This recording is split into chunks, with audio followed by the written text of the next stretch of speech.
We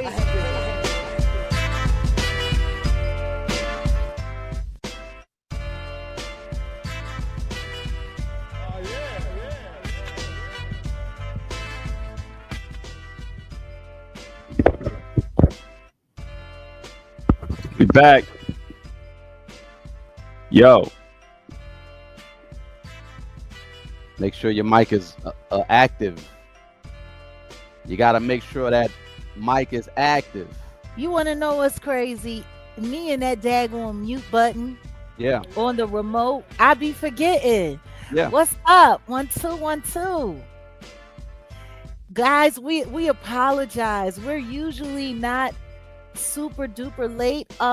Salute to Jessica. Welcome to the Fizam. Let's just start from the top. Let's see who in the fam is popping through.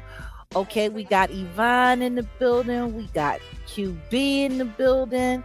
Alinas, what's going on? Jack Nick. Oh my goodness, listen to me. I'm telling you, we did not mean to be late.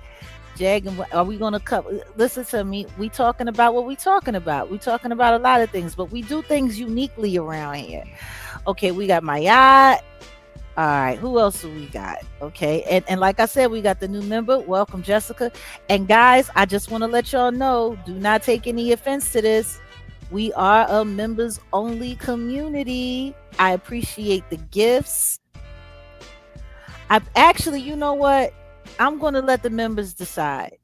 Okay, so everybody that's lit up in green, I need y'all to decide.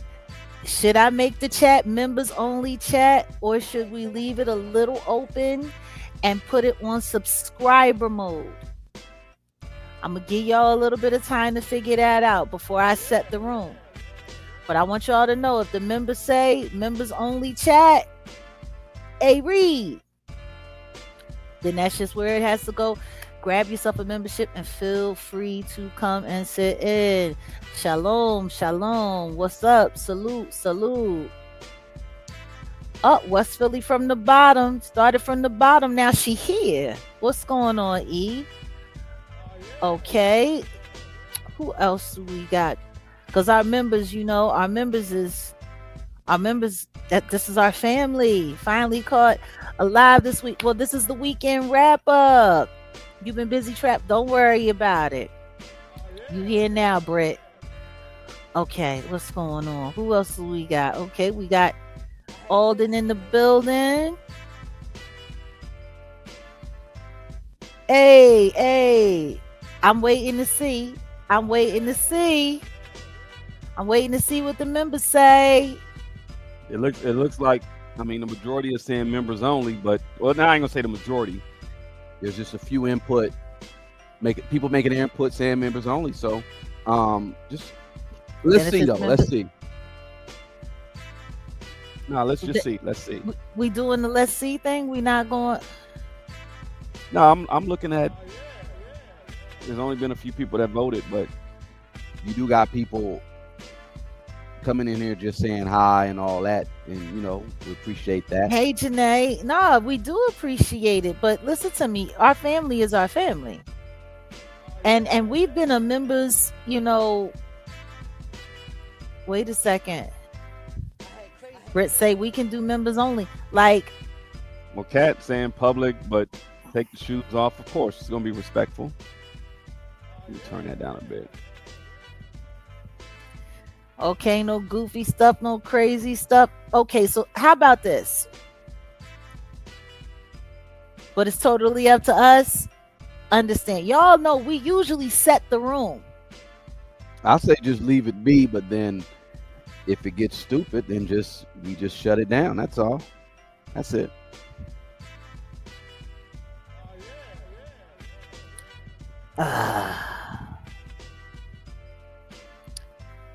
But let the members, let the what's gonna be subscribers, members. What we gonna do? Subscribers, What I'm thinking is we're gonna start off subscribers at 20 minutes. So If you've been a subscriber at this channel for 20 minutes or more, you all straight. And then we'll give it. We'll just give it a little bit of time. There we go. And give people an opportunity to come in and grab a membership, right? And then, Mm-hmm. you know what I'm saying? Because I got to get over here to the members only. Okay, hold on. What's this? Okay, no, we already hit that up.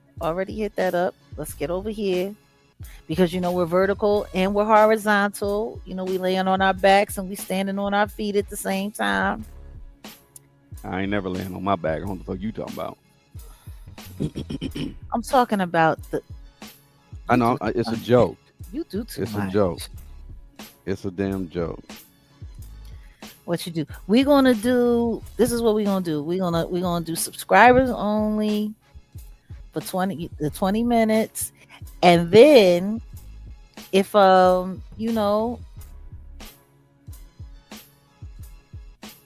gonna go members only at some point. I just want y'all to know that that's gonna happen. So we have some people in our life that are welcoming new life into the world. There's a new baby girl who's 19 inches long and 7 pounds who came into the world recently, and salute to that family. I feel bad for this child.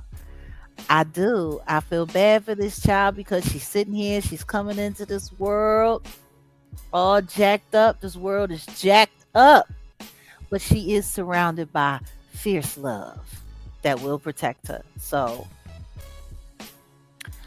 well, yeah, I mean, let's give people a chance to see if they want to get a membership, if they want to be here, and then we're gonna go like we go, and we're gonna get there.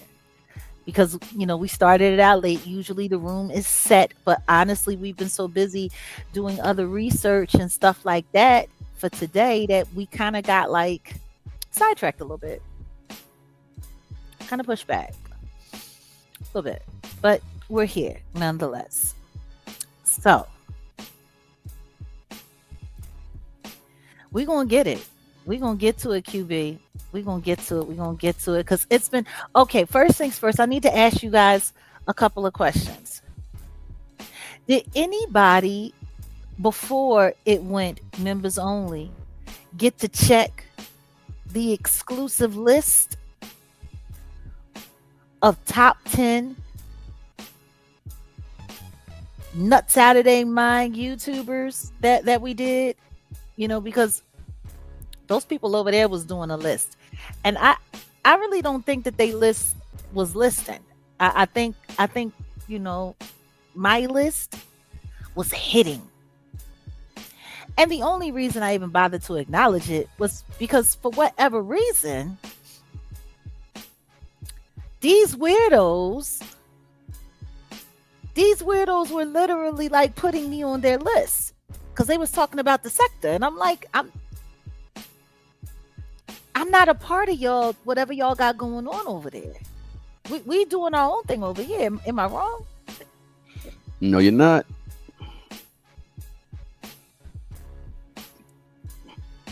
I'm just like, are the lines going to be open? Yes, we will drop the line later on after we get through the content. Usually we take a little time to let everybody warm up.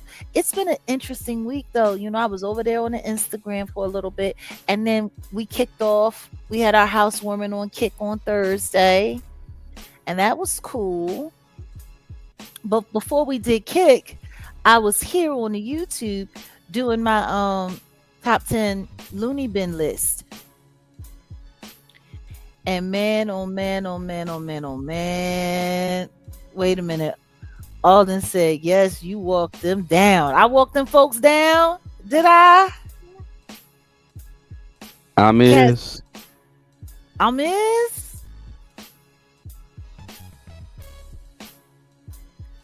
Oh, it was on point.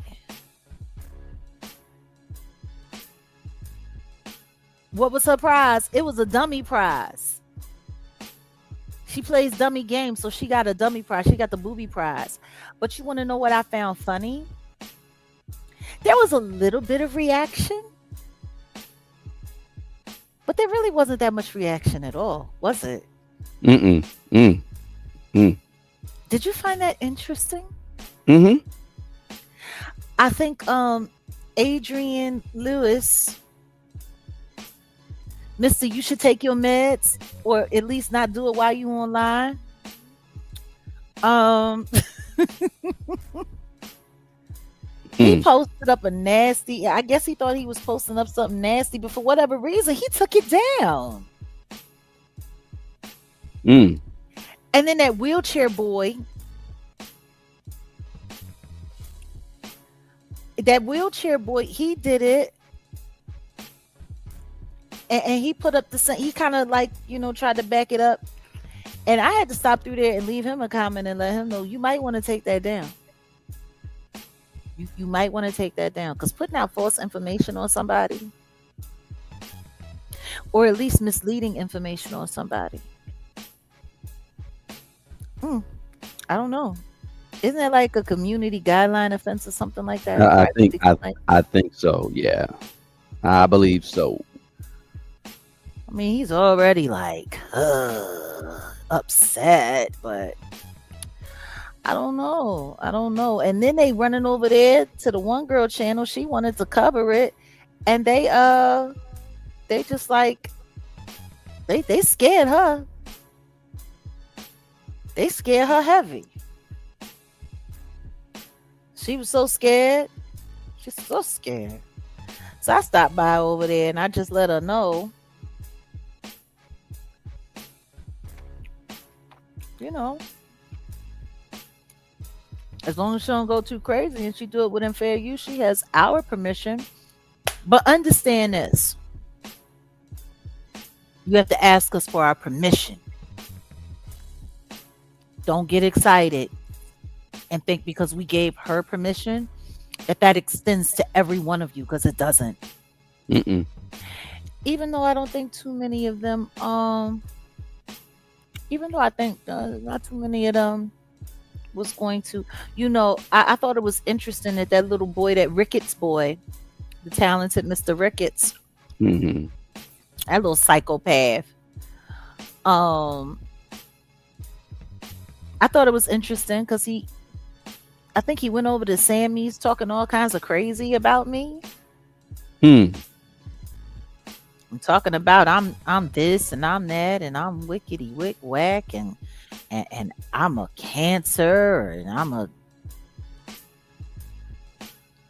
he had a lot of crazy things to say about me.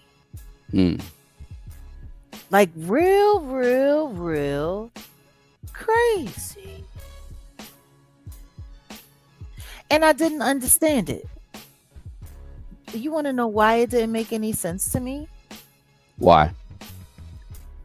Because he's been emailing me for the past couple of months begging me for attention. Mm-hmm. And like I'm just trying to figure it out. Like, where they do that at? Like, where do they do that at? Where do they run around acting crazy, talking stupid, taking advantage of people's kindness, mistaking it for weakness, and then running around like just like talking crazy on people's lives? Like I just don't get it. Like, for instance, how about this? I'm just gonna share this right quick before we get in. I got a couple of posts that I Okay. posted before we went live, right? Mm-hmm. So here's one of them. Okay. Can y'all see this okay?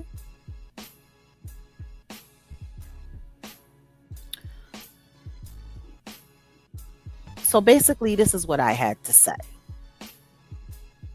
When they call you a liar, because that's what he said. I'm a liar. Like all of them love calling me a liar. When they call you a liar and you have to create chat GPT receipts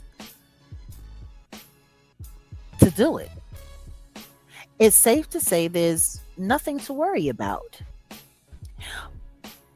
But when you disparage someone publicly and then try to force engagement privately, well, that's just suspect.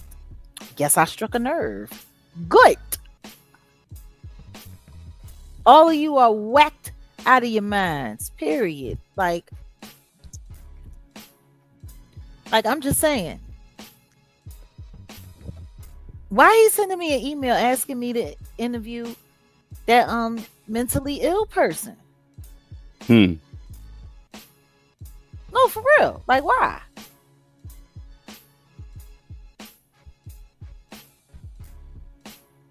Yeah, Why would you recently. ask me? Recently, yeah. Yeah.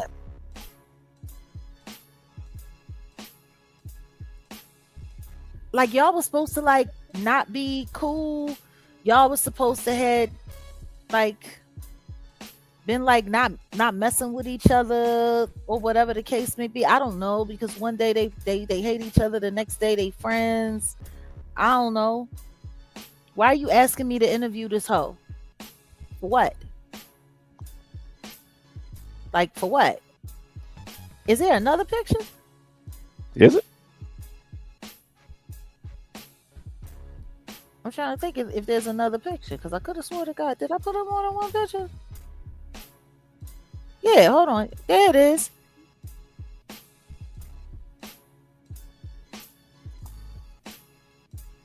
Why do I want to? Why do I want to have anything to do with this conversation?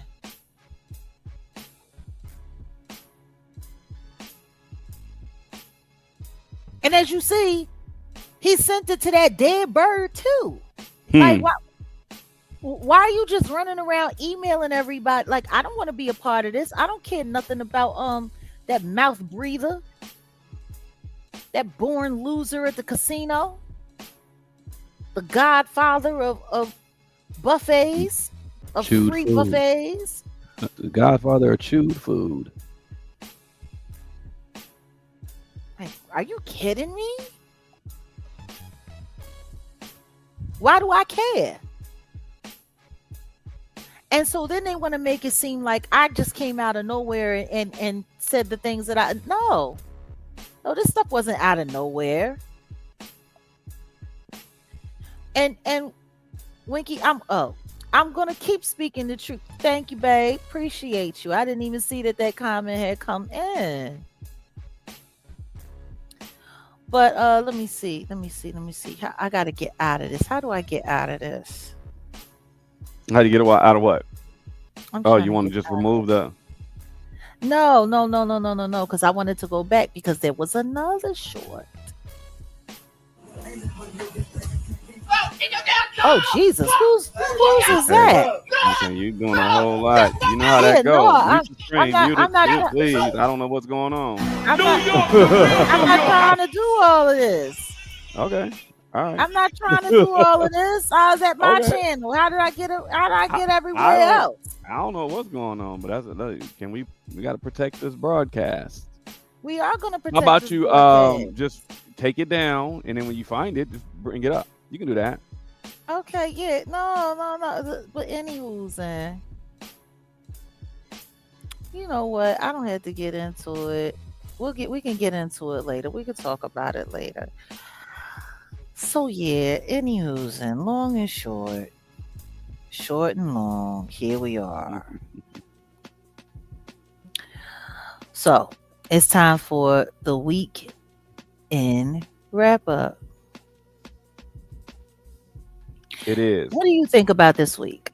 What would you say? What would your consensus be about the content world? What's going on, the information world? What's happening out here in these internet streets this week?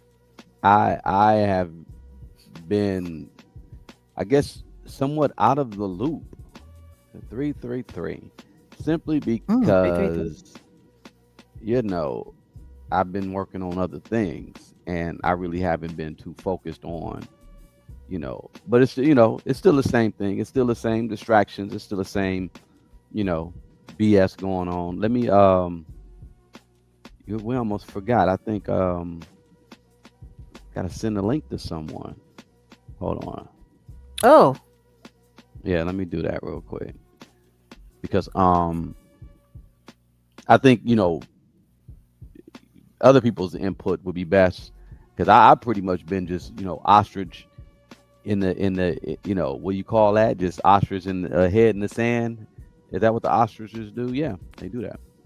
Where I ain't really been tripping. I've been just kind of like looking at what's been going on with my situation. But look, the world is getting, it's a little bit crazy. I know a lot of people are going through it. Gas prices, every price of everything has gone up, and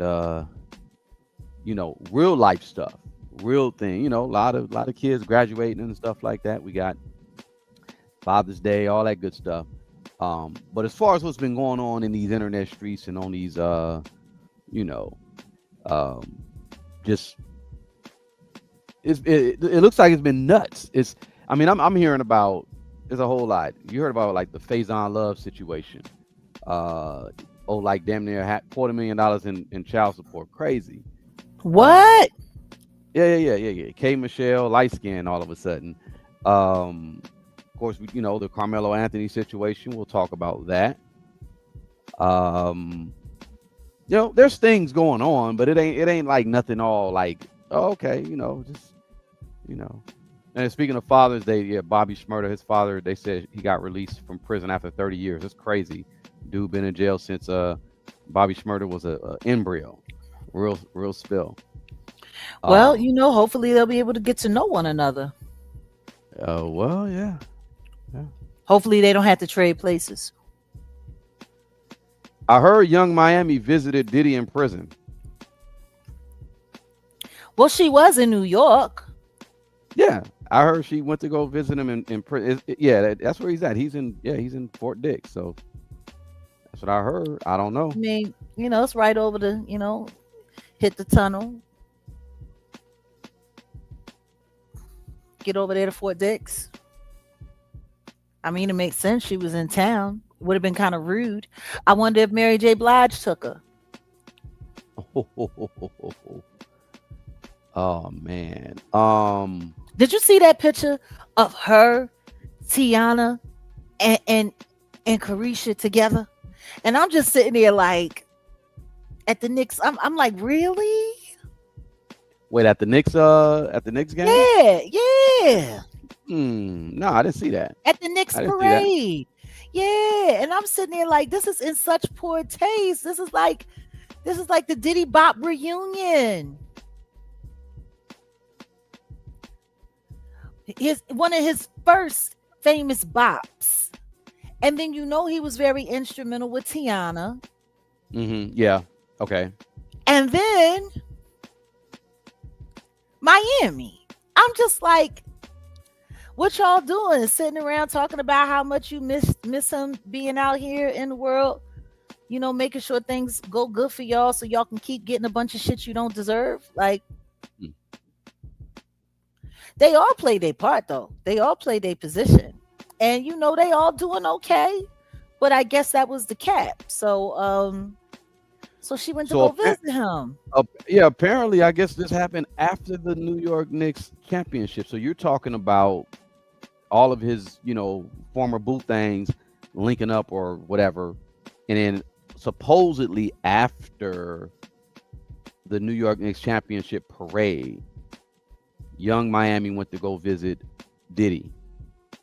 So these are just rumors. I don't know. I really don't know. In fact, I'm going to look to see if I could even verify that all this is really, what it is claimed to be. Because, I mean, remember, number one, she has this song out right now that's just, everybody's just like, knock it off. Get this stuff out the radio. That Spin That joint. The kids is singing it and the That's parents terrible. Are complaining. Right. No, did you hear though? She caught a stray. Now what happened? So you know about that 1-year-old that got unalived by that cop? Yeah. Oh, okay. I heard about that. Yeah. Rest in peace. That's sad. The Yeah. reason why shots got fired was because they thought that the mothers, well, the mother and whoever she was with, they thought they was boosting. Wow. They Wow. thought they thought they was boosting. And so when they was leaving to get away from the cops, that's why the cops fired off like they did. And then somebody was like, see that spin Mm-hmm. that message from that spin that, and now that Mm. baby dead. So it's like, Mm. Hmm. Yeah. She is just see. So what it looks like is Willie D gonna call it she catching strays. What do you mean she catching strays?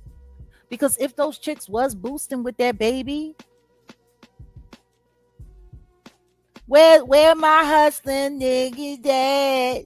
Getting that in they bag, in your go yard bag. Where my boosting chicks at? Stuffing it in your bag.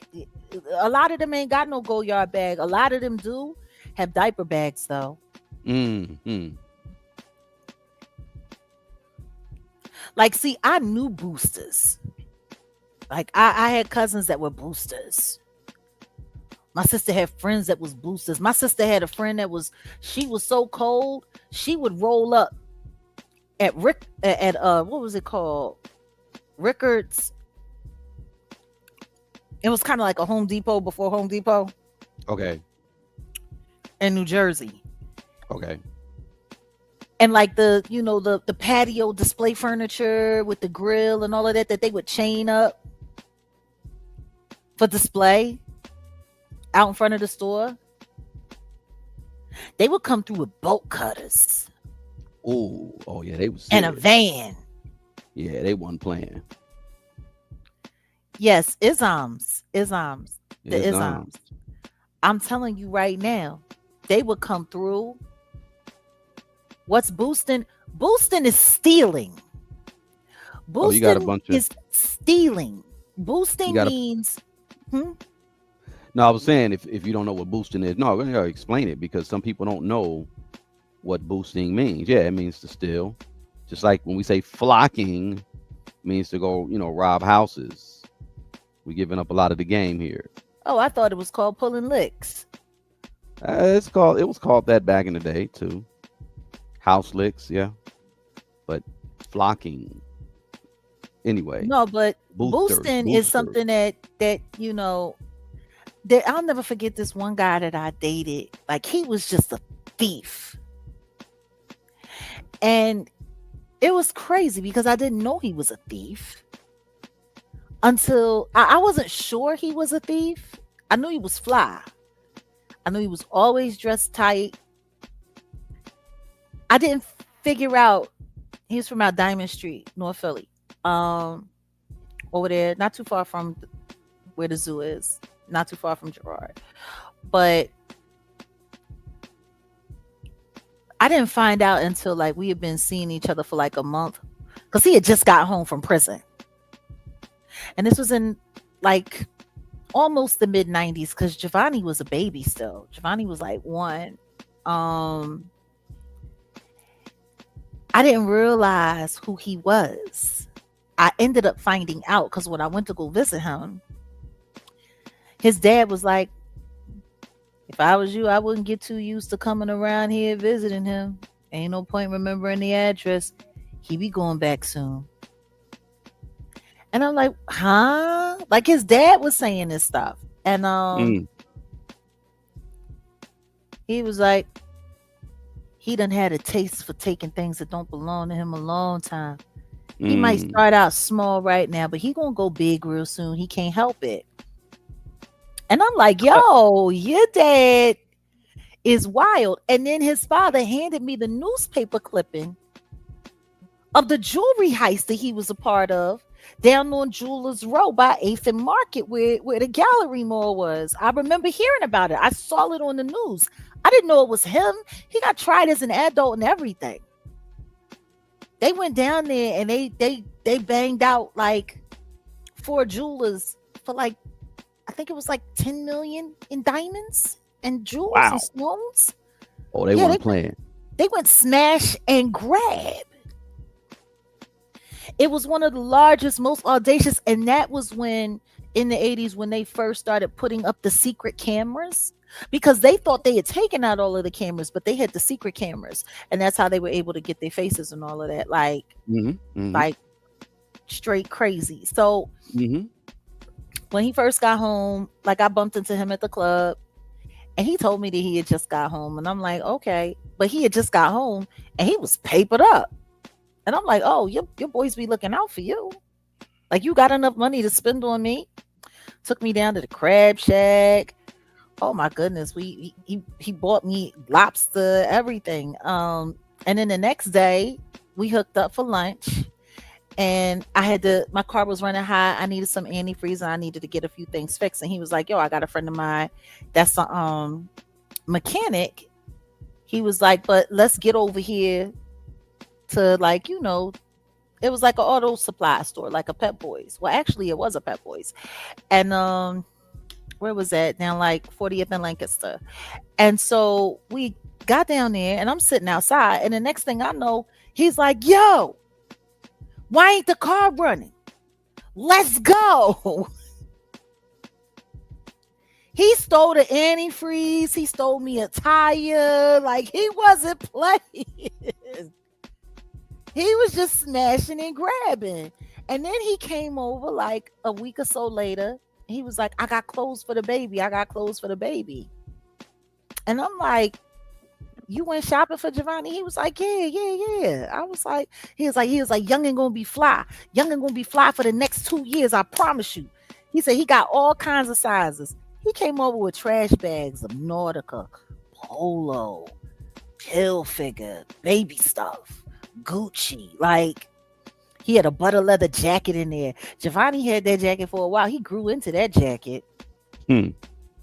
Like butter leather Timbs, baby Timbs. Like, it was about a good $10,000 worth of clothes that he boosted and just gave them to me, That's to crazy. me for Giovanni. Like, That's wild. like I knew, so I get it, and you want to know what's funny? His dad wasn't lying. He was right back in September. And he was like, I'm just glad you got to be my summer girl. I'm glad you got to be my summer girl. I'm glad I had a cute fly John that knew how to, that knew how to move around in these streets. And then he went and turned himself in. He said that to me on several occasions. I'm just trying to make it through the summer. That's all. I just want to have one good summer. I'm going home. He called prison home. Yeah. Wow. Yeah.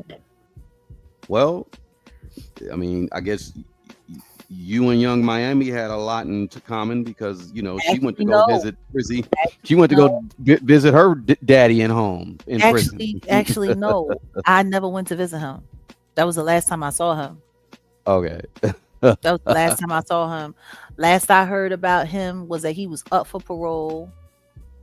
And then somebody said that he got into a fight and took somebody out while he was in jail, apparently over his jail boyfriend. So there was no way I was going to be doing that again. Well. And can I be honest with you? Me and him never did nothing physically. Never. I was his summer girlfriend. I was the girl that he got seen with in the streets. We did nothing physically. None of that happened. Salute. Welcome to the city, Flower City. I mean, welcome to the family, Flower City. Yeah, seriously. Well, having a jail boyfriend, I guess he got a lot in common with Diddy then. I stopped dealing with criminals when I was 19. Like, I stopped dealing with criminals. You took you that? Okay. Yeah. What are you talking about? I was a No, I thug was like, missus. I don't even know what you talking about. I was a straight thug I missus bet when I you. was a Yeah, girl. I bet you was. And Young Miami is the new thug missus. Well, Well, I get, and that's, see, but this is the thing. That's what I don't like about what she's doing, because I see what she's perpetuating.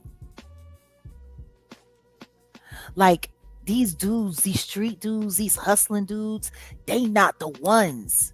But guess what? I wasn't singing about it in my raps. You want to know what I was rapping about? Socially conscious shit and going to, you know what I mean? Like, I might have been doing grimy shit or hanging with people that did grimy shit, but I was on my socially conscious, wearing Timbs and fatigues with, sports bras on. And, you know what I mean? Like, on my Aaliyah meets Wu Tang joint. Like, I wasn't on that time. We weren't spreading that culture. That was something that we lived. We were all trying to get away from that life. We weren't trying to stay in that life. And now with hip hop, what they're doing is they're becoming famous as artists, but encouraging people to run back or to run for this criminal life that none of them are living, or at least don't have to live anymore. well, that's because tacitly or just straight up, they're being funded, paid for by the prison industrial complex, and they need their um, audience to get in line. And yeah, get a criminal record. Do this because the song doesn't do nothing but promote criminality. Spin that ish. No, in this economy, you better save that ish.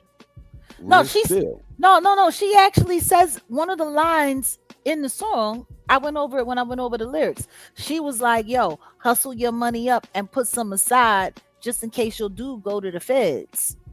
Okay. Yeah. I Don't mean, need Make sure you don't need nobody." You I know what I'm mean saying? Like it's the real weird. Yeah, the R.I.P. to Take the Keith. whole. Oh yeah, we'll speak on that as well. But the whole situation though is just bad business as far as her. I mean, okay, she say that in the song.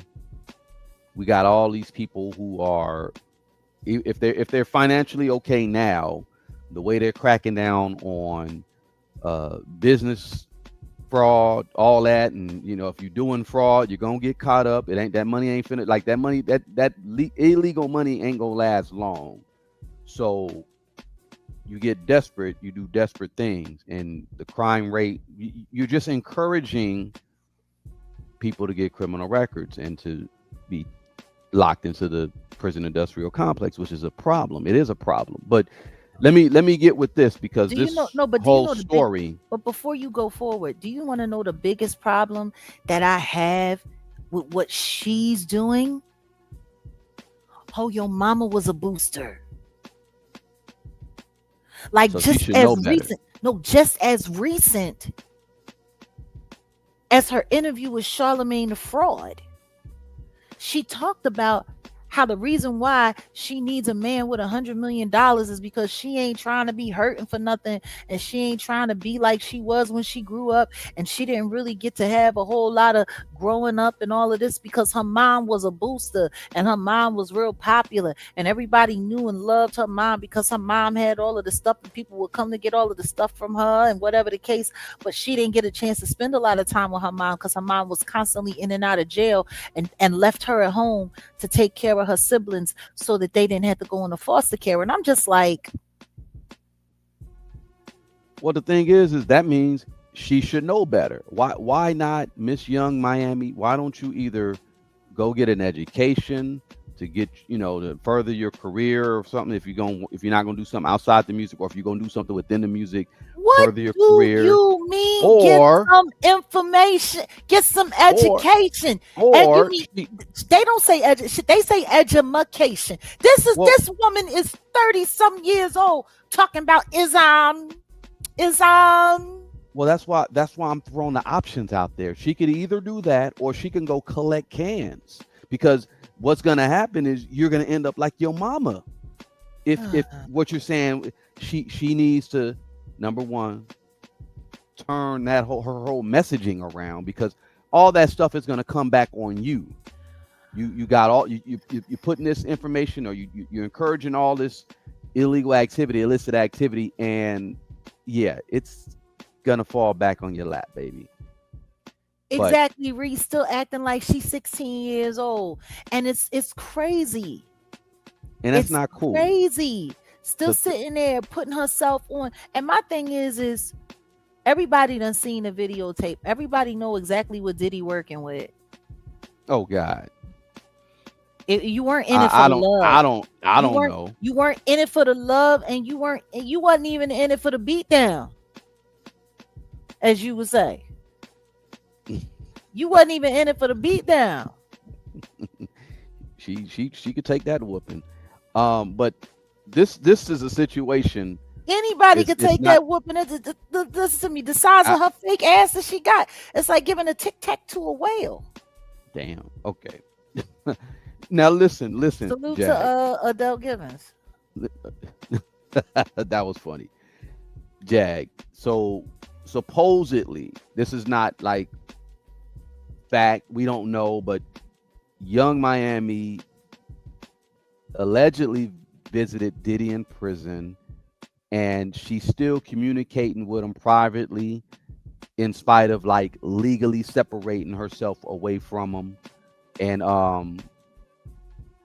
maybe wanting maybe she may be waiting for him, despite all this whole public distance from the controversy and all that. And you remember you said she went on one podcast and said, oh yeah, well, did he urinate, right? And then she said, oh no, I made that up, right? You get, I mean, which, cap, stop. But let me just say it to you like this. There's an article out there that's saying that Carisha Brownlee, aka Young Miami, recently visited Diddy at the Fort Dix FCI facility in New Jersey after appearing in New York for the Knicks championship parade.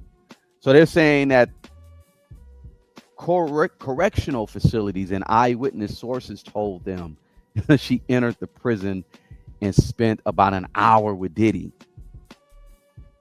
They also said that Young Miami, again, is privately loyal to Diddy. Of course, we got all his legal stuff. She publicly distanced herself from him, but she is low key still like, yeah, I'm still rocking with you, baby, blah blah. You know what I mean? They also claim that she is been maintaining quiet phone contact with him during his incarceration. You know what I'm saying? And they basically saying that Young Miami plans to resume her relationship when he is released with Diddy. Even though nobody got confirmation or none of Free in that, the but building. yeah. So yeah, that's what we got going on there. I mean, it's kind of like Carisha, please, as you would say. Carisha, please. But for real, no, seriously, let's keep it all the way a buck. What else she got going for her? Nothing. Nothing. Because that track last week, I think it was like 42 on the charts. Yeah. And she was like, oh, I'm trying to get it to 32. When Diddy was out, your shit was going to number one. Your shit was going to number one when Diddy was out. You was winning awards when Diddy was out. Your podcast was the hottest thing in the world. It was getting more looks than Drink Champs. Drink Champs is still going though. Where's Carisha Please at? So that lets you know that everything that she had was wrapped around what Little Daddy Diddy, can't call him Big Daddy, what Little Daddy Diddy was doing for her. And yes, if he still, if the Daphne Joy can sit up there and proudly say that she's still, getting money for her rent out of the diddler, even though I think that's probably like tapering off because she's out here doing promo like her life depends on it.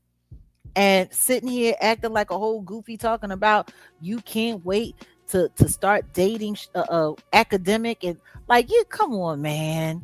You don't Hmm. want to you not interested in that midget Jamaican, but if you put on like you put on for Diddy, then I'm sure that's probably a come up for you.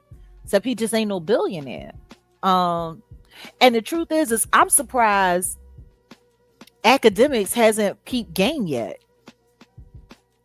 She's not interested in him. He was just in Toronto with Drake getting a chain. She looking to get to Drake. How can nobody see that other than me? So she's gonna continue with her pass around situation, I guess. Hmm. I mean, Curtis already said she a 304. Yeah. She ain't no victim. And it's you definitely can confirm she's a pass around because she went from Diddy to this person to that. But yeah, yeah. You want to know what's tripping me out? Jason Derulo, right? He got a new single out. This Me Chico foolishness that everybody is sharing all over the place and sharing all over the place. And he got a little dance, and got the strippers doing the dance, and got the guys doing the dance, and got the little ones doing the dance, and they do that dance, do that dance, do that. And they got Jason Derulo. And so I just jumped in one of the videos and I was like, is he going to do one of these videos with Daphne Joy? Because that'll go viral. I think everybody keeps forgetting that she was with Jason Derulo too. Yeah, a homie hopper, like the homegirl said in Like, here, homie hopper. yeah, no. If academics actually thinks that Daphne Joy is interested in him for anything more than a segue to Drake, because see, if she do him, she already heard the story about old boy. Because which old boy was it whose baby mom was sleeping with Drake on him? Was it the Oh, YG? Who yeah, was yeah, it? yeah. The one cat that just crashed out. Yeah, yeah, yeah. Mm-hmm. Mm-hmm. Yep. So you don't think Daphne Joy ain't paying attention to the fact that Drake is picking up strays Hmm. Hmm. and hooking Hmm. strays up? Hmm. Hmm. Hmm. And not only is he using them to piss other dudes off, but he's keeping them on long term just to piss dudes off. She's getting older. So listen to me. She all she got to do is do act, Hmm. right? She Mm-hmm. do act, and then act get to run in his mouth like he run his mouth. She knows that he's in touch with Drake's people. She knows that he was literally just on a date with Drake, getting a chain like a hoe, like did He he got take niggas clothes shopping, and apparently Drake gives his whole ass niggas, chains to wear. So, he a OV hoe. So, OVO. Daphne, she already know if she put it on him. Like she literally went on Cam Newton and said that you're doing advertisement. Pretty much. You're doing advertisement. You don't want academic. You want Drake. And I'm sure she's heard the stories about the SEX worker, the corn star that Drake, hooked up with and wrote a song about. Hmm. What she got to lose? She got nothing to lose. That Diddy tape, for real, it killed her stock. Because the truth is, if that Diddy tape was actually helping her with the PR tour that she got going on, Mm-hmm. she wouldn't be giving 85% off on her OnlyFans. She'd have been raising her price, not giving discounts. True. Like nobody's paying attention to that. No, you Like got a she's point. literally giving it away right now. And apparently she can't give it away fast enough. So her best bet would be to, like any good pharmaceutical dealer, throw a rock out to the young boy, and then let him run his mouth and see if Drake will pick her up.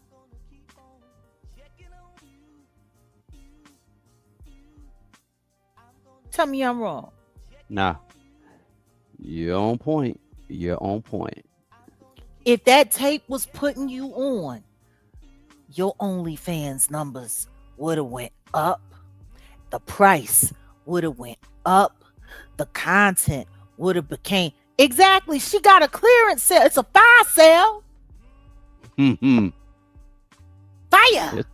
It's fire. It's fire. Which I do not understand. I do not understand because if everybody remembers what they was talking about in that trial, there was all kinds of STIs, STD, all kinds of stuff going on in these people's situation. You got the special bumps going on in these situations. Why in God's name is anybody interested in tagging that? Exactly. Like, who's trying to go after? I'm Who's trying to good. go after Like, the dipper? that's what I'm like. What's wrong with your niggas? Like even Like, there's something wrong with the niggas' what is wrong mind. with these niggas? I don't know. What's wrong with your I don't. nigga? I have no idea, but I tell you what, I somebody need to check up on academics because there's something wrong with him. Like I find it funny that he was sitting there talking all kinds of crap about Sneeko and talking about how Sneeko ain't this and Sneeko ain't that. He dissing Sneeko, whatever the case may be, talking about Sneeko, he's supposed to be doing so much better than he doing and he ain't living all like that. Yeah, but you got all of this money, right? You got all of this access, right? You got all of this motion, and you're interested in getting with one of the most ran through pieces of trash in the game. That ain't saying a lot about you, G. right. And if you don't see that an opportunist like her ain't really interested in you and she trying to get to the real bag, He Drake, he he know what time it is. He better know what time it is though, for real. Like, nah, I think he's so lost in his mind about the clout that it'll bring him that he's not seeing the play. He's not seeing the play. I don't think he's really paying attention. I don't. I do think he is gullible and he is naive. And the reason why I say that is because if you could see the way that he was acting and looking when he was with Drake and got that chain, oh yeah, he probably was acting like, I never seen it. I didn't see it, but he probably was acting like a he whole was hoe. like, he opened up the cake. This is for me. Like that's how chicks act when they He get said engagement he, rings. he said OVO is He said is is this real? that's some, yeah. That's some whole ass whole activities. Like he was like, I'm just, you don't understand. You don't understand. I got into the car with Drake, and I swear to God, I'm not tripping. It's like everything bows down to him. Like we got in the car, and no matter what intersection we got to, every light turned green. It's like even the traffic obeys him. He's such a hoe. He's a hoe. Like, yeah, I on some swear pretty that woman. you a Yeah, hoe. like pretty woman. Baby, I'm gonna treat you so good, you ain't never gonna want to let me go. OVO. Like for real, I'm surprised people ain't do memes of academics like twerking for Drake in a mini skirt. The way he was acting like a whole woman. Yeah, that's funny. I'm like, yeah, I don't know how y'all take that dude seriously. Like he's supposed to be some kind of internet terrorist. He a whole ass nigga. Because the truth is, what he should be paying attention to is how much Drake has relied on him and needed him Yeah, to cut for him. yeah, So you're he didn't right. have to do it dead up. And what he should have been like is, oh, you giving me a chain? A chain? Nigga, I kept Kendrick Lamar from cutting your air and your water off. Fuck a chain. How them stock options looking? He should have said what like Corrupt said to Jermaine Dupri. Trying to sign Das, nigga, Das will sign you. Like, Trying to you trying to buy Act, nigga, Act will buy you. Like, I mean, Act, yeah, Act is just a goofy though. I like mean, you goofy as hell, bruh. you know, I saw the thing where Vic Mensa. In fact, Vic Mensa, I think he got a show tonight with the homegirl Medusa in Dead Prayers up the street, downtown LA, right? But Vic Mensa was like, bro, I want to slap the ish. Like he literally on Everyday Struggle ran up on him and was like, yeah, man, because I guess academics had some choice words to say about what's that the drill scene in Chicago. Salute. Vic Mensa Mm-hmm. was like, man, I want to slap the shit out you, but I'm not gonna do it. Blah, blah, blah. I was like, wow, let somebody. I don't give a fuck who. Let somebody say I want to do it, and you in my face. Nah, Look, nah. all I'm going to tell you is this, and this is anybody who really want to get to Act. If you want to hurt Act's feelings, if you want to break Act down, catch him with that Drake chain on and snatch his chain. Oh, Snatch that nigga chain. oh, yeah. He gonna. Yo, wouldn't it be funny though? Wouldn't it be funny though if he hooked up with Daphne and she stole his chain? I'm sure she. That's the plan. I'm sure that's the plan. She gonna put it on. Look, she gonna put it on him because he was hypnotized by them. You know, all them cheeks moving. She got the left cheek, right cheek thing going right. She gonna hypnotize him, put him to sleep, and she gonna take the chain. That's what she gonna do. Yo, I got a good one. I got a good one for academics and for Drake. Drake, you can put this on the Janice remix. I got the hottest bitch in the game wearing my chain. His name's Ack. That's funny. That's hilarious. That's hilarious. Oh, I got the hottest bitch in the game rocking my chain. rocking the chain. That's Go Ack. hilarious. Go Ack. Go sport that for your man. Sport that for your man. Academics is a baby I mama. can. That's wild. Ack is a baby mama. Salute Wow. leaders. No, for real though. That's how he acting. That's how a man got him. He acting no different than Meek Mills did every time he got around Diddy. Hmm. Ain't no difference. Hmm. I don't see no difference. But hey, listen to me. Stand by your man. Go on. Go on over there. Make sure you rocking that chain when you do it. But moving right along. Lord Jesus. Because you know we could run down on his little ass heavy. So now that we've gotten through the small talk, shall we get into the conversations? Yeah, let's do it. All right. Well, where do we start? Because we have some interesting conversations to talk about this Let's week. go here. Fuck it. Let's just go here.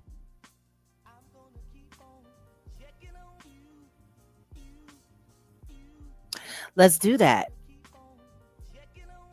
Well, guys, as you know, for a little over a year now, the African American community has for a good I would say probably about a good 80 to 85% have agreed to adhere to a full boycott of Target, all their stores, brands as a whole. And this has been holding pretty well. Matter of fact, I think the first time it actually got challenged or rocked in any way was when Jamal Bryant mistakenly and very much so ill-advised decided to come to the internet, to the devil's internet, and tell everyone that Target had come to the table, that Target had met the community's demands, and it was okay for everyone to break their Target fast and start shopping at Target again, which was interesting because that was like right before, and I mean right before Easter. And like I was saying, Easter is probably like that first real holiday in the year where stores like Walmart, like Target, chains like JC Penney's, Hex, stuff like that, where they're looking to make some real bank Well, peep it. This is after what happened. Christmas. So Pastor Jamal's Bryant role in this whole situation, what did he do? He turned the issue into a national like Target fast tied to Lent, then into a broader boycott. He basically was arguing Target benefited from the black customers, from black culture and black owned brands. So the company should not be able to retreat from promises to black communities without consequences. He also framed it as a black dollar accountability campaign, comparing it to like older faith-led economic protests. And they're protesting, we protested Target. Mainly it was about black consumers using economic pressure against Target after the company rolled back DEI commitments. If you don't know what DEI is, look it up. Well, DEI is pretty much the new age version of affirmative action. Um, and let's be clear, nobody on the right side of politics was interested in DEI. It was really a Democratic talking point and rallying point. You know, it was definitely like a boot and rally. Like DEI was okay, they got rid of affirmative action. We're going to come back with a whole new protocol. We're going to boot, we're going to rally, we're going to call it DEI. And a lot of politicians have gone to the mat using DEI inclusion, DEI inclusion.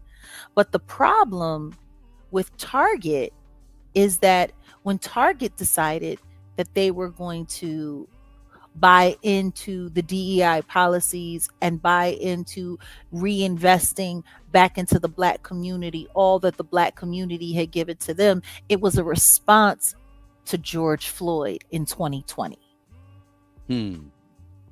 So regardless of what the political side of it was looking like, it was really almost like, because Target is a Minneapolis company, it was almost like a, we hear you, we see you, we stand in solidarity with you. What happened to that man in these streets was unacceptable, and we're here for you.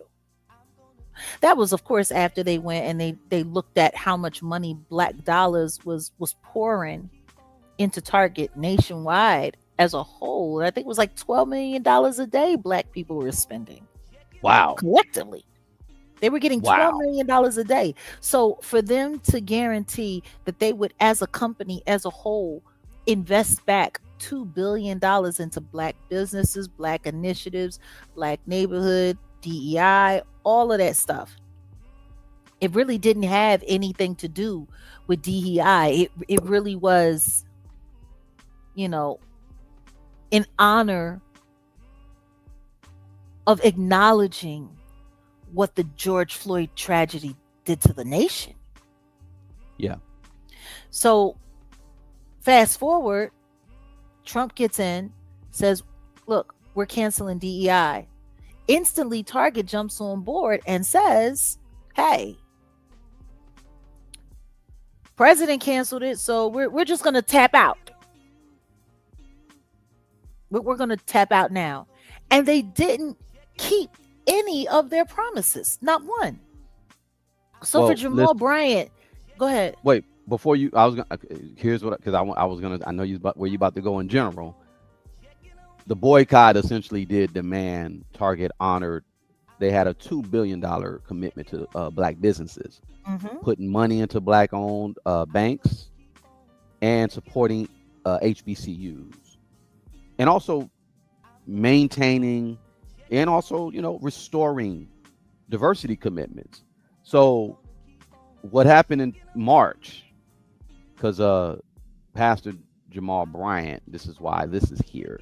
He he went ahead and made this statement saying that um, he was well, on his side, he was saying he was ending its chapter of the boycott because they had gotten three of the four demands, including progress onto the $2 billion black business commitment and the HBCU related investments. But Cap. every, everyone wasn't agreeing. Wasn't in agreement with that the boycott was over. You know what I mean? Actually, it's worse than that because I watched this happen in real time. He did 3 interviews after he made that announcement on his social media. Yeah. He said they've come to the table and they are now honoring their agreement. Then he did an interview where he said 3 out of 4. Then he did an interview where he said 2 out of 4. Then he did another interview and said, well, they did 1 of the 4 and we're hoping that they're going to move forward. And then come to find out, they didn't do anything that they said they were going to do. Which is why he had to fall back when all of the black females who actually started this before he jumped on board. Which is why I said he gotta be Boulay.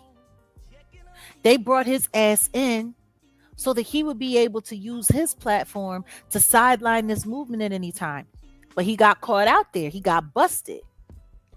Well, this reminds me of back in the day when the quote unquote civil rights era, right? So if you don't know your history, black Americans in the South had a successful boycott, led by Dr. Martin Luther King with, the buses in what was that, Montgomery, right?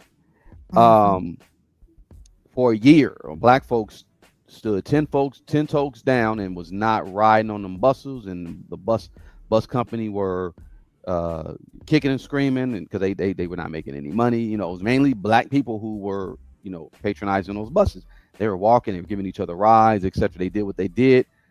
The bus company had to eventually make it to where it's like, look, the whole segregation stuff is wrong, because the whole thing was blacks to the back, whites in the front, blah blah blah. If you're an old black woman, you're sitting in the front, you got to give up your seat to a white man, which was crazy. But us being on code, we did it. We made it happen. We did what we did. Now, this situation just reminds me, because they took that, I'm talking about the charlatans of our community, took that movement and said, all right, let's say we got a legit issue with an organization, a company or whatever, and we boycott. We don't give them any money, blah, blah, blah. Woo, woo. Jamal Bryant compared the Target boycott to the Montgomery bus boycott. Yeah, I know. And this is why I'm trying to go with it, because where we go wrong is they will look at, the original organizers who said, let's get this boycott going against Target, like you said, the sisters, shout out to them. The boule, the charlatans of the community will appoint someone to go, go talk to. This is what they did back in the day. An Al Sharpton, let me put it on him. Someone like an Al Sharpton will go to the company and say, yeah, on the behalf of the whoop, whoop, whoop, the wop, wop, wop, whoop, I'm here to negotiate. I want it. And they'll break him off, because that's what they normally would do. They will break him off. And then he comes out and says, oh, yeah, okay, everything is fine. Everything is good. This company, they're going to hire 10 ninjas, and they're going to do this, and they're going to let the black people use the bathroom. And that's what they do. So this situation with Jamal Bryant reminds me of that. Him comparing the situation, like, oh yeah, we're comparing this to the bus boycott. That tells you what the play is, if you know history. That was code, in my opinion. But it's just funny because after he got proven to be lying, then he came forward. Listen to me. I just was here to help. I'm going to leave this to the black women who started this movement. Because they was like, ain't nobody stopping nothing. That's right. Like, them sisters had to come forward and be like, who who let said let me who let this me Papa? Who let me this take a nigga? guess. Let me take a guess. He or his people went to Target and He initiated that and, without and, and discussing it with any of the other leaders who actually started this before he came in. He and they broke them off. infiltrated. They broke He them off. That's what happened. infiltrated. He They broke them off. infiltrated. Yep. So He did that and they broke them off. once That's what again, happened. but he turned that thing around and shut his ass and set his ass all the way down, which is why I believe he came forward against, Cheyenne Bryant the way that he did when nobody else would, because he already had a check against him this year. Hmm. To Hmm. stand by for her would make him look and his platform look like what we're insinuating it is. Speaking of, do you know he recently just had Jesse Jackson Jr. on his podcast? Oh, I didn't know that. Okay. Uh-huh. I got Shout we out. need to we need to look at that interview. I'm gonna definitely check it out. Shout out to Jesse. I've produced for him a few times. He's cool Mhm. people. He had Jag on his show. I think Mhm. y'all may need the link back up again. I mean, we ain't talked to him. He's been kind of quite busy since his father passed. So Haven't talked to him since his daddy passed away, and I hope the condolences that you extended were sufficient enough. I was going to reach out to him personally, and then I felt bad after the way Obama and them came in there and how yeah, daddy's funeral. And I'm just like, yeah, yeah, fall back because yeah, you're gonna be heated for a minute behind this one. Um, yeah. you want to know what else is also interesting? And we're What? going to get there. We're going to get to that invitation list. So anyway, long and short of Okay. it, in the midst of all of that going on with the Target boycott, apparently Target has been looking for another way to get the black community to get back to Target. And I want y'all to think about this. Think about this heavy. Summertime is a big time for shopping for a lot of stores, especially for a store like Target. Now they already missed Easter. We got Father's Day is this weekend. You already know they hurting on cards, gifts, all that stuff. What's the next big thing coming? They already missed out on Memorial Day. 4th of July is coming. So I want y'all to think about this. The Jigga Man shows is what? Early July, 4th of Yeah. July. All of this Yep. stuff is coming. His vinyl being in the store.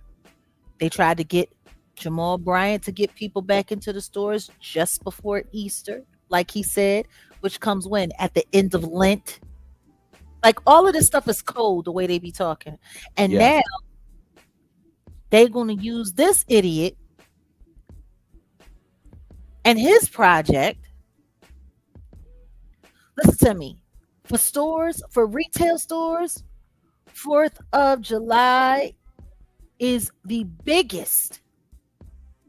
It's the only other like holiday that's big for getting that bread other than Christmas. Like 4th of July and Christmas, yo, huge, huge, like, oh my goodness. They get bread. So I want y'all to look at the timing and the lineup with all of that. Now, everybody's not feeling it. Everybody's had a million things to say, and the people that ain't got nothing to say, like yo, Charlemagne, you haven't had anything to say about this. Who else? Joe Budden hasn't had anything to say about this. Like, there's a lot of people that aren't. Yes, and it being the 250th, all of the memorabilia, all of the everything. Target is not trying to get they're not trying to take a L on this. They're trying to get all the bread that they can get to make up. Because I think they've lost like 30% of their revenue at this time because of this Target boycott. This Hmm. is killing them. Yeah. It's killing them.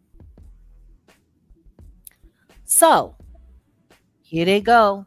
Here they bring in Jigga Man. Yeah, Target is releasing the 30th anniversary edition of the album by Bubble Lip, Reasonable Doubt. So the own listing shows it as a Target exclusive 2 vinyl edition.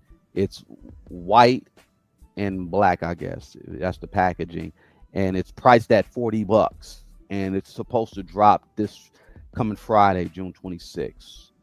And yeah, look, people looking at this because look, Jay-Z is supposed to be the symbol of black ownership, black businesses, and cultural independence.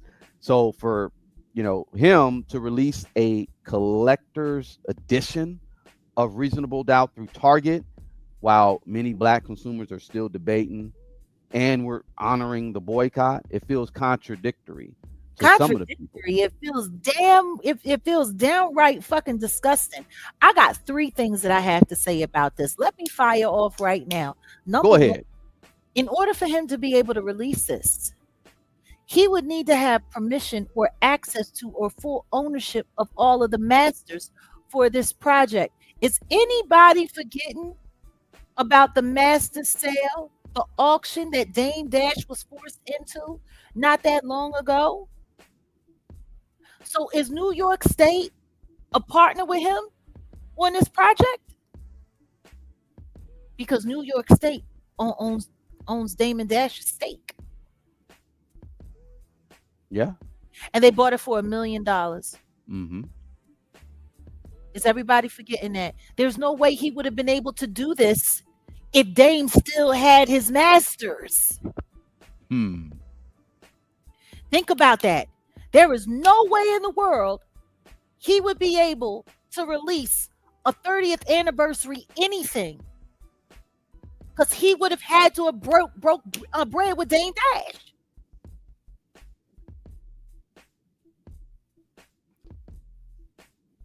So let's take a look. Let's just go back and look. Let's go back and look, because if I'm correct, that was 2025 when that Dame Dash auction Mm-hmm. reasonable. 2020. Yeah. Okay, hold on a second. The state of New York purchased Damon Dame Dash's 33.3% share of Rockefeller Records, which includes rights to Jay-Z's Reasonable Doubt for $1 million at a Manhattan auction. The state used the creditor's bid to acquire the stake, aiming to resell it and recoup a portion of Dash's nearly $10 million debt. The auction and its unique outcome evolves as follows. Mm. The valuation debate. Leading up to the auction, copyright battles clouded the asset's actual value. Jay-Z's attorneys filed notices stating the master's rights to the album would revert to him in 2031 under the U.S. Copyright Act, severely limiting the buyer's long term revenue window. Dash contested this, arguing that Rockefeller owned the copyrights and that Jay Z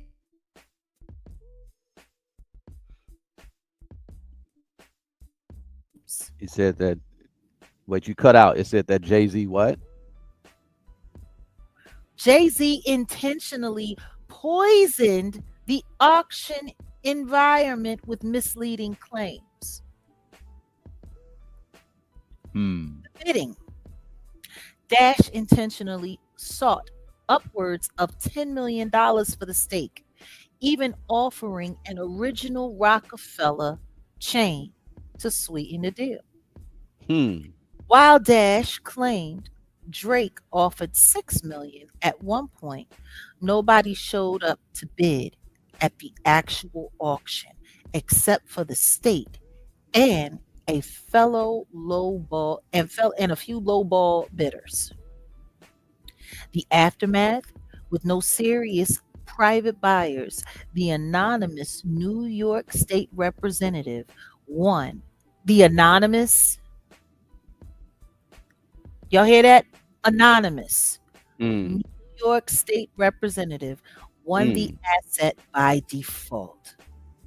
Proceeds from any future liquidation by the state will be directed towards Dash's back taxes and unpaid child support. Wow. I can guess who that unknown person is. Really? Pray tell. I can only guess, and the reason why I say I can guess because let's just figure out, and y'all can figure it out with me. Because look, we got this album that's going to be released, and the question ain't should people even buy the album. I got another question, right? If the Jigga Man, wait a minute, let's just put it here before you get the cooking. If the Yeah. Jigga Man was forced to wait to be able to get that back and couldn't get it back before 3031, which is another 5 years from now, that Hmm. means he wouldn't have been able to do what he's doing now for the I 30th anniversary because Dame would have insisted on cashing in. Now, I want y'all to think about that. They're probably looking to sell at least a million copies of this at $40 a pop. it's That's $40 million. $40 million. Dame's stake, if he wasn't forced to sell, Would have been what? 40 divided by 3, It's 1, about 13.5 million, something like that. 13.3. 1, 13.3 million. yeah, 13, yeah, yeah, which would have been more than the 13.3. 10, which would have been more than the 10 million he was looking to get from the auction. Yeah. And Now, that's just a guesstimate. They would have probably sold more. I got questions to ask about when this deal was being negotiated. Because if this deal with Target was being negotiated around the time of that auction or before, usually deals like this just don't come out of nowhere. Meanwhile, all Dane got was $1 million and all of that went to taxes and child support. And they Don't about to sound right. make and they're projecting to make tens of millions of dollars, and now Dame no longer has the stake. Hmm.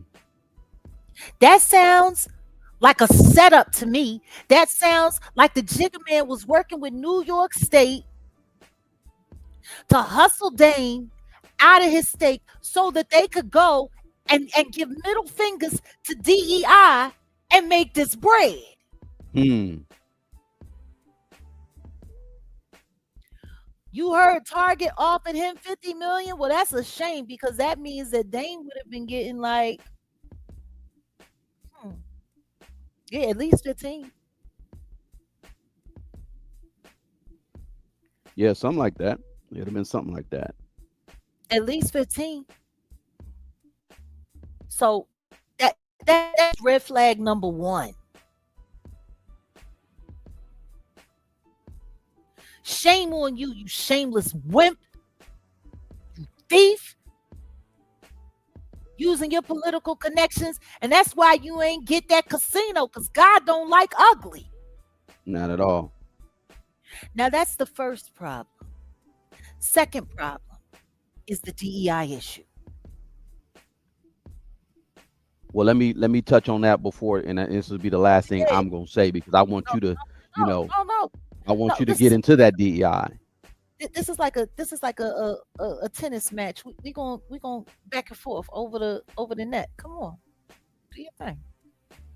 Target faced the backlash over rolling back the DEI, and now Target is trying to use culture. They're trying to use nostalgia. They're trying to use black music to bring customers back to their store. Wow.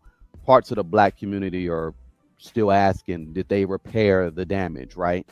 Now I do remember what was that one album I saw the vinyl. It was in Target. And, you know, you there's not a lot of places where you're gonna find vinyl anymore. Shout out to Amoeba.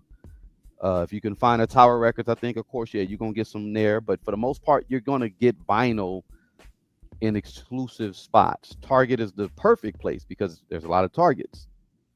If all these artists are releasing music via vinyl through Target, boom, you know where to go. I saw years back Beyonce's album when she was with that Clear Horse there, amongst any albums, amongst a bunch of other albums, right? So Jay-Z's releasing Reasonable Doubt on around July 4th represents what? Independence. It also represents the street capitalism. It also represents ownership, black ambition, supposedly, even though in the files they said that this guy, Jay-Z, was used to, you know, steer the black community in another particular way. Because remember that we're past kneeling. Remember that. Remember he said that we're past kneeling.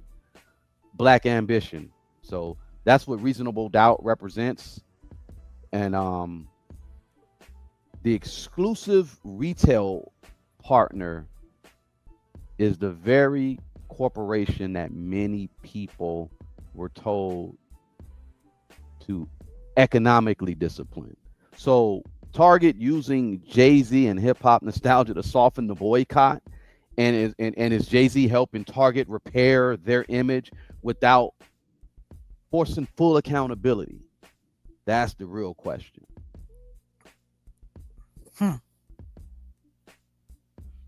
Remember, he said it. We're past kneeling. I want y'all to remember what I just said about Al Sharpton and what he did.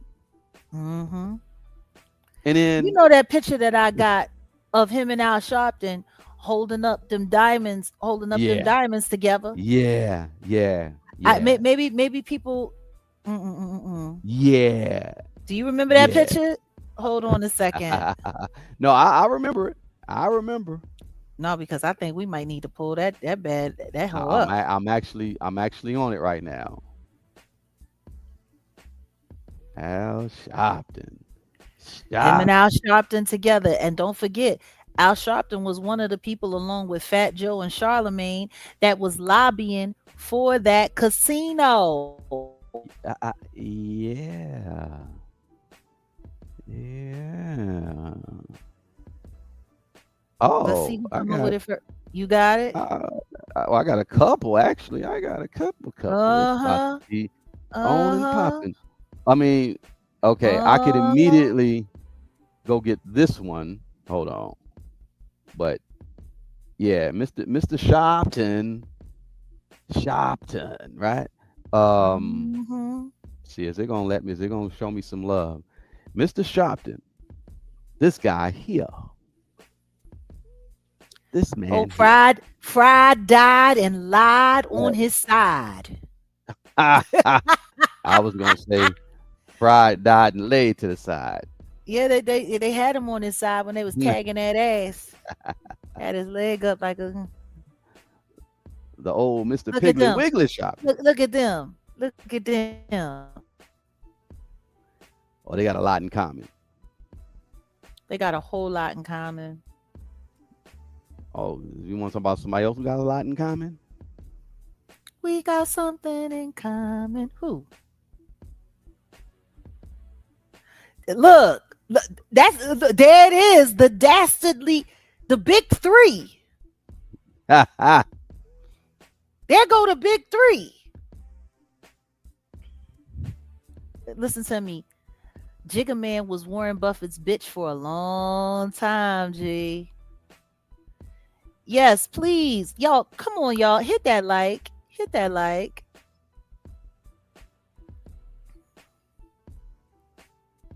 Yeah, Sharpton is a Freemason, just like Jamal Bryant. Y'all see the play here, right? Y'all see the play, right? That's what we on.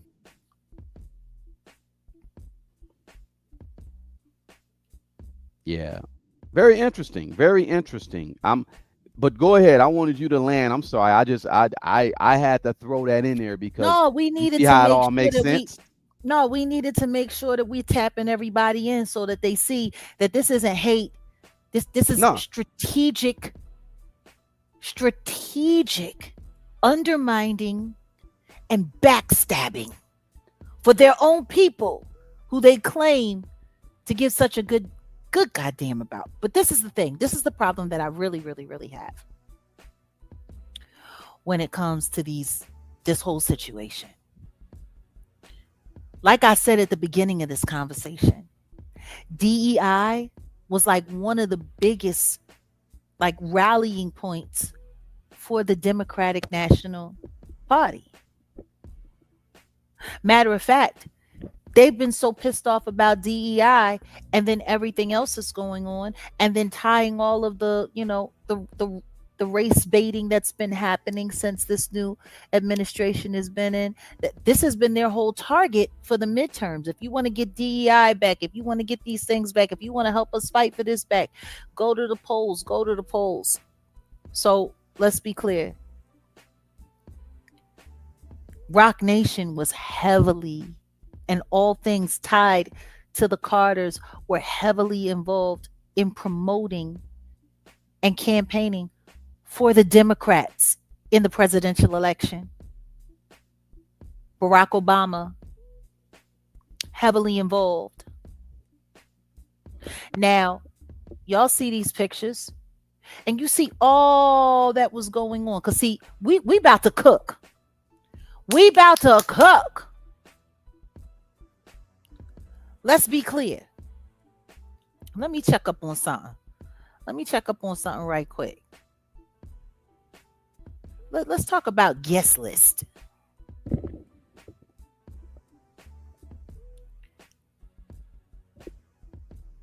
Was Bill Gates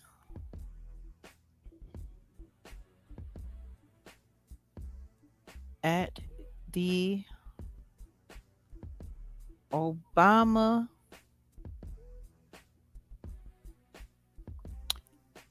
presidential? I could have told you that. Was he there? It's called the God. This see how this. God, I'm sitting there. I'm sorry. It's a presidential resident. What was it called? The center Thing. opening Yeah, day the one at the one in ceremony. Chicago. Yeah. So Bill Of Gates course. did not appear. He did Yeah, I was not. about to say everybody here, even Bill Gates was not listed as a Ju- guest either. Justin Trudeau was there, Angela Merkel was there, Gavin Newsom was there, Hakeem Jeffries was there, Nancy Pelosi was there, Kamala Harris, of course. But no, but you had some people like George Lucas and Oprah and Tyler Perry and Mm-hmm. Bill Burr. Gabrielle You Union even showed up. Gabrielle Union, I'm not surprised. You want to know what I find interesting though? That the only people who were there that were in the Epstein files and testified that came were the Clintons. Yeah. And I think that's mostly because they're Barack and Michelle's fairy godmother and father for politics.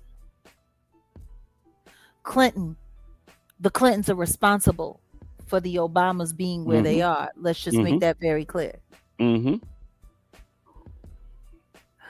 Joe Biden was there, standing in the wing to bring the white element into the aspect.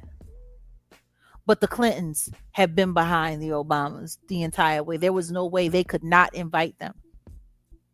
Of all of the people, of all of the celebrities that were there that are friends with the Obamas, why weren't the Carters there? Can somebody make that make sense to me? Well, you would figure they would be there when you got John Legend, who's connected, did some songs with Jay. Of course, Common was there. The Roots were even there. I know. I know.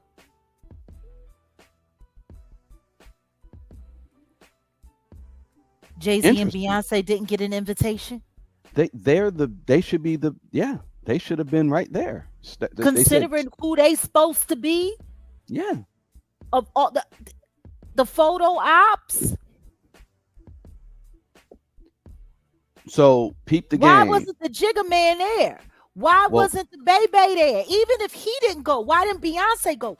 Why wasn't she there? Why didn't she perform? They were at both inaugurations and they opened their big presidential center and the Carters aren't there. well, let's put it in perspective. Donald Trump was not invited. Of course, Donald Trump's not invited.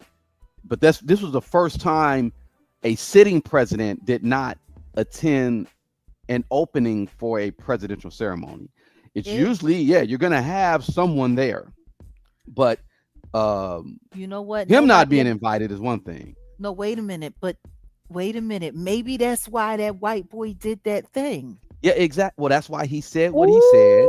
No, he was being Ooh. very dude was being very antagonistic, And and he that's why was he being did what he very did. cheeky. He was being very cheeky. And then he put that, ooh, But Trump back, was but mad that he wasn't invited. So he had that white boy call her a man. This is a mess. hmm but back to old JJ and Bebe, right? Look, Of all the they celebrities, should have been there.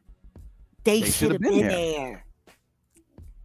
So He I should have been find it there. interesting that they weren't there.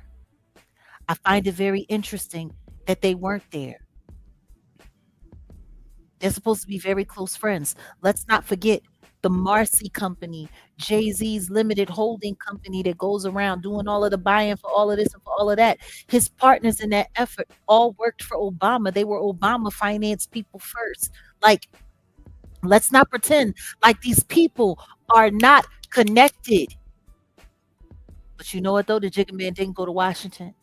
He is in them Epstein files, and he did not testify. He has not testified. But the biggest problem that I have with it, though, is the fact that him doing this offering and putting the reasonable doubt that he pried out of Damon Dash's hands by any means necessary. But him putting it there a target in the midst of this boycott, and this boycott is surrounding DEI, which is a political trope that the Obamas have spoken very passionately about. Have they not? Yeah, they have. They talked all kinds of cash money bullshit about Trump and about the GOP and about the right and about them getting rid of DEI and all of this and all of that and so on and so on and so forth and whoopty whoopty whoop. Obama was so quick to tell Black America how they had let him down because they didn't go out and they didn't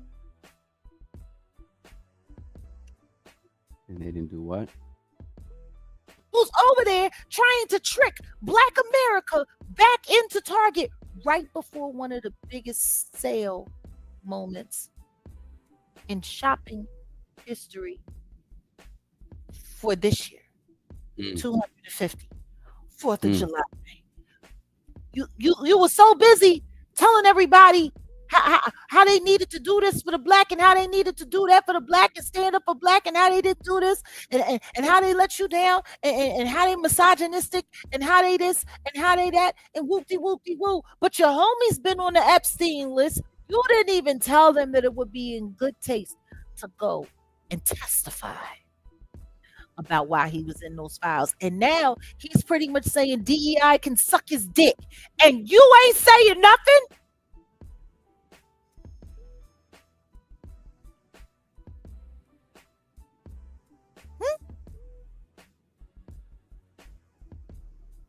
Why is everybody skipping over that? Hmm. Why is everybody skipping over that?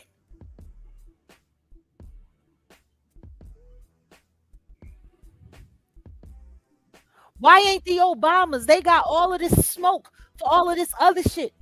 He should be the first person denouncing what Sean Carter is doing. That fucking deal, that demon deal with Target. He should be the first person that has something to say.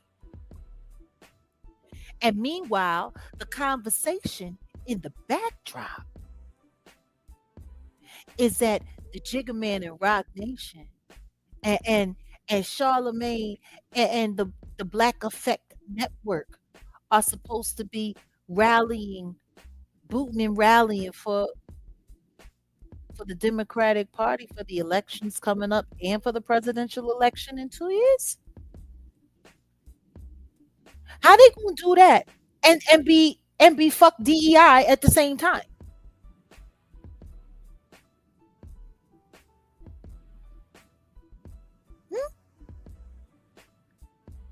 Somebody make it make sense.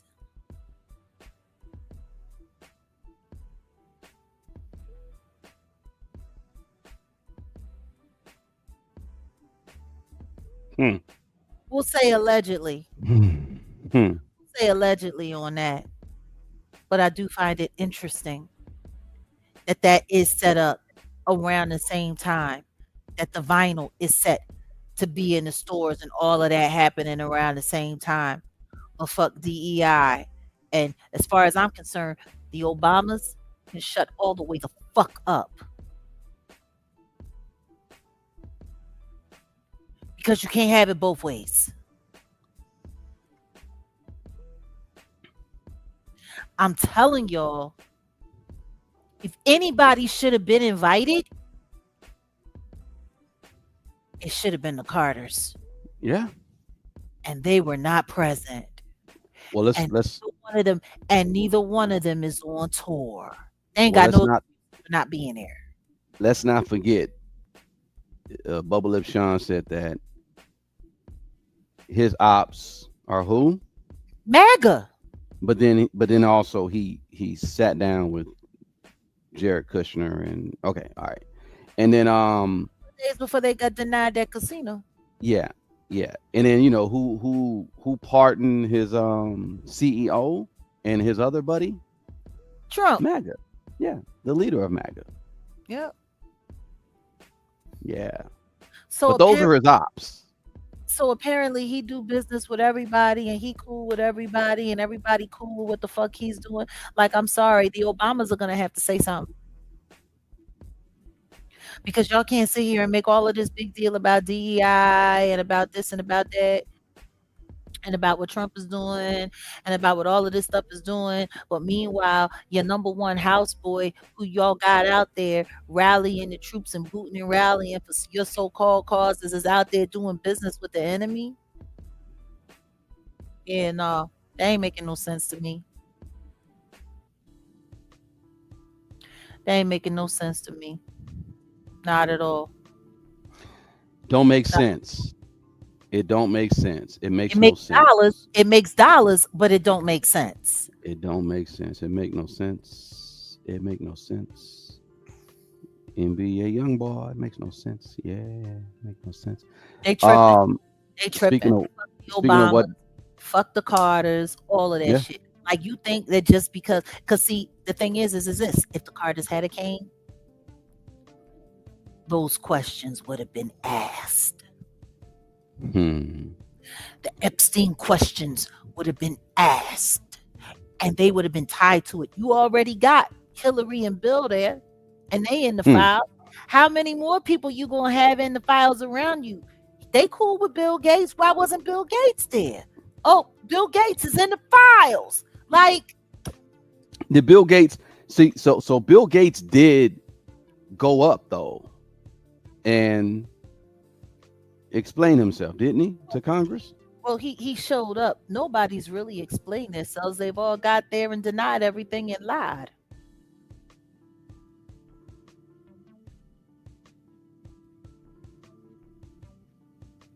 Which is crazy.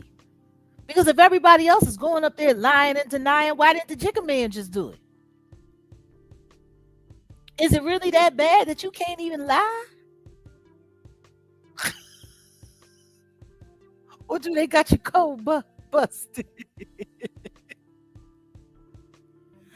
I'm just trying to figure it out. Because the shit that they doing, it ain't making no sense. Not at all. Not at all. But what they are proving is some of the things that was said about the Jigga Man in them files adds up just right. Exactly. Because Everybody should know who he is. in those files, they made it very clear that he is the HNIC that they use to get the black dollar and the black vote and the black approval in line. I'm telling you, any of y'all Negroes who decide to go to Target, even if it is just to get his vinyl and nothing else, no, you've been had. You a straight punk and you don't give no damn about what happens in this country or what those people do to you. Period. Straight agency man. Secret agent man looking ass.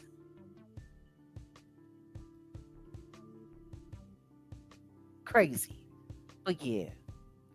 So as lovely as the Obama Center opening was supposed to be, and all of this black inclusion and black love and the black this and the black that, it's bullshit. It's bullshit. And for Beyonce and Jigga not to be there only goes to show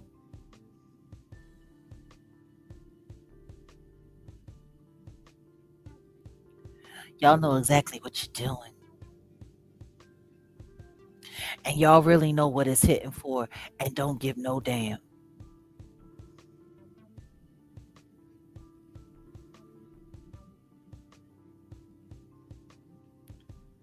This was all planned very well, Miss Helena.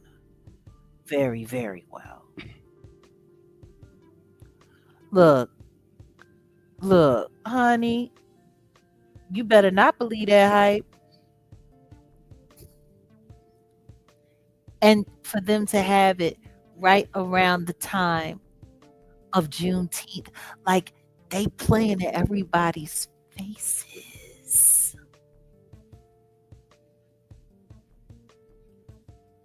It's crazy. But yeah, look, do we have anything more to say about that topic, or do you think We're we don't?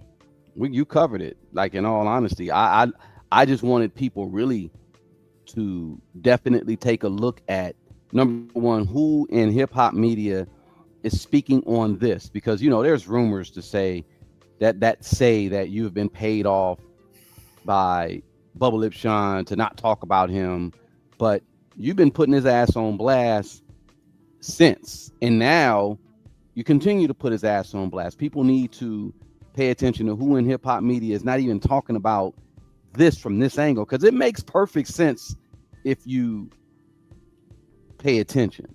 I mean, you basically said, the Target situation. We brought in some historical context. We talked about Pastor Jamal Bryant and his involvement. Then Jay-Z and Target. Then Jay-Z, the Democratic Party, and Target. And then, we could round it off with just how hip hop media isn't even really saying nothing. Y'all got to start really paying attention. And here it is. Nobody's MAGA over here. Don't get it twisted, right? No one's like pro any of that. We claim no political party. We're not. None of that. Yeah, it's just all about the truth right now, right? Yeah. It's some funny things going on, and we'll see. I think Bubba Lip Sean knows on the chopping block. I think we're gonna see how this goes in the summer and how it all plays out, and then I think towards the end of the year and all of next year, he's gonna be in trouble. They trying to give it one last squeeze to see if they can get the juice out that they need. But once they realize that the people are awake, I think it's going to be kind of hard to keep backing a tire that keeps losing air. Fix a flat is only going to work but so many times before you got to get a new tire. Got to get a new. Yeah, he's not as useful as y'all think he is, y'all. Y'all ain't And going to be able to make it on they're no, gonna burn him. They're on gonna no. burn him. They're gonna burn him. And guess what? We going to rock it until that wheel falls off. And speaking of, well, this person said this since we had almost 400 people in here. Let me run something real quick because I want everyone to take a pause. Let me actually pull this up real quick. What the hell is that damn video? Everybody, look, Jaguar is handling business and doing a whole bunch of things with just whatever she's doing online, right? And I want everyone to still support the situation with Jag and her GoFundMe, right? Let me just pull this up real quick. It is, While Brandon. we're It's here. not retire.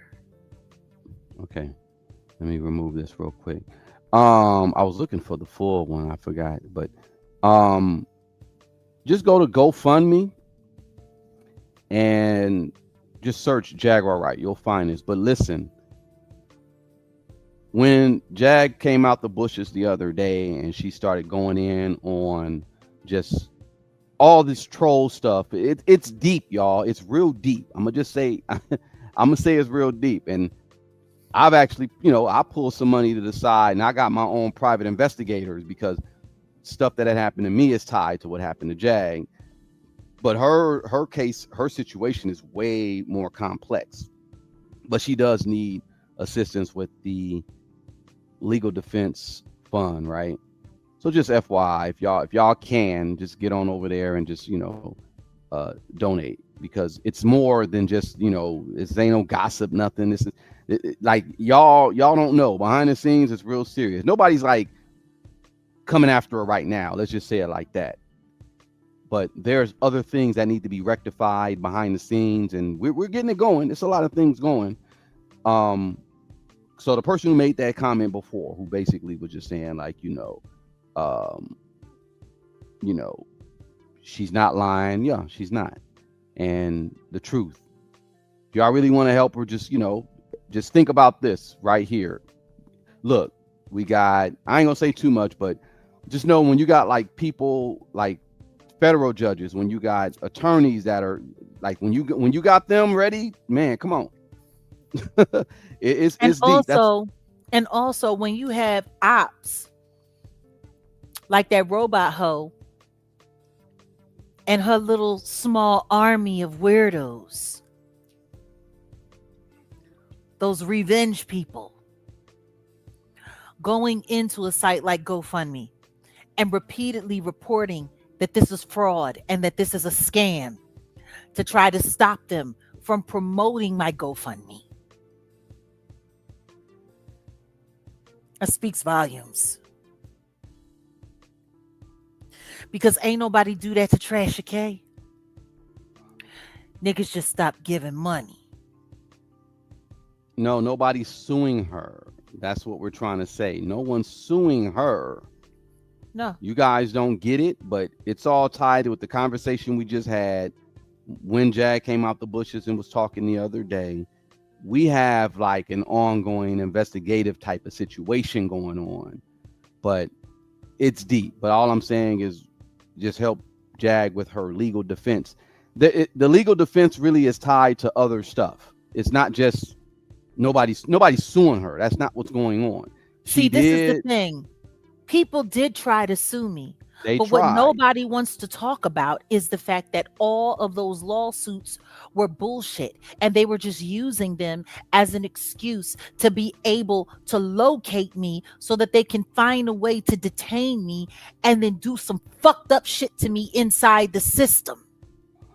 That's what people are not talking about. It's way deeper than just someone being sued like these people do The all types of Ashley things. Parham, like for instance, fucking Ticket TV. And guess what? Honorable mention. Fuck you, Ticket. When I think about no, because he still hasn't posted a retraction for No, that he video. hasn't. He He hasn't. still No, you're hasn't right. posted a retraction. When that Ashley Parham case came out, he was all but gung ho to run to the Mm-hmm. internet to try to Mm-hmm. convince people that I was a part of that I worked for Diddy, that I was hurting that girl, that I did all of that stuff. And if I hadn't gone into his chat and damn near demanded that he drop that link so him and I could have that conversation in front of his audience. Well, Jag, before I let you up, in all fairness, I gotta read the suit. I gotta read the suit. He needed to make sure he got it in there, just like he's doing for Joe McCann right now. Because real rap, low key, I think Joe McCann he's paying somebody to do his dirty work for him.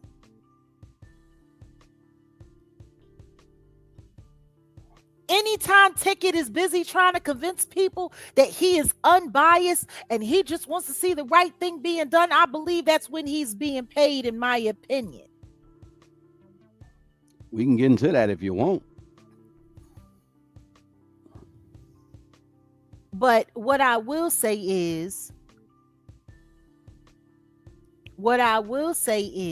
this.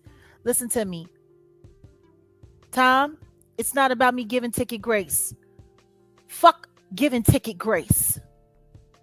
He was willing to pass around disinformation about me. It's not like he got skewed information. It's the simple fact that he was so gung-ho to share that bullshit fucking lawsuit, but he continued to leave that shit up there and never went back, did a retraction, never went back, did a follow-up story, never went back, did an update. He didn't bother to go back and see that the lawyer, one of the lawyers on the case, lost her license for 75 days. He did no fucking conversation on Ariel Mitchell, kid.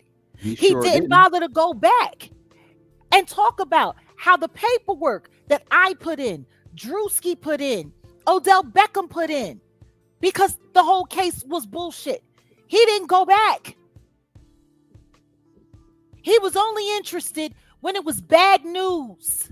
And he was willing to drop that on my head. And I came to him and told him that I had an alibi. And guess what? Him nor that weirdo Truth Hurts bitch with the anonymous motherfucker, neither one of them bothered to go back and report on the fact that there was actual evidence that on the date I was accused, there was no way of everybody that was added in that lawsuit. I was the only one to have an airtight alibi. And with the testimony that they gave in that lawsuit, that means those people invented that shit out of thin fucking air. That was a story. Why? Why? A lawsuit like that to come forward to ruin someone's reputation, something that big, something attached to something that catastrophic, and you don't bother to go back and do a follow-up? Why not?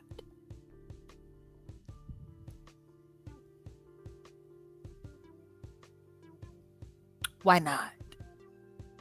Because there's a particular narrative that they need to push, and certain people are protected. Unfortunately, at the time, you were not one of them, and they kind of just, like I said, I'm gonna even go back to this. Like, y'all pay attention to how and who they attack. Shannon Sharp is just out there. He's chum for the Sharks. They had Corey Holcomb. Now, Corey Holcomb's been rescued. I'm not gonna get into the whole details about it. And I know some stuff behind it. They forgot about him. They forgot about him. jumped Yeah. on Cheyenne Bryant, and And then Cheyenne Bryant's started neck. celebrating, and then started celebrating Corey Holcomb for pulling Cheyenne Bryant's card years ago as a way to revive him. Like, I'm surprised. Like, I'm surprised Flacco let it go as quickly as he let it go. Flacco was committed. They were gonna run Corey Holcomb.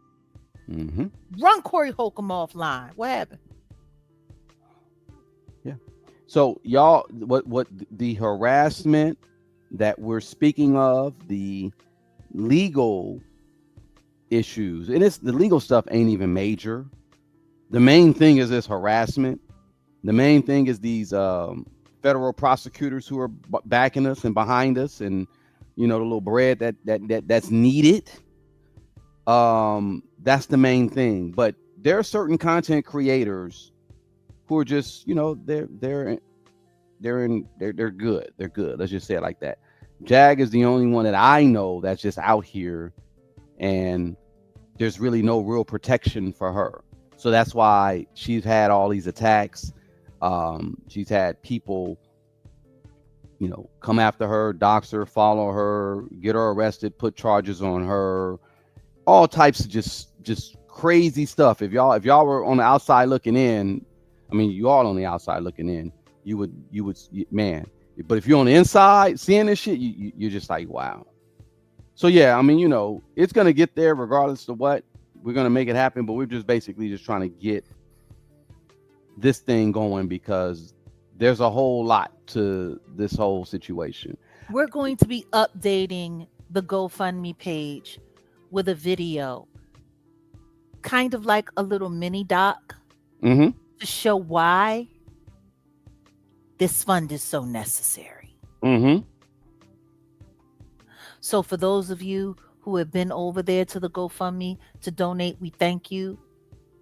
Once we update the page and we have that video, please share it with other people who might be willing or interested in doing so. Because I'm telling you right now, at the top of 2025, the way they swarmed in and swooped in on us to create all kinds of legal issues so that they could deplete our money just so that we couldn't move forward with our defense, so that we couldn't move forward. Every time our platform got to a new plateau where we were about to cross another threshold, the next thing you know, here comes an attack. And what did it do?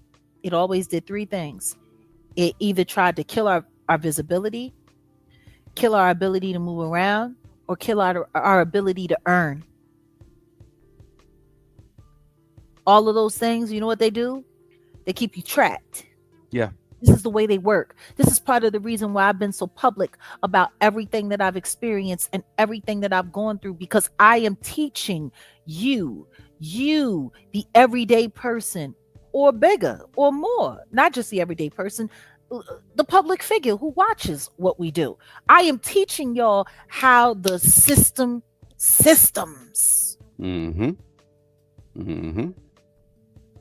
Trust me, that bothers them more than anything.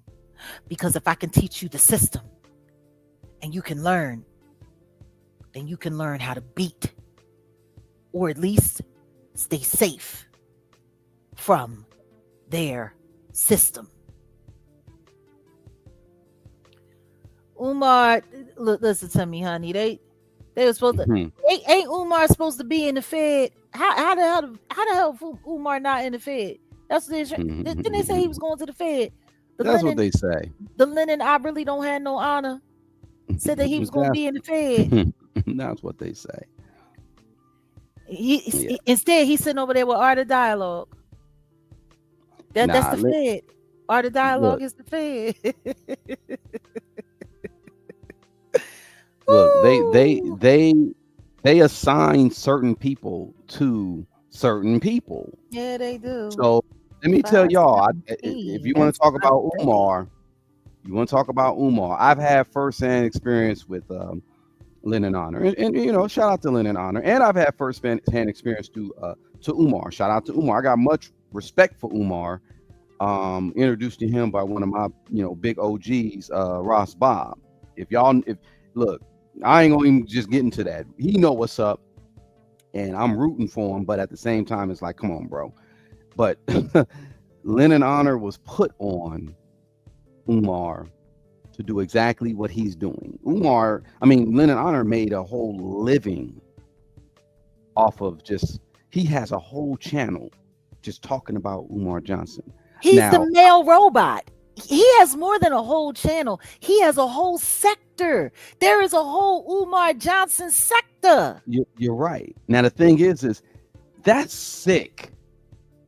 That is sick for another man. I am not going in on. I don't give a fuck about a lot of these men.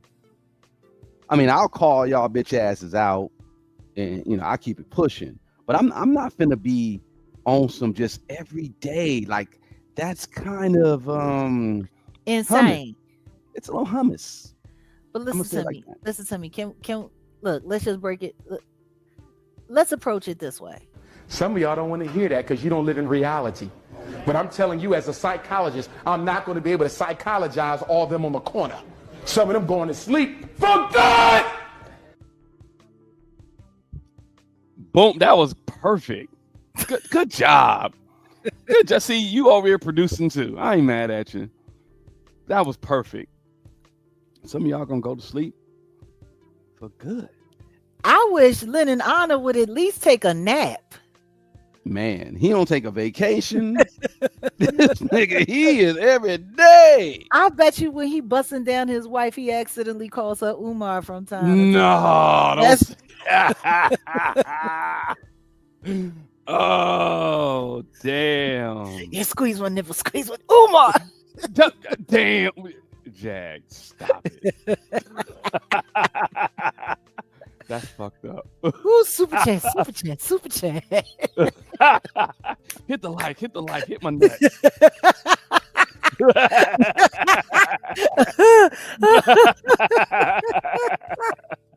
Oh God. Okay. All right. That was funny. That was hilarious. Ooh. That's his corn. Umar is his corn. Damn. That's fucking hilarious. Ooh. Lord. I can't. But anyway. Right quick. Ooh, super chat. Umar's going to jail. Lick my tank. Give me that Umar. Give it to me Umar style. For good. I can't. Slap my ass. For good. Oh, have mercy. Oh yeah, but anyway, that was a nice laugh. We needed that moment. No, but seriously though, real talk. What happened? Ain't nobody. Don't. See, you see what they do? Just don't. No, I hear it. I see it. Don't even highlight it. Don't even worry about it. Let's. I'm not. But wait a minute. We moving on. I hope somebody clips that up and sends it to Mr. I wish I had some honor, but all I got are dirty linen sheets. I think I still got Lennon Honor's number. You want to talk to him? Really? I can hit him up. I'd love to talk to him. Let me see. I'd love to talk to him. I wonder how Marianne Laurent is doing. That died down too after I got involved a little bit, and then she started striking people's page, and the next thing you know, they got up off of Marianne. Yeah, they left Marianne alone. Shout out to her though. That sister, I ain't mad at her. I ain't mad at her, but she's a fraud. Let's just keep it a buck, right? Listen to me. Okay, other phone. She's a fraud magnet. She went from Umar to Lennon. Let me see if I got. Like my aunt used to call us bum magnets when they was kids. They was like, if there was a, when we was kids, she would say if there was a bum in a 10-block radius, we would find them. Marianne Laurent is a fraud magnet. I still got Lennon Honor's number. Yeah, I mean, well, when he was in the San Diego area, I'll check to see if it's still him, but I'll text him. He out there in Salt Lake City. Well, no, he's supposed to be in Utah right now, so. He out there with the Mormons. With the Mormons. Momans. Moments. The Momans. Oh, super chat. Oh, speaking of Momans, we're gonna talk about this next week. You remember the guys who did that movie? Well, no, fuck the movie. South Park. What about South Park? I'm gonna give you some news about them because that's Trey Parker and Matt. What's his name? Matt Stone, right? And the reason why I remember them is because the funny thing is the irony is I remember working on the set of their movie called Basketball. I was like, yeah. This is back day. They filmed it at like the Grand Olympic Auditorium in downtown LA. I used to do all types of like work and just not like I wasn't in the industry. I was like, security. I do this. I do that type of shit, right? Mm-hmm. And back day they did a movie called Basketball, which I thought was fucking just crazy. I never even really saw the shit. You saw it? I remember it. I think when I saw it, I was either extremely drunk or high on mushrooms. You probably were, right? That's the type of that's the audience they bring. Now It didn't stick with me. I put it to you that way. Well, Trey Parker and Matt Stone, and when they say Mormons, I'm laughing because they was always taking shots at the Mormons on South Park and shit like that. Shit was funny too. But Matt and Trey they're producing, or they're I don't know if they're done with this movie that involves Kendrick Lamar. Oh. And I think is it called Whitney Springs? Let me see. Hold on. I don't know if it's called Whitney Springs. I find it hilarious because his wife is Whitney or whatever. That's her name, right? But okay. Kendrick Lamar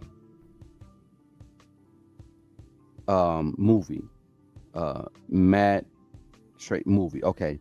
So this movie it's called Whitney Springs. That's the name of the movie. That is the name of the movie. Interesting. And they're supposed to be. Wife's name, isn't it? You say what? That's his wife's name, Whitney. Whitney, right. So Kendrick Lamar teamed up with Matt and Trey Parker to produce Whitney Springs. So it's going to be directed by Trey Parker with a script written by, I don't know who this guy is. He follows a young black man interning at a living history museum who discovered his white girlfriend's ancestors owned him. And this is with PG Lang. This is Dave Freed. This is So the Get Out Part 2. Right. So they were supposed to drop this back in like July of last year. Then they said this year of 2026 in March, and then it never happened. I'm curious to see, but it's gonna happen. I know it's happening. It is gonna happen. Have you heard this?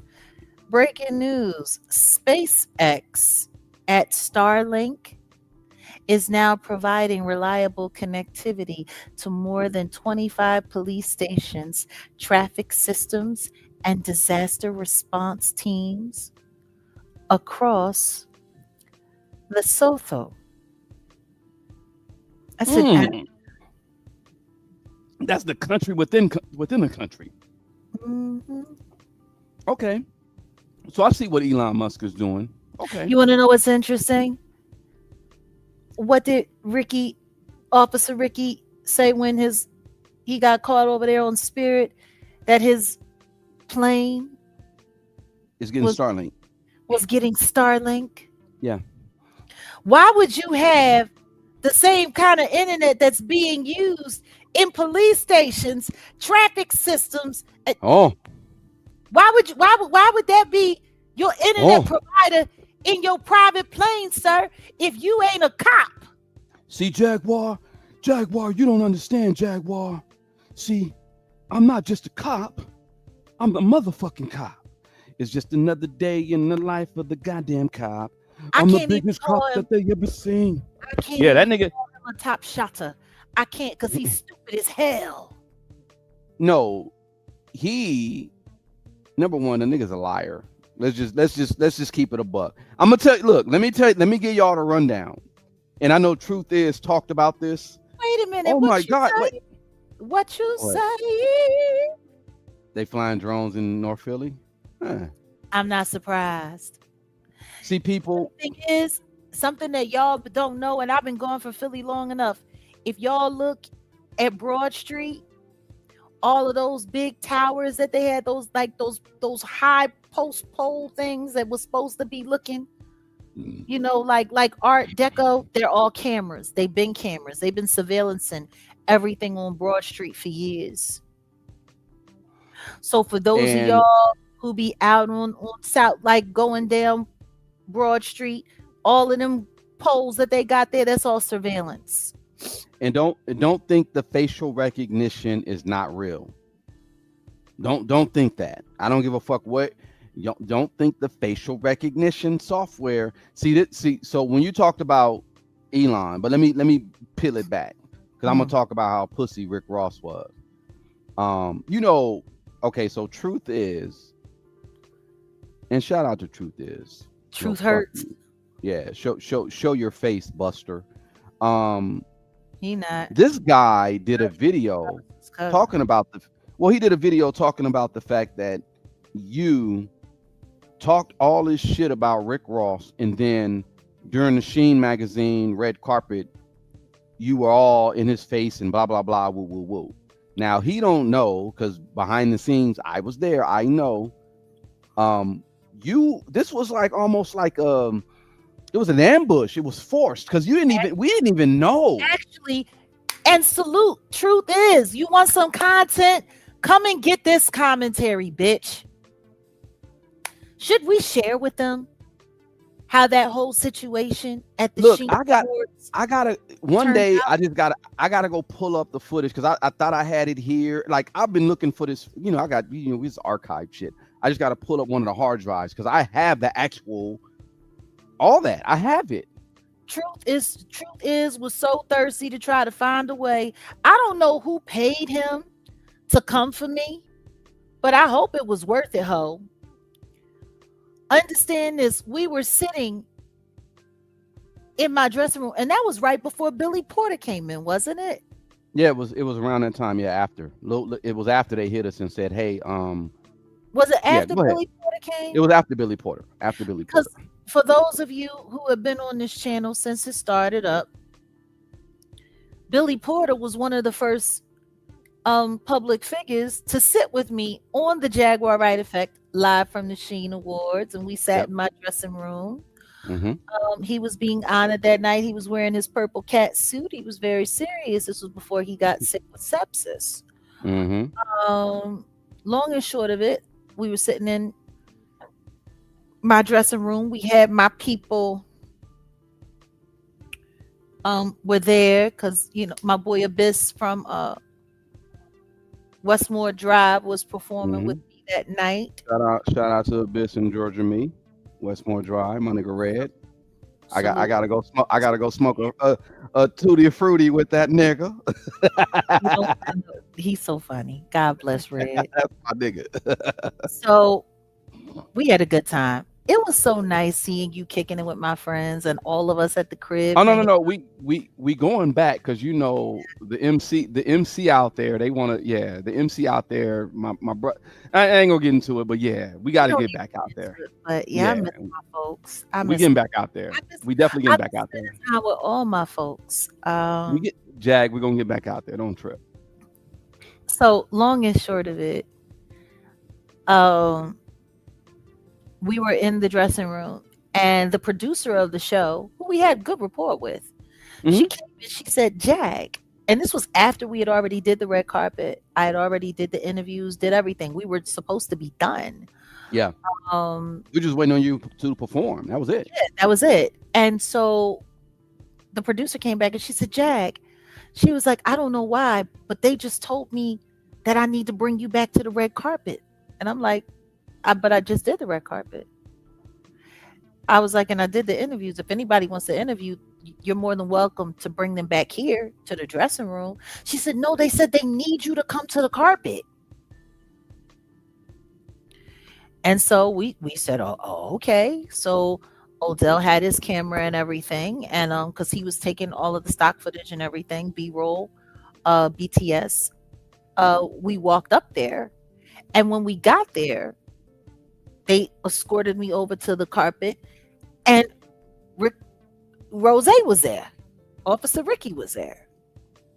So next thing you know, they got us face to face on the carpet where all of the cameras were, where all of the photographers were, where everything was going.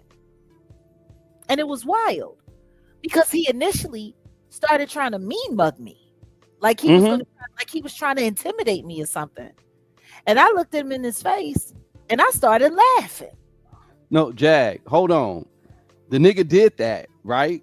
Mm-hmm. And then he looked at did you see him look up and look at me? And I looked at that nigga. Yeah, I looked at that nigga like yeah.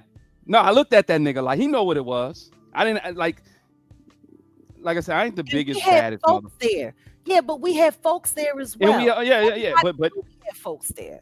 But and I'm not finna say like I'm the biggest baddest mother, but I looked at him like, yeah, nigga. Like I looked at him and he bitched up in my mind, and what I saw, he bitched up because he was mean mugging you at first. He was trying to mean mug me.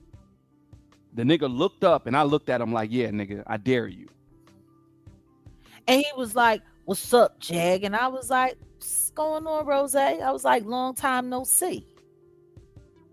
He was like, oh yeah, when was that? I was like, at Club Bed, down South Beach. Your what table. Did you see at Club Bed? What'd you see? There? And I was like, you know what? Shout out to South Beach. And I walked the fuck off. Because at that point in time, and when I'm talking Westmore Drive, I'm talking about Westmore Drive in Atlanta proper, around the corner from Martin Luther King's high school. So that whole situation was set up for that photo op to do either one of two things. To tick me off and to trigger me so I would do something so that they could have that all caught up on camera.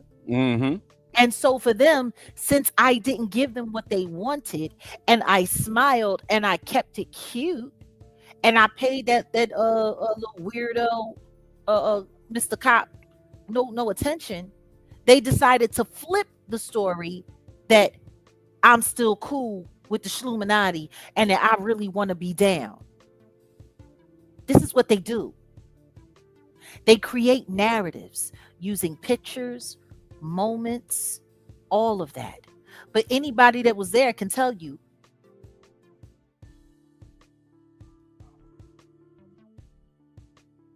them more than anything.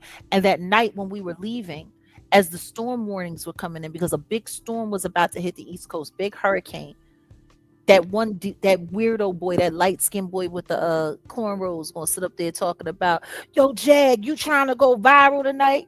And I was like, every night's a good night to go viral. Now you go figure out how to do it on your own. Would you call that nigga Chino XL? Chino XL. They left me the hell alone. It was a mess. It was good. Right. Ain't nobody scared. Nah, Rick Ross would have got his fat ass folded up. And that's on my mama. But this is the thing. To see somebody like Truth is run with that narrative lets me know you're in touch with people who push that narrative to you. Right. See, that's the thing. I know a lot of people fuck with Truth is. I know a lot of people like to fuck with his content and like to think that he's serious. But there's a reason why he's anonymous. There's a reason why he's always on some heavy conspiracy theories. And there's a reason why he flips and turns on people. Because once upon a time, he used to go over my content and do my content on some, I don't know if she's all the way 100, but she did say this and she did say that, and it does line up with this and it does line up with that. Salute LP in the building. But after the Diddy trial hit, his commentary towards me turned negative. Right after the verdict. Well, he tried to land on the whole, well, I'm this Christian, quote unquote, and I'm this, and I'm for the army of God, and this, and Jag How do said we this, know well, that? she's a How, witch, and no, but how do we know that? How do we we don't know know, what you we don't are? know, we don't Just know, we don't because know shit about you him. say it. No, this is the thing.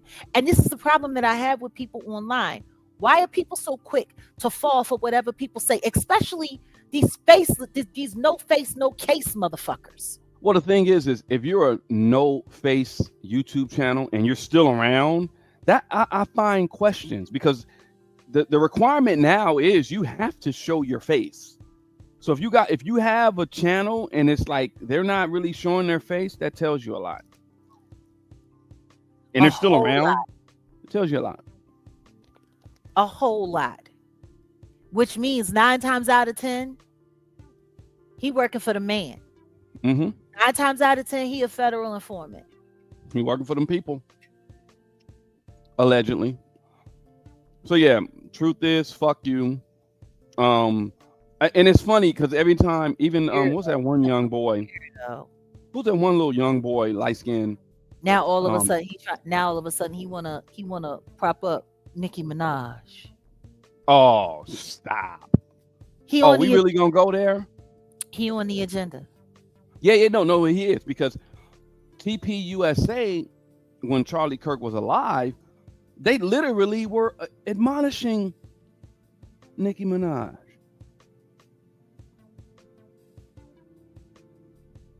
Maybe we'll do a members only where we'll really talk about behind the scenes of how, they were trying to get. I ain't gonna go there though. I'm not gonna go there on a public. I don't want to go there on a public stream, but yeah. We might need to say that for Patreon. For real. We're gonna have to. Because I don't think people understand. I don't think people really understand what's good and what's going on, but it's cool. All that I know is, hey, good luck to you, bro. Because he picked up a lot of subscribers doing commentary and content on me. And there's nothing worse than people that make money off of you and then make more money off of you trying to trash you. And switch up. Yeah. It's kind of corny. It's kind of sus.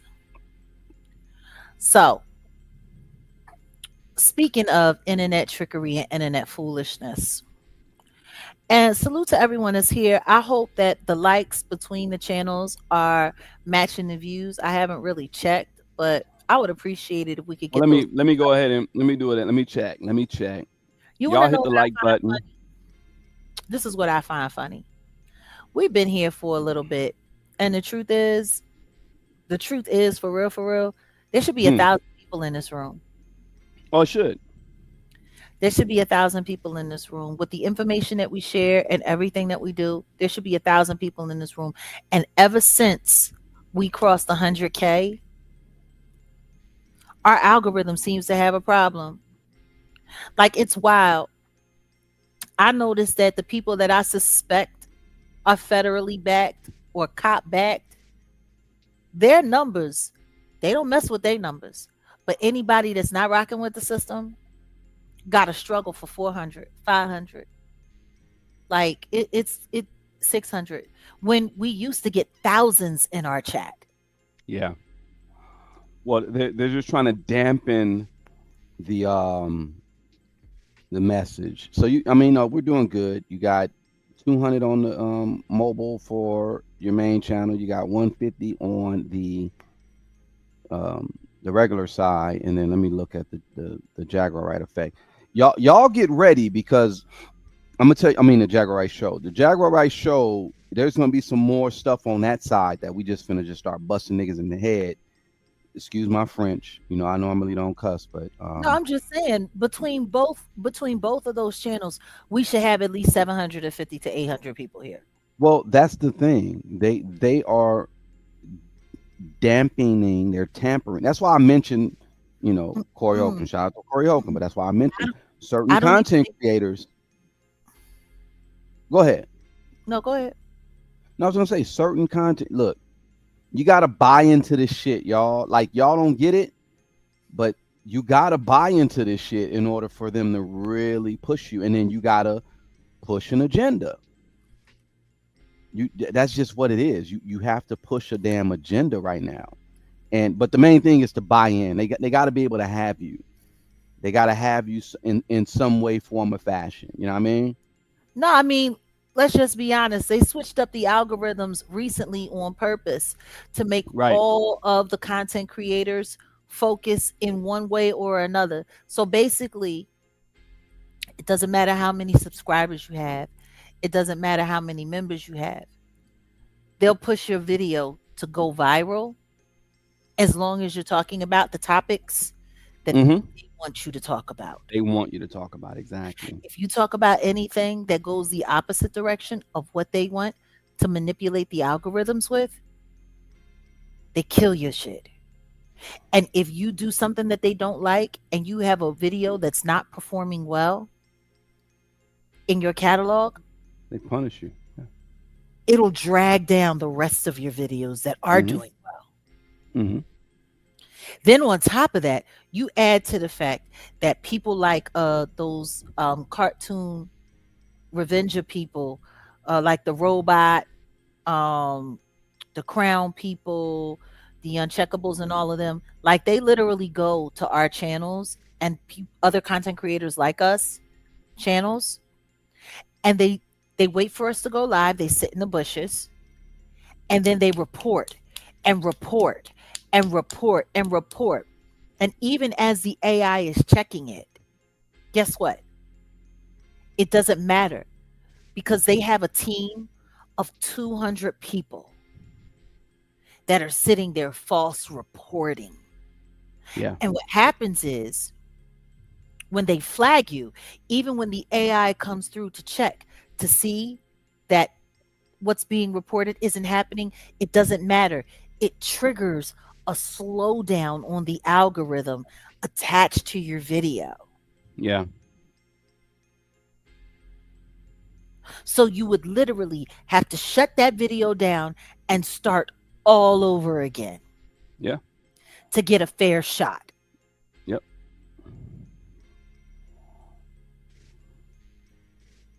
It's crazy. But see, that's the system that Trasha K taught to all of her interns. And they all do that. So they all have these little crews where they go from channel to channel that they opt up against, or that tells too much of the truth, or that's doing too much, that's drawing attention. And then they report. Like they literally that's why you see these people, they're working around the clock. Like if you look at the ops that they have, the trolls that they have, those people, in my opinion, I do believe they are being paid to sit online in 6 to 8 hour shifts and do nothing but go from video to video reporting channels. Well, They'll have groups of 25 to 50 people working simultaneously, yeah. scanning and going through videos and reporting and reporting and reporting. And then they'll say, oh, nobody's really interested in that content. They don't have good numbers. No, it's not that they don't have good numbers. It's that you're doing everything you can do to affect those numbers. That part. Exactly. Yeah.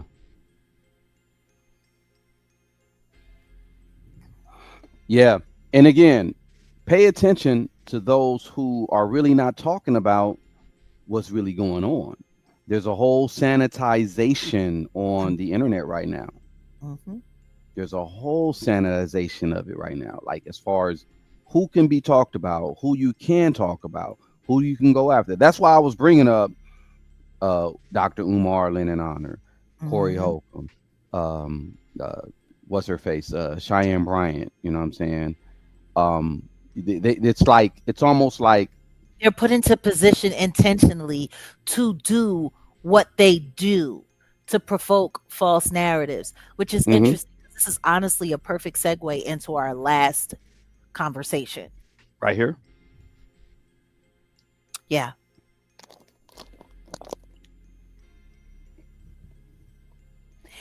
Now, this week was an interesting week with tragic news and cases. There were two black white issues that jumped to the head of the thumbnails on YouTube this week. Carmelo Anthony versus the Metcalf tragedy, and Joe McCain versus the Ashley Janae tragedy. I find it very interesting that of all the time since Ashley passed away, it took Joe McCain a month until right around her funeral for him even to come back into the country and have anything to say. To which it's just funny how when he showed up, all of a sudden that fake AI video of him and her allegedly started getting passed around. And then we found out it was AI. And then all of a sudden it's poor Joe McCann. He's being lied on. He's being gaslit. He's being persecuted. And now, nearly a whole month and change after that, after the Carmelo Anthony verdict happens, one of the most racially charged stories that we have right now in media, and it's black versus white, and everyone is going crazy. And in the midst of all of that, now all of a sudden, he has all of these pictures to share with us about how Ashley Janae was unstable, about how she wanted to self delete, about how she was crazy and put her hands on him, and about how he tried to be a good man to her and he tried to do all of these things for her, but she was just insistent on getting herself up out of here. Text messages, pictures. And I'm sorry, but anybody who's believing these pictures, God help you. Because until I see, number one, the picture on the website that holds all of this information, like I find it funny that Joe actually took the time to create a website. This is some real crisis management looking ass ish. Oh yeah, it looks PR. But the It picture, does. no, but the picture that he used with her finger,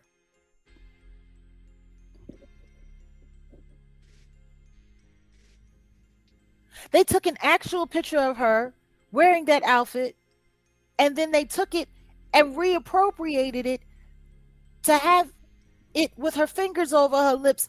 This is on some, this is like Kim Porter book part two with Chris Todd looking like ish.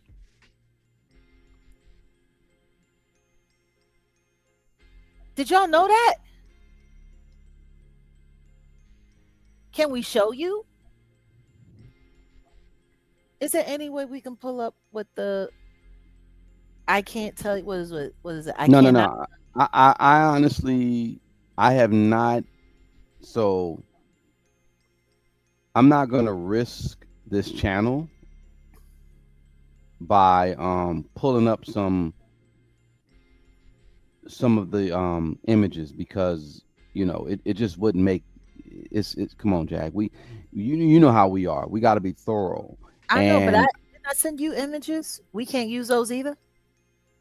I'll pull them up. I'll pull them up. I got it. I'll pull them up. I really was just trying to. Yeah, where did you send them? Give me 1 second. I believe I sent them to you on the app. But um because of copyright infringement and all of that stuff, we're going to be very careful with what we share Yeah, with you. it's Because just. I do I believe mean, it is I'll a show setup, it. it is a dragnet. Um I'll show it, but it's. I'm just yeah. I I mean, for the sake of the story, let's just say it like this, right? Let's go ahead and which one you want me to display first? it doesn't matter because we also have a copy of the text messages, don't we? Yeah, we do. So Joe McCann shared these pictures. And these are supposed to be Ashley Janae. This is supposed to be her after they went snowboarding. And apparently she had a bunch of outbursts. She was DV with him. She allegedly threw helmets and snowboarding equipment at his head, which hit him, which hurt him. This was supposed to be them in Tanzania, the one in the field. But this picture here, this was after they came back from the trip. Apparently, this was her throwing all of the snow. That was her throwing all of the snowboarding equipment into the street for whatever reason. She was angry. He has all kinds of stories about her erratic behavior, and apparently the reason why she was behaving this way was because she had went to the doctor and found out that she was not able to bear children. She's infertile.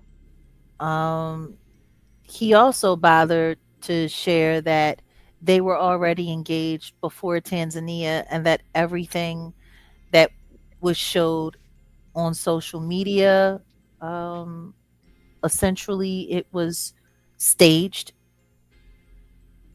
The proposal that we saw online with the lions and tigers and bears, oh my, all of that was staged. He said she knew how to make things look good and go viral for the internet.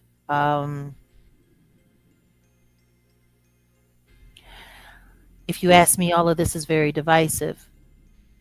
Yeah, exactly. Yet he wanted to marry her. And if she was having these kinds of stability issues, why in God's name would you take her halfway around the world? Right. And here's allegedly some of the messages, and I'm saying allegedly. Because her phone, just like her ring and the rest of her belongings, were being held by who we do not know. The one thing that we do know is that Joe McCain was not detained for that month he was there in Zanzibar while they were doing the investigation on her. And if you had all of this information and clearly you were paying attention to what was being said about you online and the things that were happening online, why in God's name would you not share us all of this information a month ago?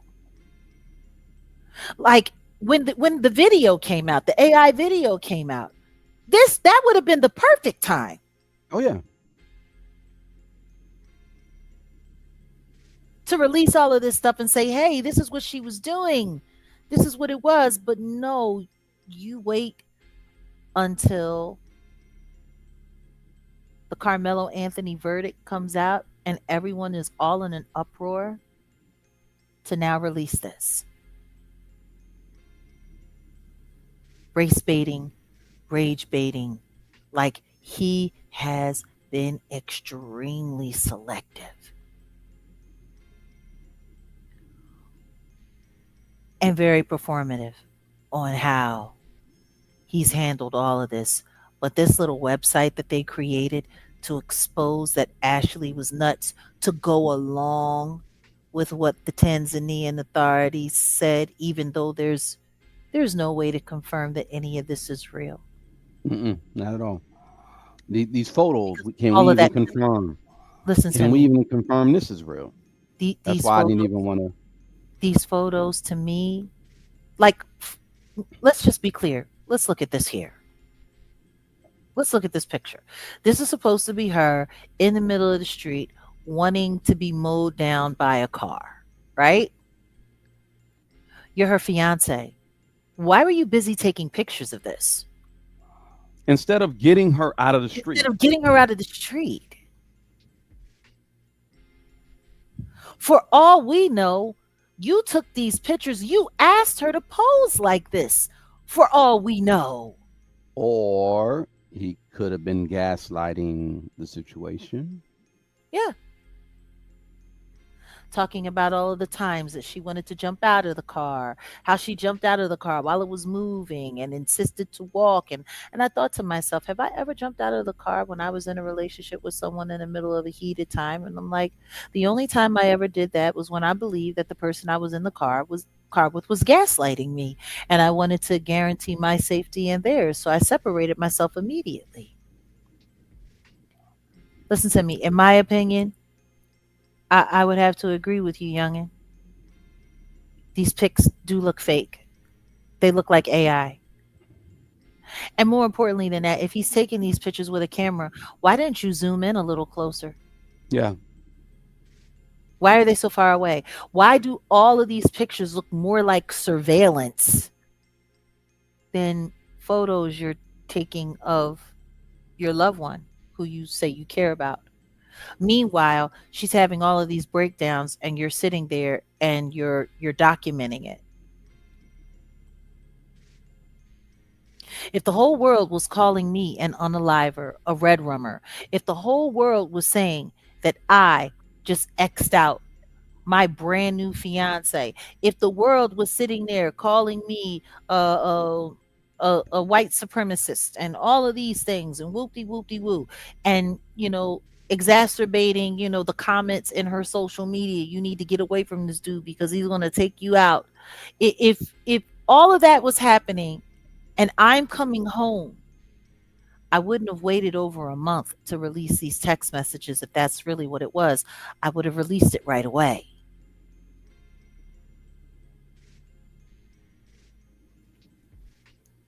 I would have released these pictures right away.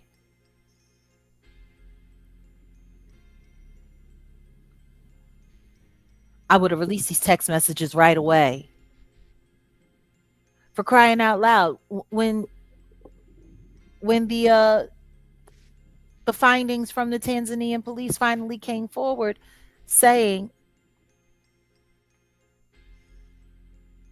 "Oh, sweetheart, we already know that, Tom. We already know that. That's old news, baby." Hmm.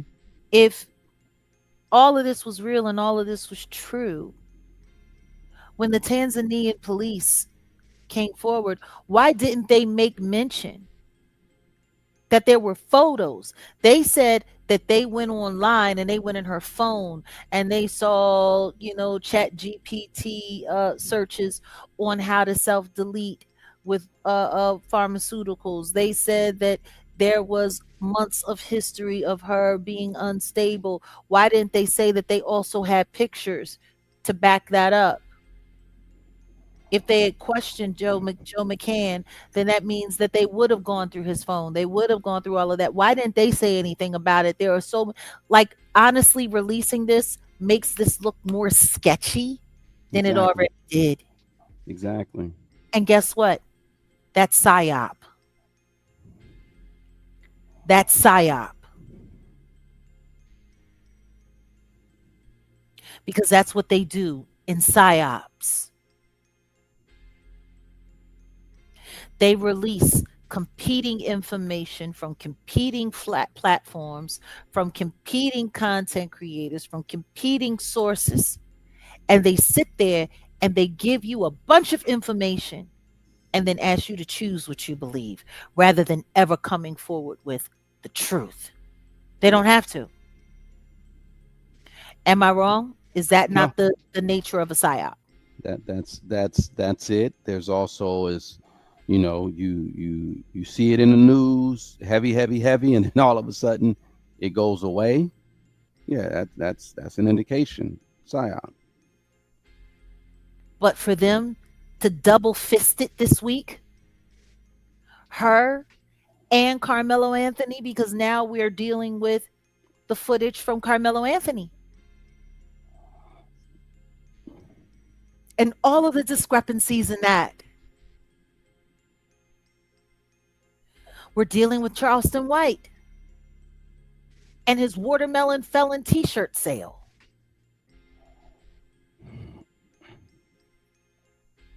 There's something wrong with all of this.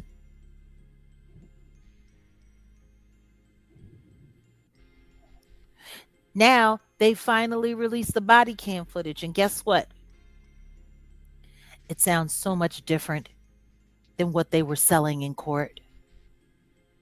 In court, they tried to make it seem like Carmelo was tough, rough, cruel, callous.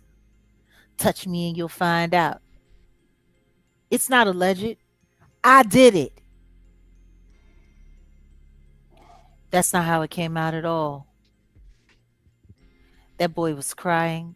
That boy was terrified. And that boy was very concerned on whether or not Austin was okay. He didn't ask if Austin was still alive. He asked if Austin was still okay. If what he was doing was trying to commit homicide. If what he was doing was trying to unalive that boy intentionally. If that were even in his mind, he wouldn't have asked if he was okay. He would have asked if he was still alive.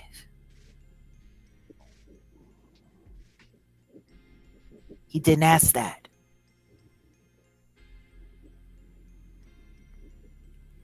He didn't ask that at all. He asked, is he okay? Which means that whatever happened between him and that boy, Austin, there was no intent.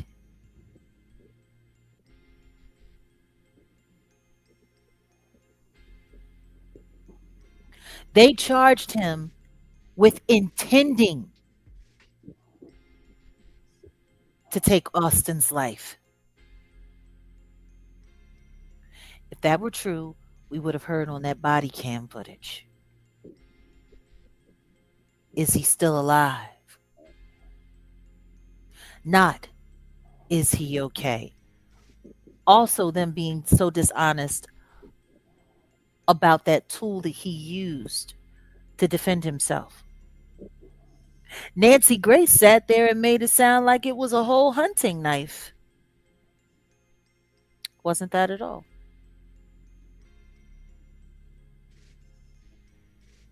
It wasn't that at all.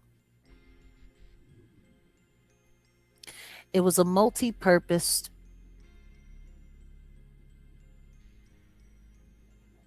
tool with a blade.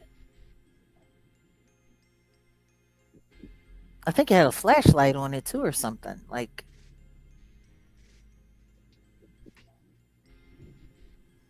they went out of their way. I got a big question though. They played video in the trial, but did they play that body cam footage?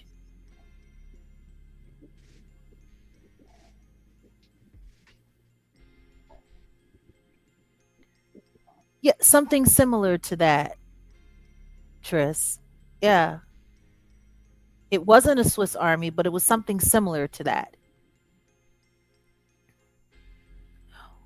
If they showed the footage from the tent, why didn't they show the footage from the body cam?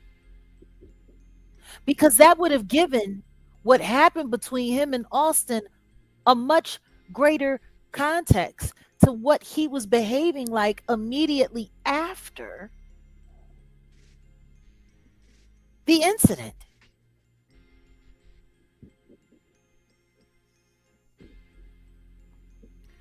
Understand this.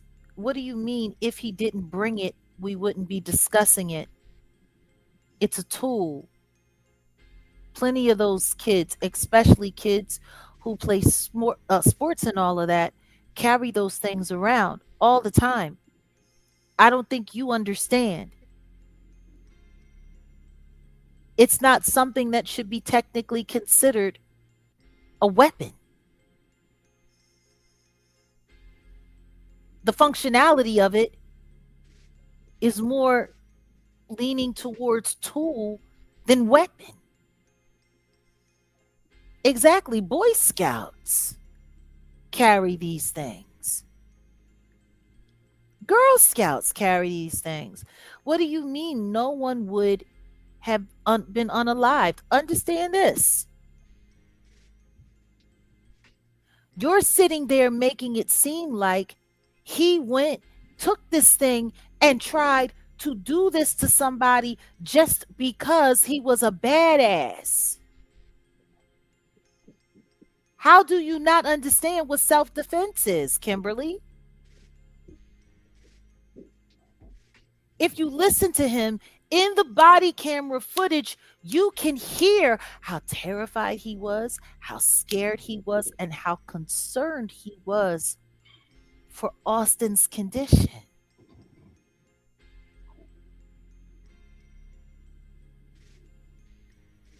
That body cam footage audio makes all the difference. Matter of fact, is there any way we can pull that up and listen to it? Let me see.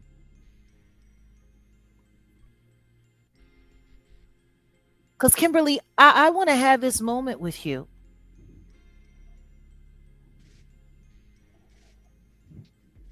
I want to listen to this audio. And I want to ask you, does Carmelo sound like he was cold-blooded and out for demise?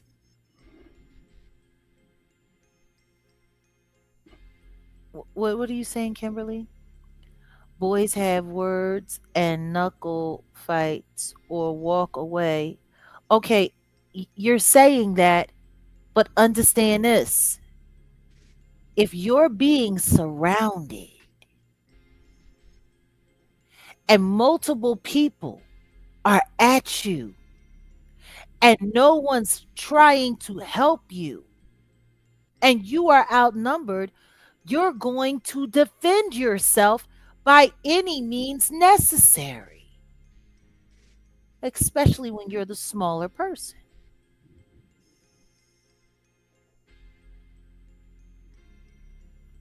What's this here?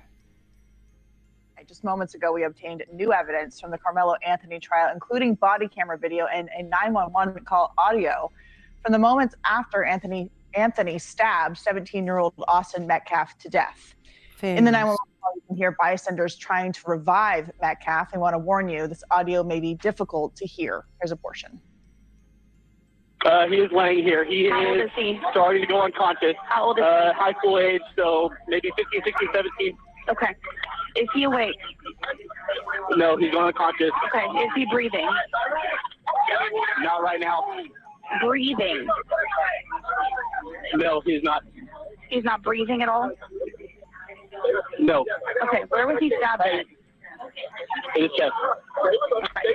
I've got them coming, okay? Stay on the phone with me. All right. Is the assailant still nearby?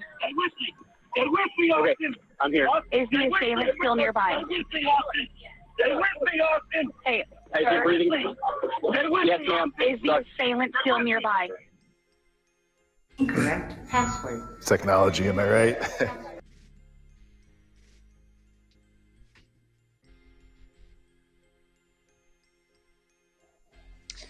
This is the first time the public is seeing these images on your screen since cameras were not allowed in the courtroom during trial. Carmelo Anthony, who is convicted of murder and sentenced to 35 years in prison, can be seen running from the tent where him and Metcalf struggled. The knife that was used to strike Metcalf once in the heart is a lot larger than many of Anthony's defenders made us believe.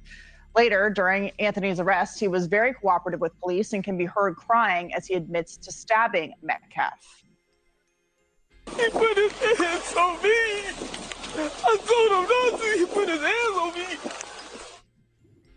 Joining us now is Randy Zellin, criminal defense attorney and former prosecutor, and Jesse Weber, host of Jesse Weber. Okay. If you'd have let me know in advance, I would have gotten the full footage or whatever. But we'll just have to revisit because I didn't want to go over too much of their content. But yeah. No, I understand because I wanted to hear more of just the body cam footage. They just played a little bit of that, yeah. And notice the way they said it. Oh, well, they were framing it up to, yeah, exactly. They're framing it up so that the media doesn't have to be wrong. Exactly. Because the media was wrong. And even what they showed, that they still, did that look like a hunting knife to you? Because No, hell no. They said the knife looked bigger than the knife was bigger than what they had. I like a little ass pocket knife. yeah, that's not. Yeah, Yeah, they full of shit. they putting 20 on 10 without a doubt. Okay, Kimberly says he got 35, not life, 17 parole. You saying he should get nothing? No, Let's he should get let's all 21 years old. He should be out. ourselves for Let's just everything say it like that. might happen. Every night would be purge. Really? Let me ask you a question, Kimberly. That young man who passed away in South Carolina, who got chased down by Rick Chow and his son, and then they fired in his back and took his life. Was that self defense? Because he got off for that. I'm talking to Kimberly.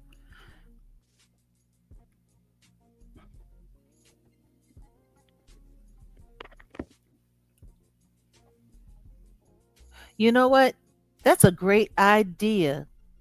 You want to drop the link? Should we drop the link and invite Kimberly to the stage? I would love to have this conversation with Kimberly.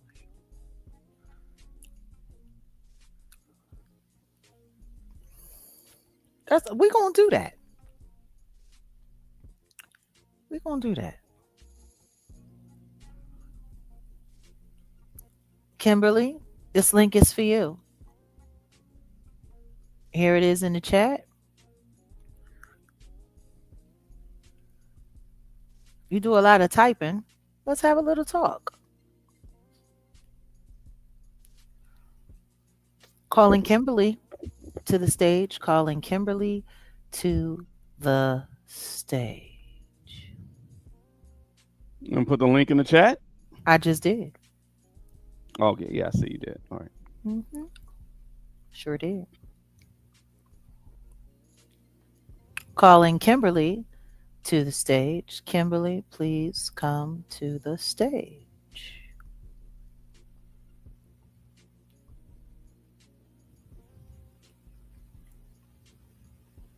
And understand this.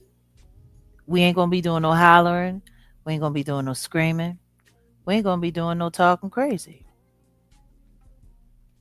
Kimberly, please come in at this chat with us.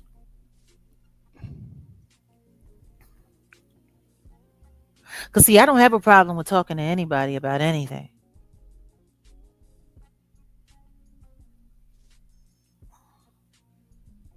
At all. Exactly, a healthy dialogue. I just want to know. What is this, Kimberly? No thanks. I said my piece. I'm Okay. 2A all the way. Yeah, okay. All right. People Okay. need to keep what? You're not making no sense, Kimberly.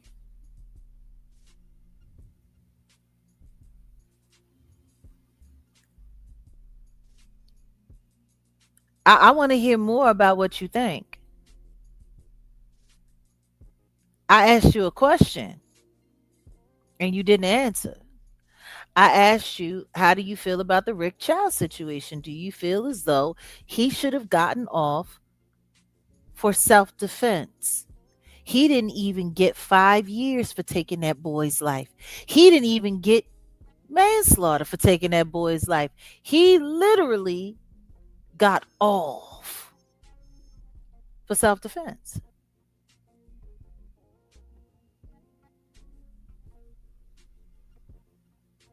Judging by what you say, Rick Chow should be in jail for taking that little black boy's life.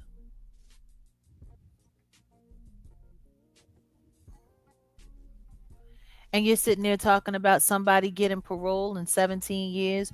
See, clearly you don't know much about the jail system, because the truth is, he might be eligible for parole, but he has to live to see that.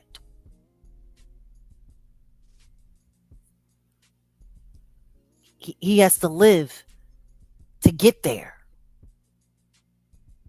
You know how many people I know went to prison for a sentence that seemed relatively reasonable for them to do, but then get caught up in a jail fight, and then the next thing you know, they lose their life before they even get to parole? He's been accused of intentionally unaliving a white boy who has ties to law enforcement and government. You saw what happened to Tory Lanez.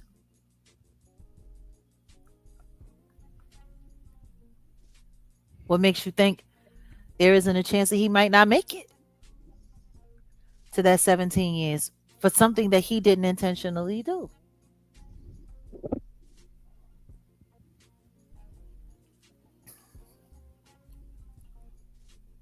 You quiet now, Kimmy? Kimberly, are you quiet? You did all that talking in the chat.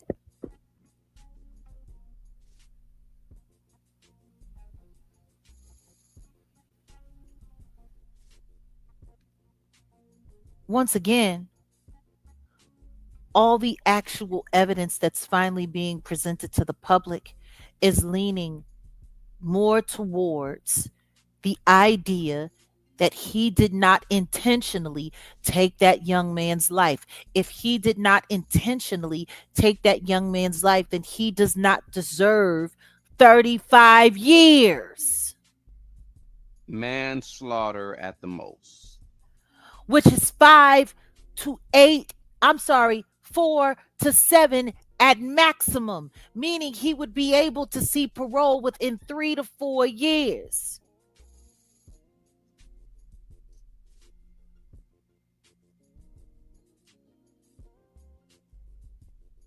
See, the problem that I have with closed-minded people like you, Kimberly,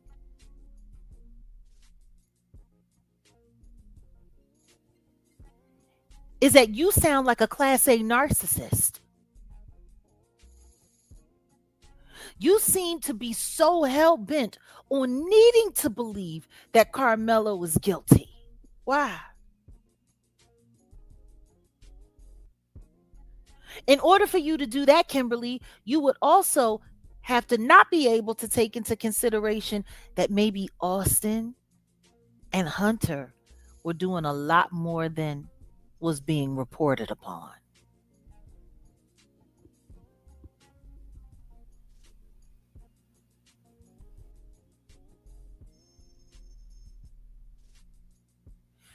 That boy was scared. You could hear the fear in his voice. His voice curdled up, high-pitched tone. You could tell he still had adrenaline pumping through him. I know a guy that put a shiv in somebody almost 100 times. They had to pull him off of the corpse. And when they pulled him off, he was still stabbing. The adrenaline and the fear, it set in. And his body was stuck in fight. When they pulled him off of my cousin in Rikers, he was still stabbing. The person that I'm speaking of took my cousin's life. My cousin was a piece of shit. So I get it. See, the part of the story that really, really, really matters most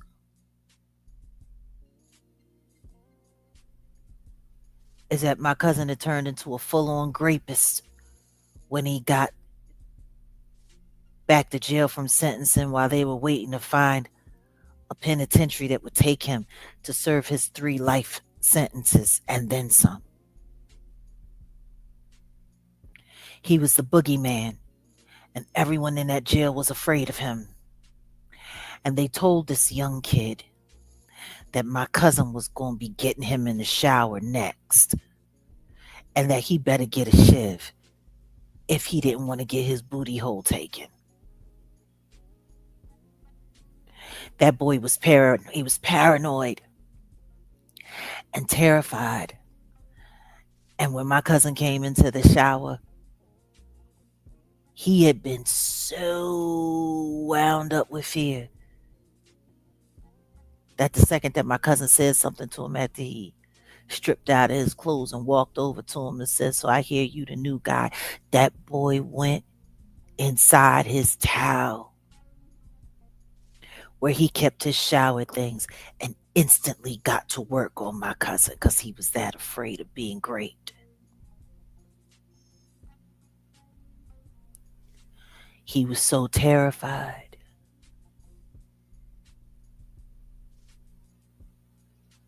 He penetrated my cousin's body more than 100 times and was still plugging away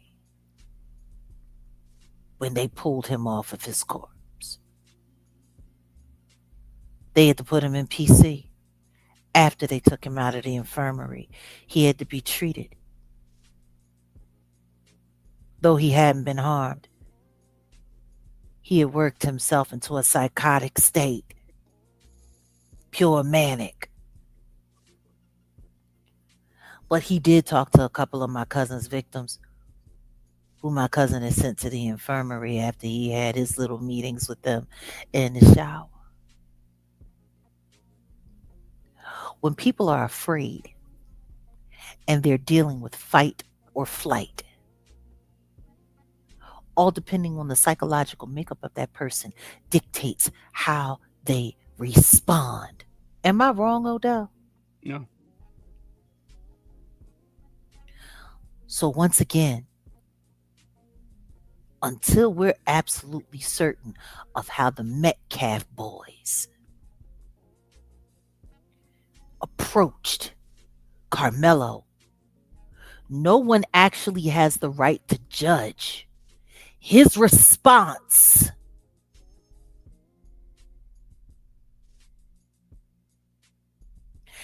and if his response was based in fight or flight, and fight is what he chose because of his circumstances,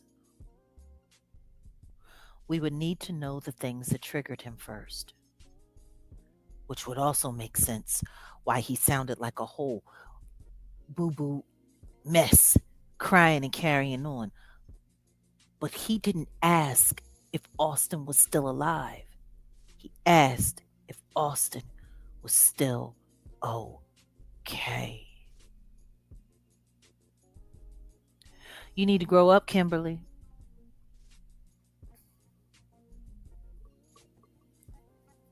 You need to grow up. So, long and short of it,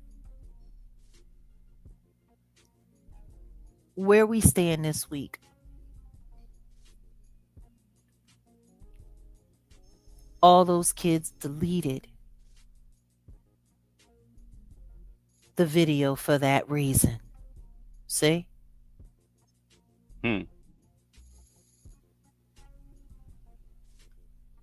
Why did those children delete their videos of what was going on under that tent? And why weren't they all charged with obstruction of justice? They destroyed evidence.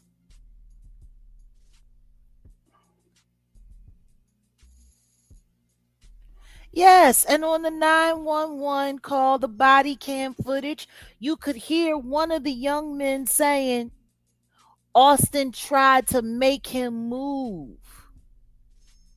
How? How did Austin try to make him move? Do we even know Carmelo's background?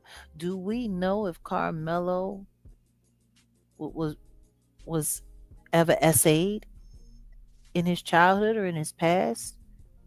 Do we know if he had been bullied in his past? What do we know about Carmelo? Did anybody bother to ask any questions about his state of mind? Was he even examined by a psychologist? Because I didn't hear no psychologist testify. I didn't hear about no psychologist testifying at that trial. That's one of the first things that I would have done. I would have had him evaluated immediately on why that level of response was necessary for what happened under that tent. Mm-hmm. Am I making sense? Mm-hmm. I'm sorry. Who sounds very stupid?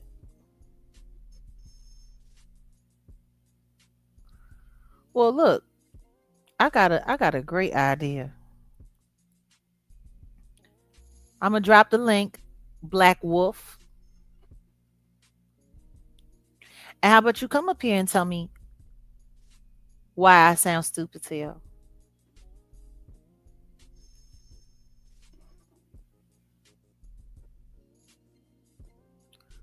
Okay. You think I sound stupid? There goes the link. Come up here and tell me why I sound stupid. I want to know. Seriously. I want to have a conversation with someone.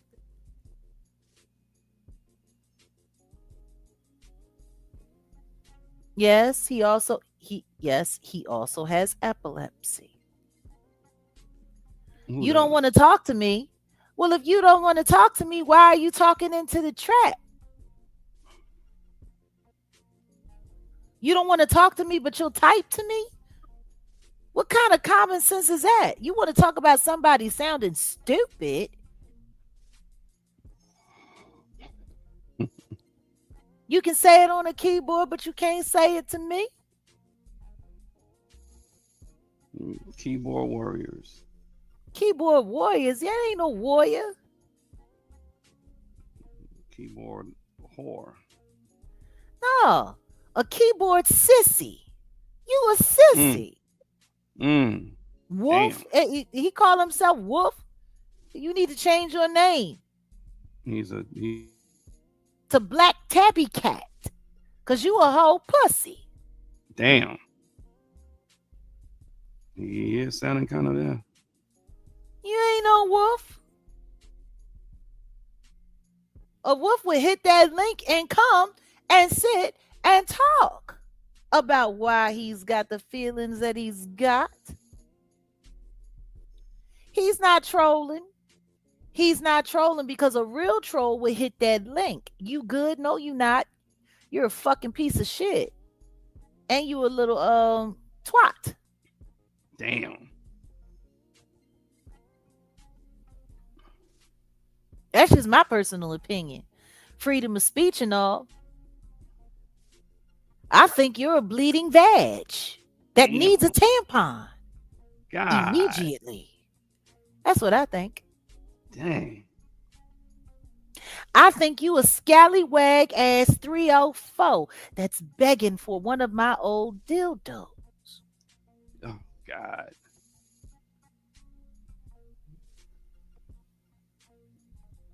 He's scared. Is he scared?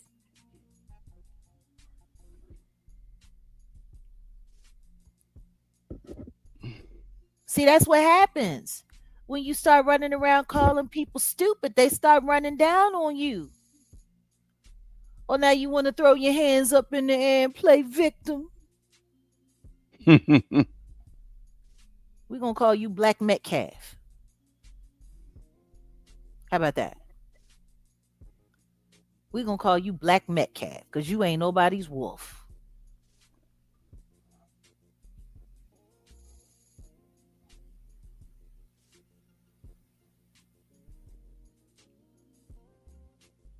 He gonna cry in the car. I'm beyond stupid. I'm beyond stupid. How am I beyond stupid? Come and tell me how I'm beyond stupid. Pussy. Little trick hoe. Come tell me how I'm stupid.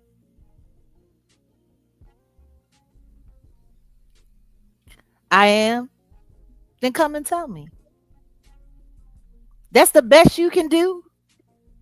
That's all you can come up with? I'm mental. How am I mental? Everything that I said makes perfect damn sense. You the only one sitting up here sounding stupid, and then you want to sit up here in the chat and act like a big old gash in between a fat girl's legs. I don't understand. Probably smell like one too. Like tuna fish and old saltines on a hot summer's day.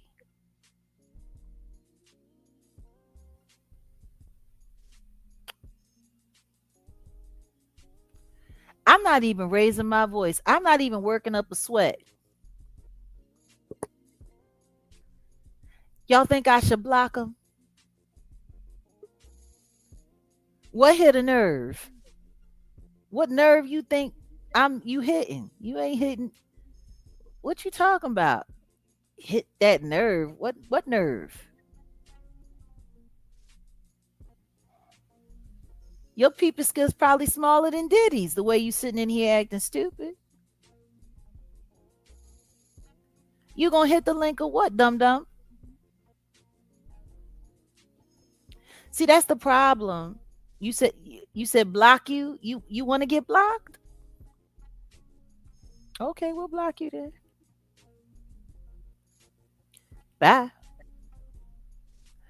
Ladies and gentlemen, Black Vagina Metcalf. Who we got here in the back? Somebody showed up at the back.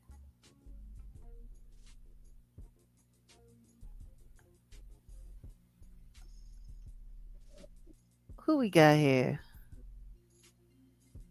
Hey, Devin. Hey y'all, how's it going? What's going on, darling? No, nothing too much. Just enjoying my Saturday. I was planning on going out with a friend to go walk the Beltline and go catch a movie to celebrate our Juneteenth, but instead I went and took some like a class on braiding because I'm gonna need to know a skill when I move to Costa Rica. Okay. Give me some money. Okay. That's what's up. Oh man. But yeah, other than that, I've been in and out of the live today because I've been doing different things. But I heard a lot about the situation when you ran into Rose, and then what really caught my attention tonight was when you were speaking on the Carmelo Anthony thing. Oh, as well as earlier caught my attention too. You mentioned the Rothschilds and like how connected they are. I didn't realize it was that deep. Um, that was interesting. And so, with the Carmelo Anthony thing, and with the guy and the black lady, I forgot their name. The guy who supposedly was being investigated for killing that the black lady. What was their name? You talking about Ashley, Janae, and Joe McCann? Yes, for all that stuff. Like you said, to me, it's very interesting how all this stuff is happening like simultaneously, back to back, and it's all racial. It's all black and white, black and white, black and white. Exactly. And so it's just like, hopefully people can see, and with your channel, you're helping people to see that this is being done intentionally. You know, and so it's just a matter of, you observe it, but don't internalize it too much. But on the same token, when you see these things going on, like with, let's say, Carmelo Anthony, with him being so young, like what, 18, 19 years old. And I just put myself in his shoes. I'm like, I couldn't imagine being 18 years old and going through this and being put in a jail, at such a young age. And from what, I know we don't know him personally, but just from looking at him intuitively, I'm like, he seems like a gentle soul from what I see. And it's like you said earlier, yeah, he could, even if he did get parole, who knows if he's going to live to see that. You don't know what these people are planning for him, That part. And I think about all of that, for all we know, they could be setting things up to make an example out of him, as well as to incite even more race issues, you know. So I think about all those things. And just hearing you and Odell talk, it makes me just go deeper in my thought, And then part of me too is like, okay, well, what can I do from home? What I will be doing for sure is donating toward the legal fund that y'all have set up.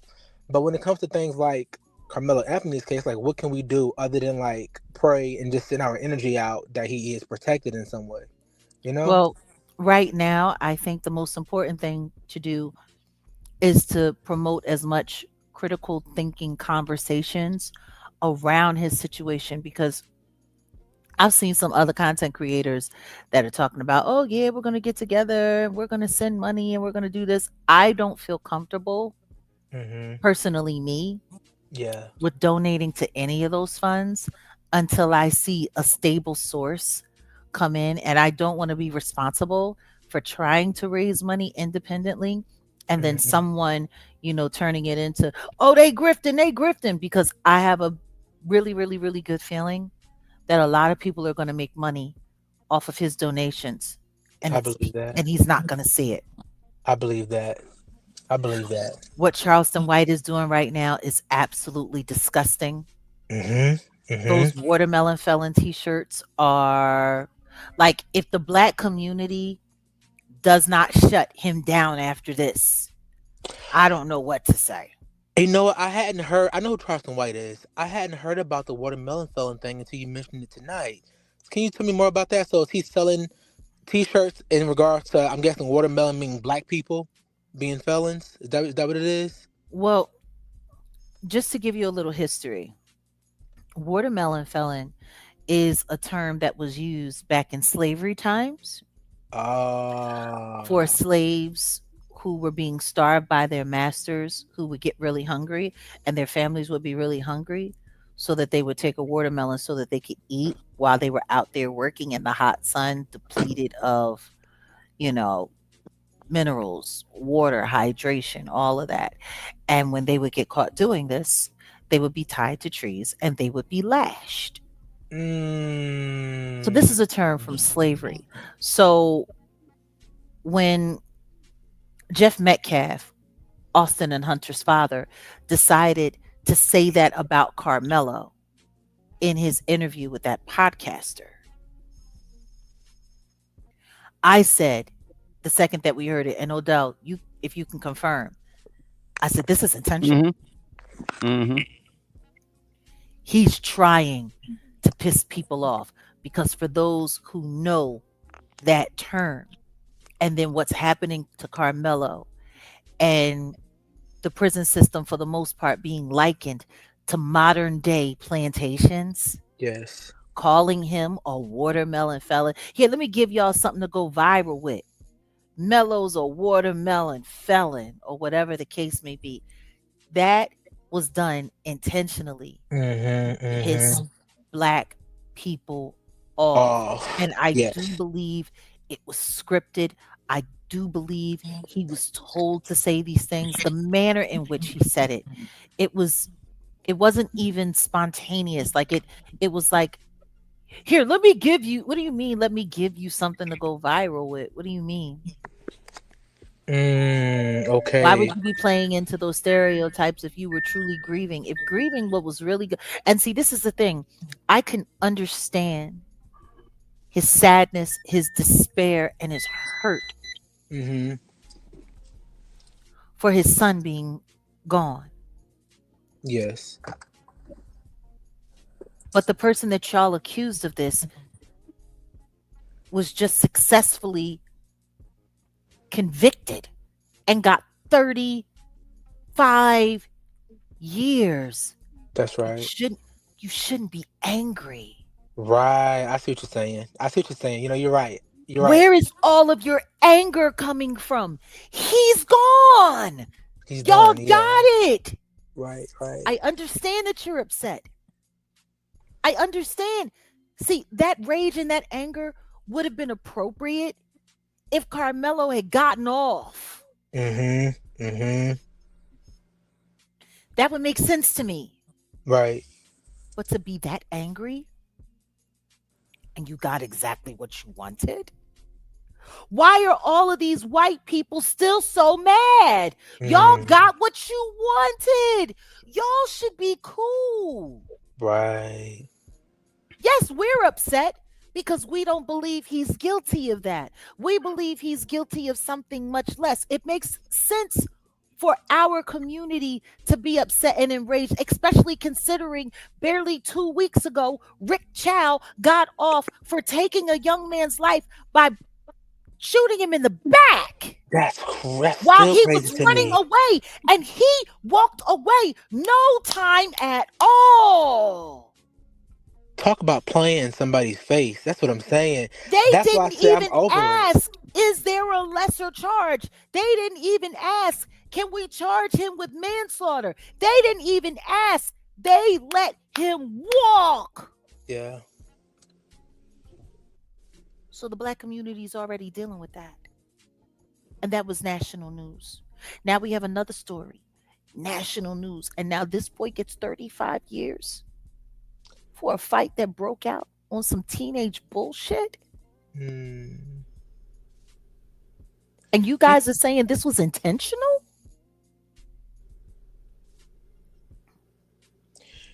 Do you know what I don't like about this the most?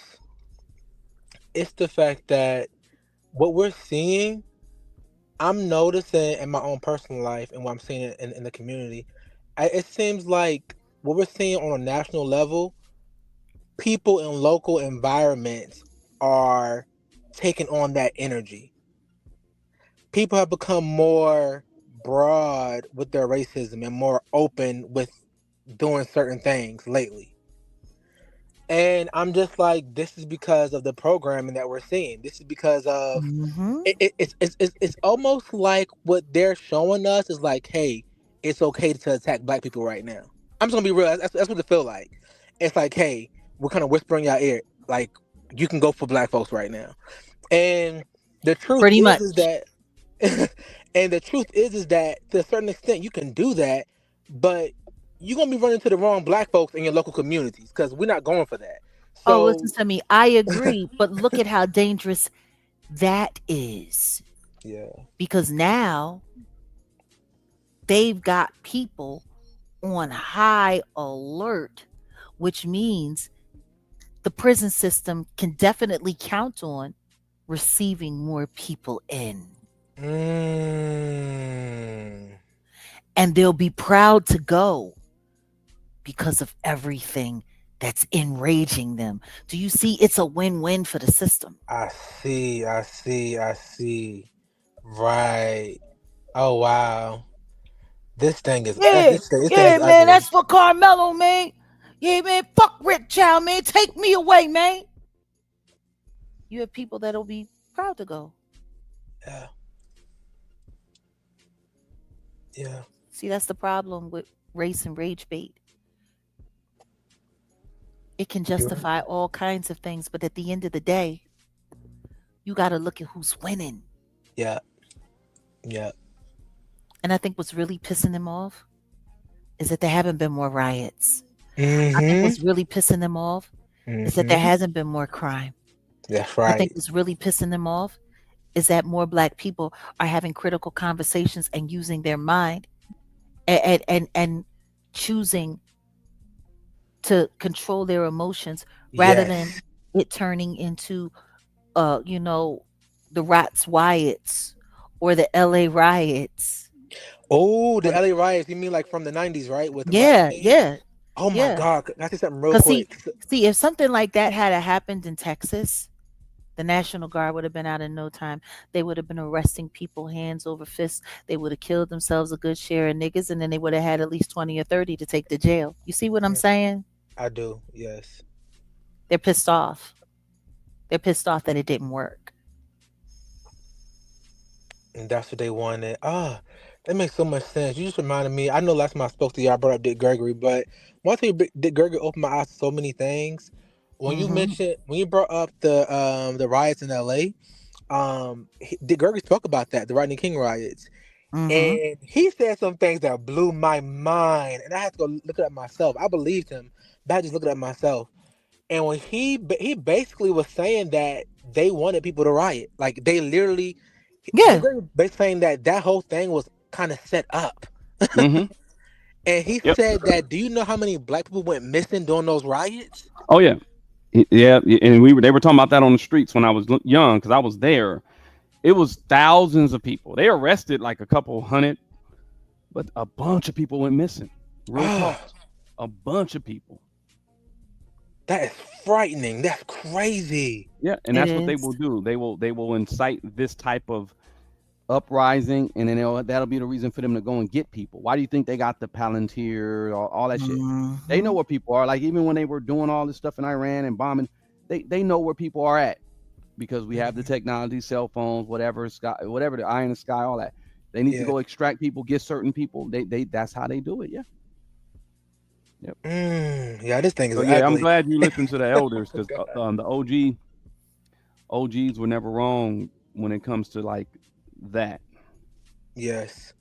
Oh yes. I paid Dick Gergen close attention. Like I said, I was a teenager back then, but like I said, something about his spirit caught my attention, and I mean, if he blinked a finger, I mean, if he blinked If you an eye, guys don't mind, we have somebody here at the backstage. Devon, would you mind sharing the stage with our girl Ebony?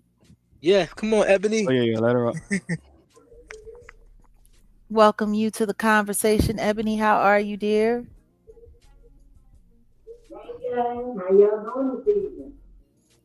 We're doing okay, but you sound like you're echoing and you sound far away. So I'm not sure what's going on with your audio. All right, the YouTube off. Can you hear me now? Yes, much better, much better. Much better. Hello, peace and blessings to everyone. Jag, excellent program tonight, as usual, hitting on all key points that we need to be hitting on. And one thing I want to hit on too. Yes. You two are perfect points. I love it. Keep up the good work, y'all. Oh, y'all are inspiration to others, honestly. I want to go backwards from the Carmelo situation. You just pointed on something regarding us as foundational Black Americans here, us forming think tanks, honest, critical think tanks. So once people are able to think themselves out of situations from starting simple and then, going to more macro stages, we'll be more comfortable. But we got to touch on the fear. Mm-hmm. It's okay to be scared, people. It's okay to say, I'm scared. There's no way. Just like Dr. Francis Cress Welsing taught us, we have to address everything in order to fight is trying to take us all day, every day. There's no getting around it. There's no hiding nowhere. There's nowhere to run. There's nowhere to hide. Nothing to do. All you can do is pull together into these think tanks and think our way out of it. No fighting or nothing. I'm going to tell you something. During the they found out that we still had it together, and it shook the core of them. I have a foreign friend that argued with me for many years. We worked in the DHS system. And when she told me how they were taking them in New York, throwing them behind the hospital. It's all a big old, you got to understand position, even if you're scared about it. Even if we have a think tank about that your gut and your brain and in sync. We have to keep those clear and in sync. But talk about the soul, you understand? We gotta, and once we grasp hold of that, I think we'll be all right. I'm not worrying about no adults no more. That's to see this. Because it's almost as if his parents don't even know no better.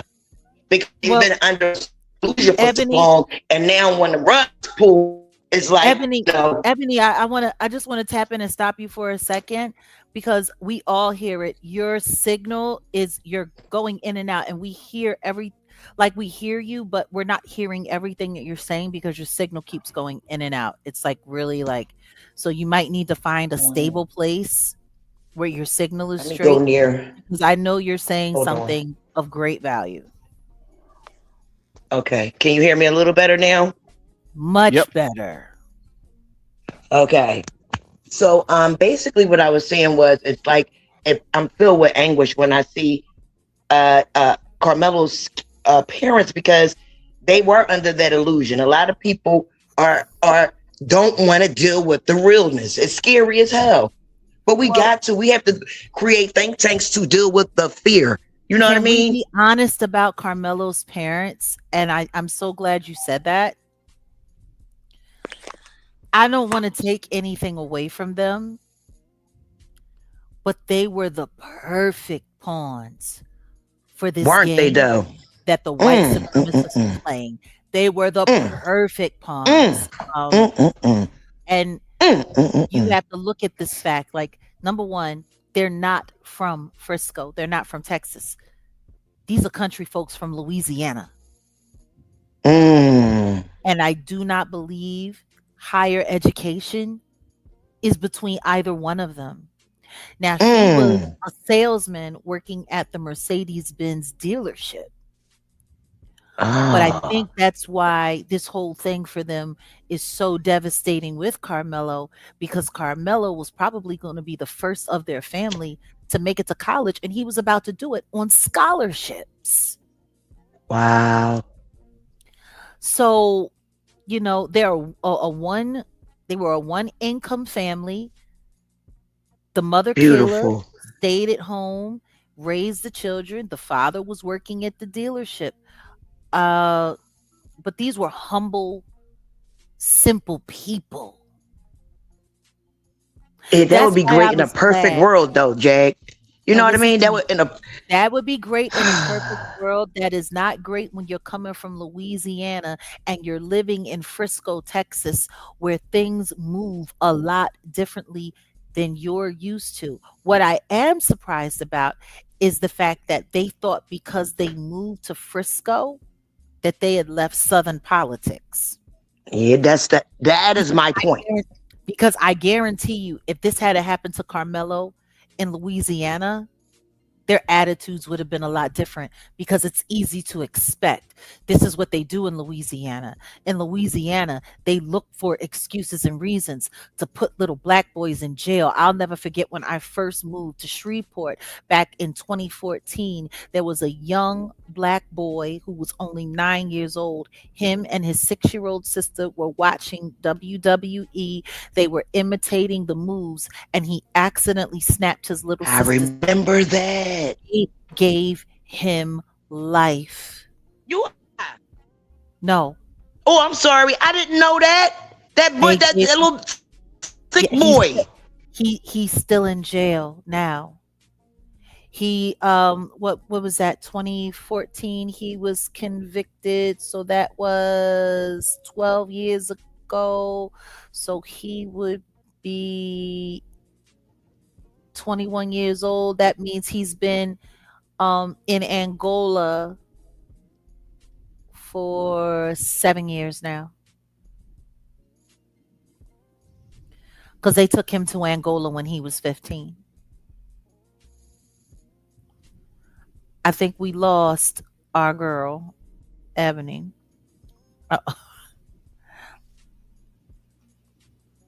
Hold on a second.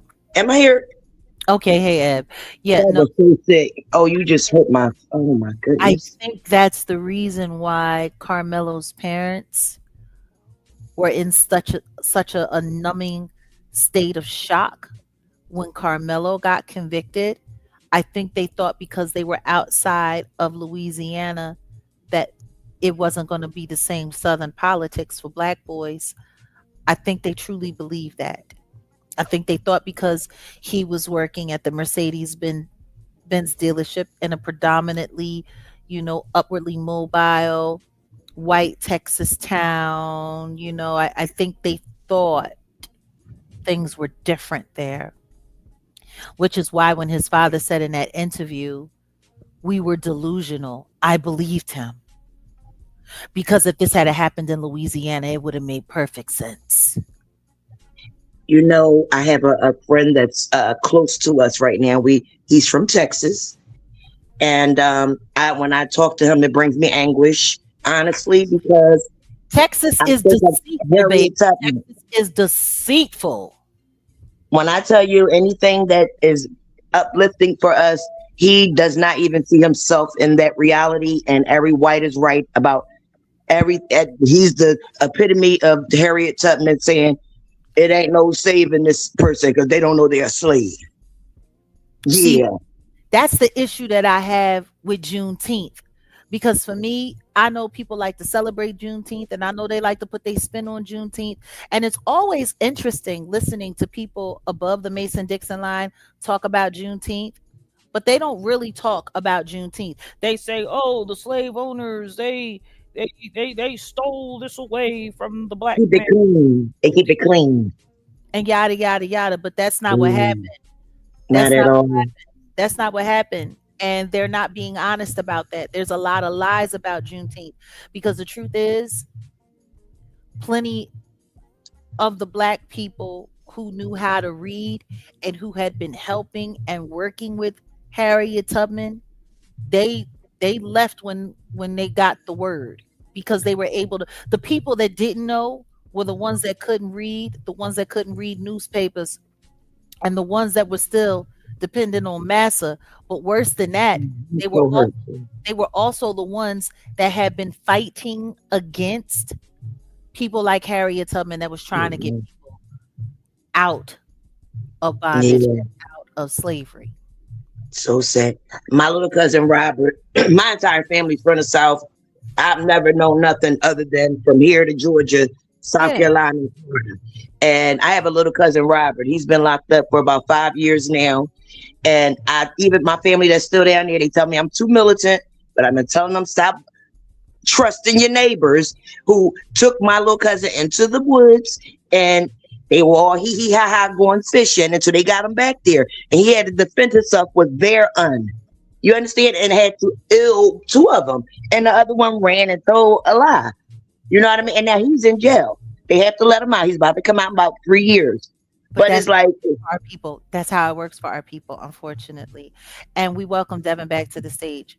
I mean, that's just the way it is. So like for me, um, when I think of Juneteenth, I see it as Juneteenth is Juneteenth because y'all didn't want to believe. Y'all didn't want to believe in freedom. Y'all were yeah, content, and y'all were cool with yeah. those. You were cool with not knowing how to read. You were cool with not knowing how to do this. And then you find out, and it is, oh yeah, oh my God, we've been wronged, and we've been this, and we're free, and there's a whole lot of Listen, stuff with he calls me a witch, and he put a lot of rumors out on me over the years, and he just had to have a triple bypass, and he's still being a little resistant. So I sent him your programs, a little stuff. I said, you better wake up now. You know, the divine is trying to tell you something. The Lord is trying to tell you. But you know, you can't. I'm not even really worried about him. I'm worried about his children, and that's to be honest. I know, and you know what? That's all you can be focused on, because some people are very comfortable with being stuck in the past. That is a fact. We can't bring That is a fact. everybody with us. That's the one thing that Harriet Tubman and Sojourner Truth both had Yeah. to become very acquainted with. Yes. Everybody. That's the point. That is the point. I got to put the J. Cole on it. Don't save them. They don't want to be saved. They don't want to. Some of them don't. Some of them are very, very, very comfortable where they are. Very comfortable. And all I say is, if you're a mole, just be a present mole, so that I can just take myself on the other way. And you know, you can be aware. Everybody can be aware of themselves. Don't be. And yeah, no, I'm sorry, but before you go too far, because I know you up there, because you're in Philly, aren't you? You know where I'm at. Exactly. The one thing that I definitely wanted to acknowledge, though, that I think a lot of people don't, like now with all of this stuff that's popping off in the South and all of this racial this and that is going on, the baiting, the raging. I'm sick and tired of hearing, Black folks up north trying to make it seem like this is only happening in the South. Right. That I I'm think they tired need to of. know that slavery started in the North. If they know that, they will be more aware. I'm tired of that. My dad, when my dad was a kid, he grew up. Number one, my father was born in a lynch town. It was called Pitch, Georgia. It is not on the map. It is not acknowledged. It has been completely disavowed by the state of Georgia because of what they did there. What they did there was the same thing that they did in Rosewood, and my family had to escape and go to northern Florida. They went to northwestern Florida. They ended up in a That's right. Yeah. My called family White from Georgia. Most of in, us went to Florida in the 20s and the in a little teens. in a little town called White Springs, and my grandfather's blood and my blood kin from that original line that was freed as slaves are Mhm. still there in White Springs, Florida. Uh, My family in Opelika and my Liberty City, Miami, my auntie Jacksonville. my auntie, up until she lost her vision a few years back during the pandemic, was still fishing in the same watering hole that my daddy fished in as a boy, that my Yeah. granddaddy fished in. Listen, So, my great auntie got that canal that we eat the mullet fish. That's a sacred fish to our family. She got the orange tree and the we get the mullet fish from the canal. That's mhm, sacred to my family. Yeah, mhm. I know what you said. Listen, the Georgians, my mom family is the Georgians, and a lot of them left during the war and all of that and moved that way. A lot of stuff Well, happened to us during that time. my family, through marriage and the military, made their way up north. My aunt Susie became like the Underground Railroad for our family.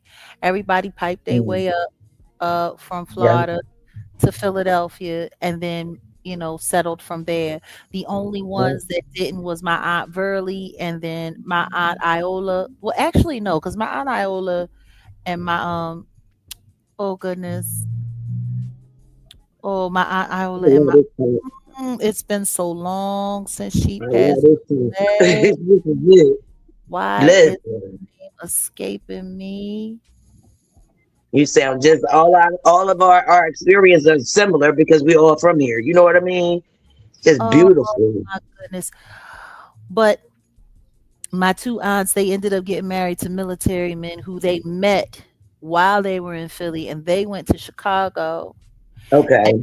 my aunt Verly was the only one who left straight from Florida and went straight to Atlantic City and lived and stayed there. But she was married to a white man who she used to work for, and it was illegal for them to stay in the South. So they had to get on the first thing Um, smoking.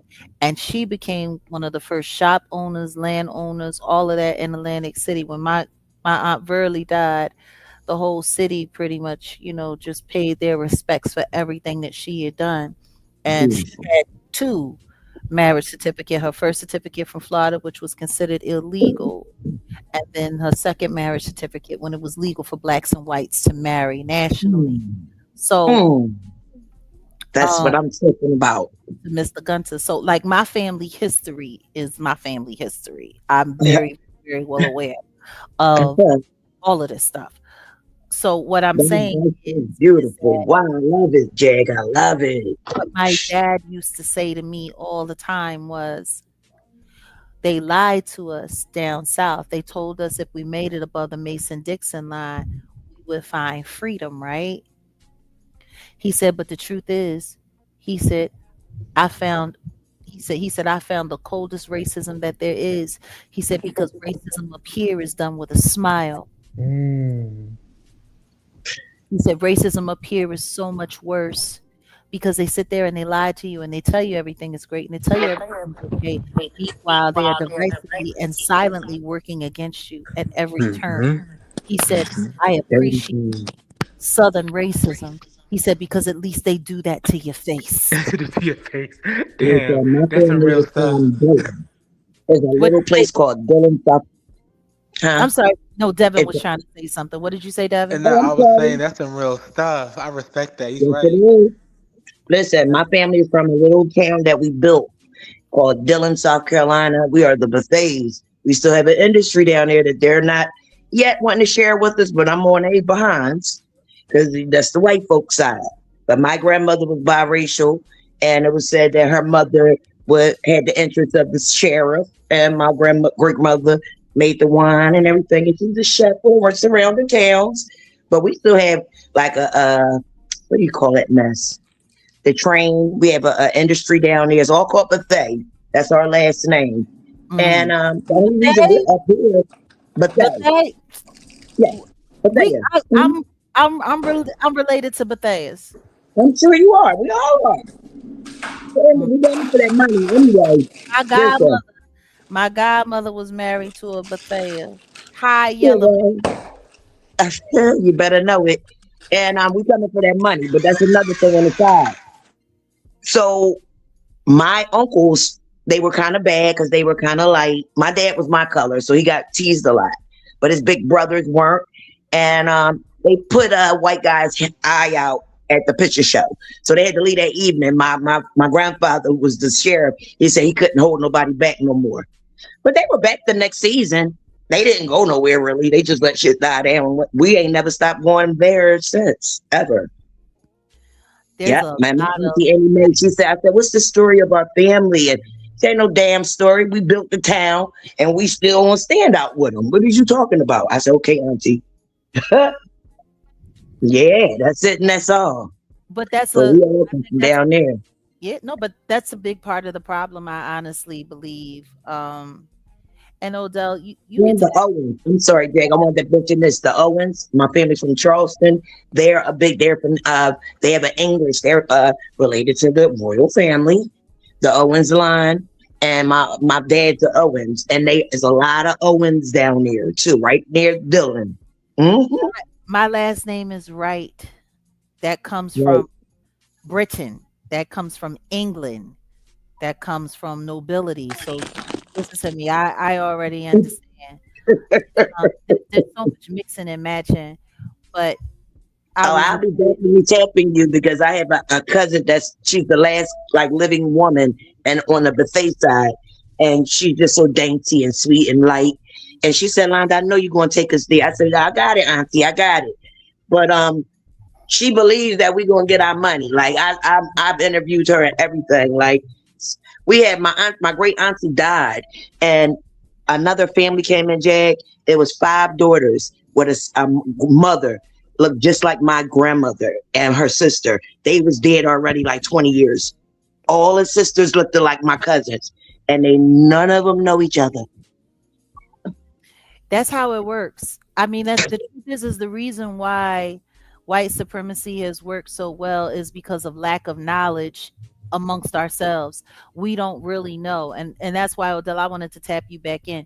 But we're going to have to, I want to loop back into this whole Carmelo Anthony conversation because we're not finished there. But I mean, that's the easiest way to keep a people under your foot and to keep a people down is by making sure that they don't have the education of who they are.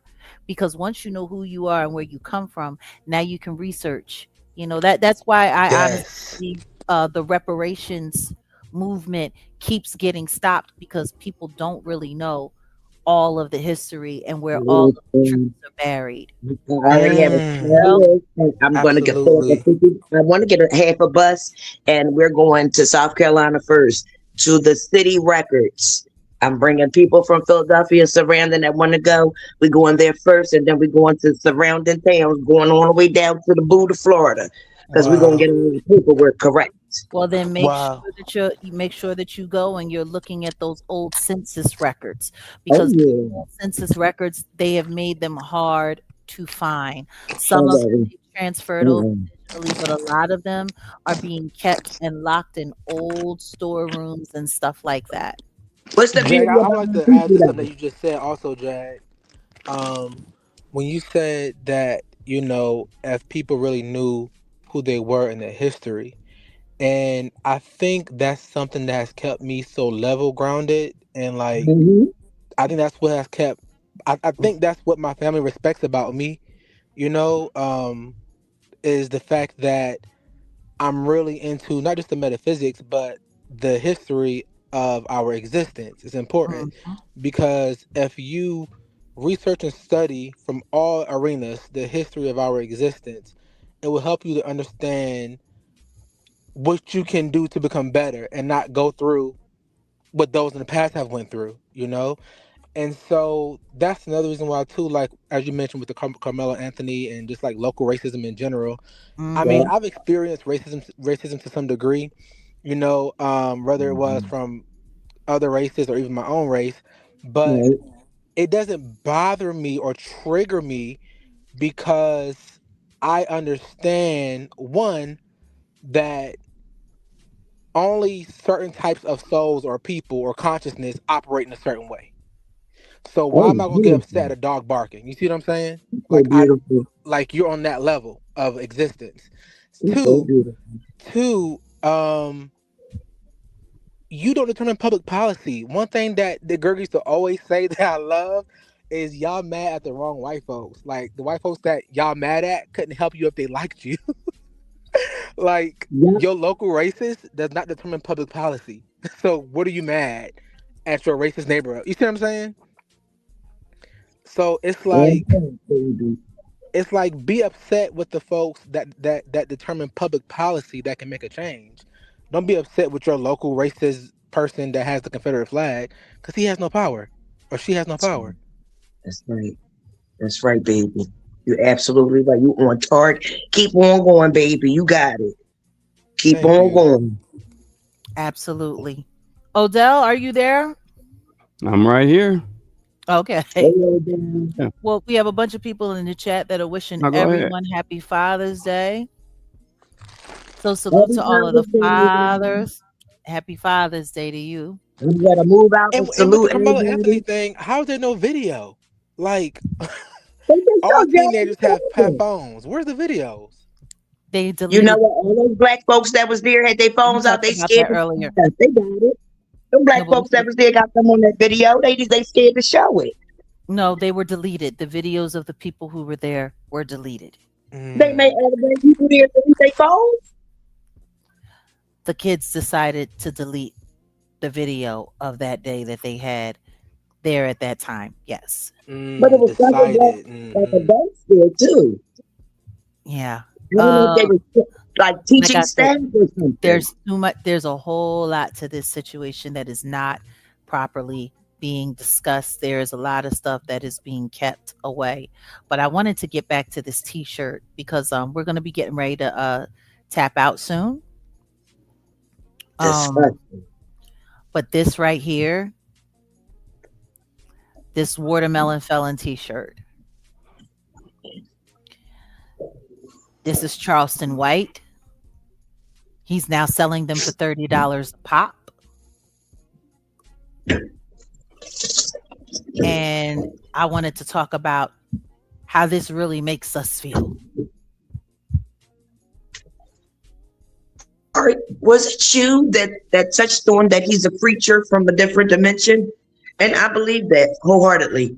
Was it you, Jack, that touched on that? That touched on who? Can you hear me? That touched on the fact that he was like a creature from another dimension, brought here from another dimension. Who? Charleston White. No, he ain't no preacher. No, I ain't never said no crazy shit like that. Creature. It ain't crazy. What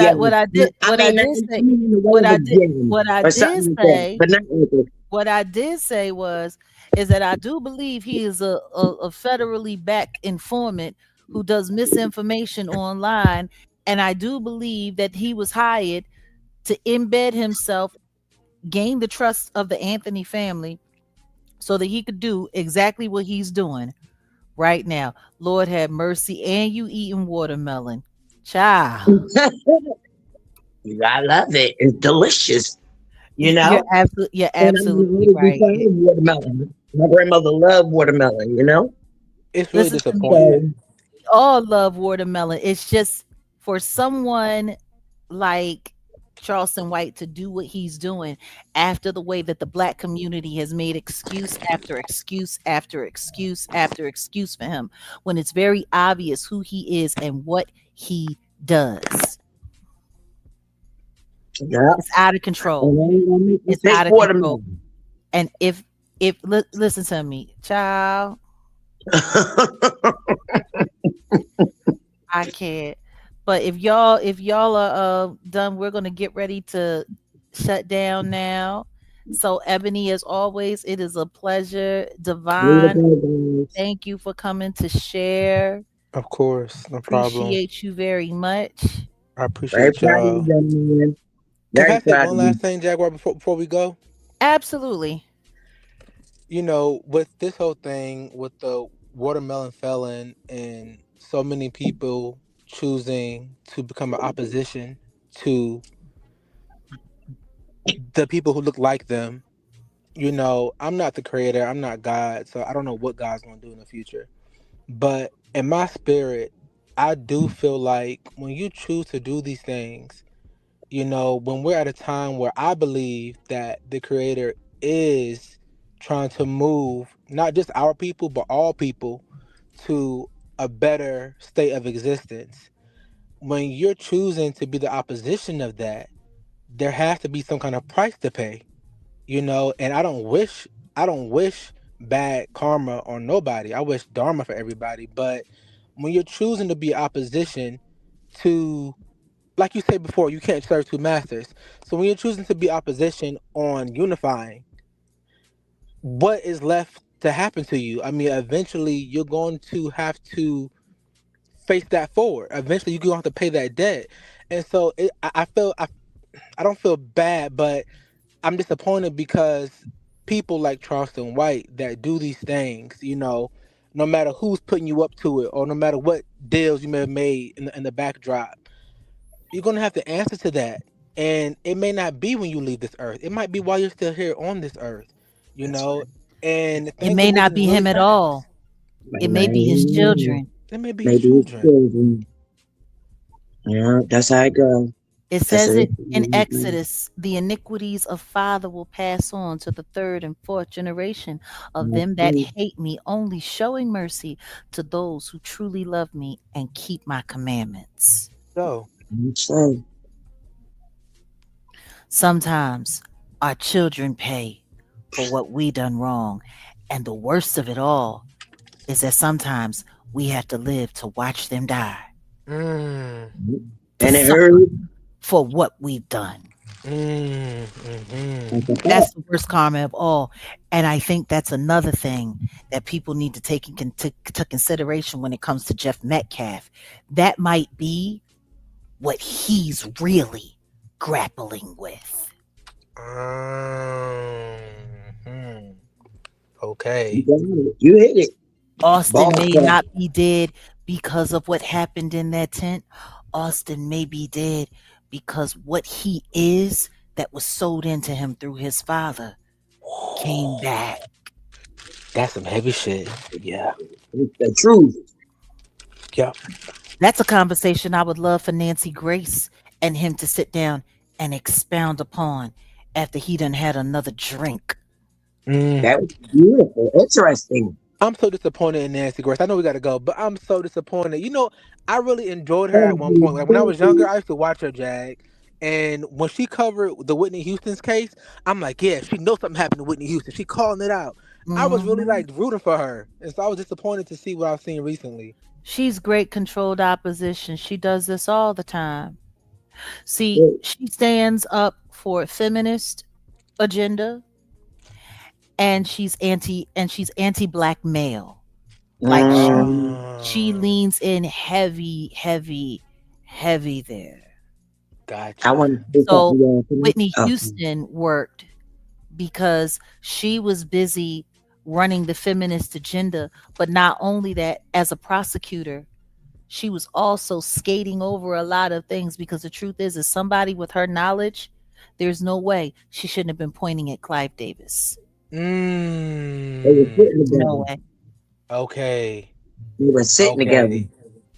With that being said about Whitney Houston, would you ever consider bringing Leola Brown on for like an interview? Actually, me and Leola have spoken and I might reach Yes. back. I might reach back. That could be a great conversation. For me, I'm still trying to get past the Angie Stone Okay. demise because how are we ever going to get it, how are we ever going to get anything for anybody if we keep playing these kinds of games. Right. Yeah. Like the Angie Stone thing that literally happened right in front of our face. That literally happened. It was literally they used her death as distraction so that they can continue to keep, working their gambit for the Diddy trial, and people keep forgetting that she was affected by Diddy as well through Clive Davis. And then they get D'Angelo up out of here. Nobody's paying attention that they were able to gain control over both of those catalogs and collect all of that money. So it's like, it's just, how are we ever going to get justice for Whitney Houston? We can't even, we're not even looking for justice for Aaliyah. Like, how do we get justice for like, you see what I'm saying? Yeah, Like, you're right. it's like, it's insane for me to say it that way, but it's true. It's true. It's the reality. You're right. It's true. We have too many cooperating people in this industry that work to hide the bodies, that work to hide the lies, that work to hide it just so that they can continue to earn, which is what makes me such a problem. Because I am the industry. I am of the industry. I was a product of the industry. If I am telling the complete and absolute truth, then that means all of them are piece of shit fucking liars. Lying. See how that works? Yes, I do. So in order to maintain the structure, I have to be the liar. So they can live in the well, maybe she was telling the truth, maybe she wasn't telling the truth. Maybe they get to hold on to their maybe as long as I'm a liar, as long as I'm crazy. But if I'm right, if I'm telling the truth, my God. My God. If I am telling the truth, I see. Then that means everything that they call conspiracy might very well be true. Might be a fact. Yeah. Yeah. I love it. I love it. I can't be right. That means even the stuff that I haven't talked about now becomes relevant conversation. That's right. Hello. Whew. You don't think they're willing to spend hundreds of thousands up to millions of dollars on all of these information for line to stay on top of me, to create negative content about me, to come up with stories about me, to say everything that they possibly can say, to make sure that people doubt me just long enough for them to be able to sell you another fucking piece of shit, something that you don't need.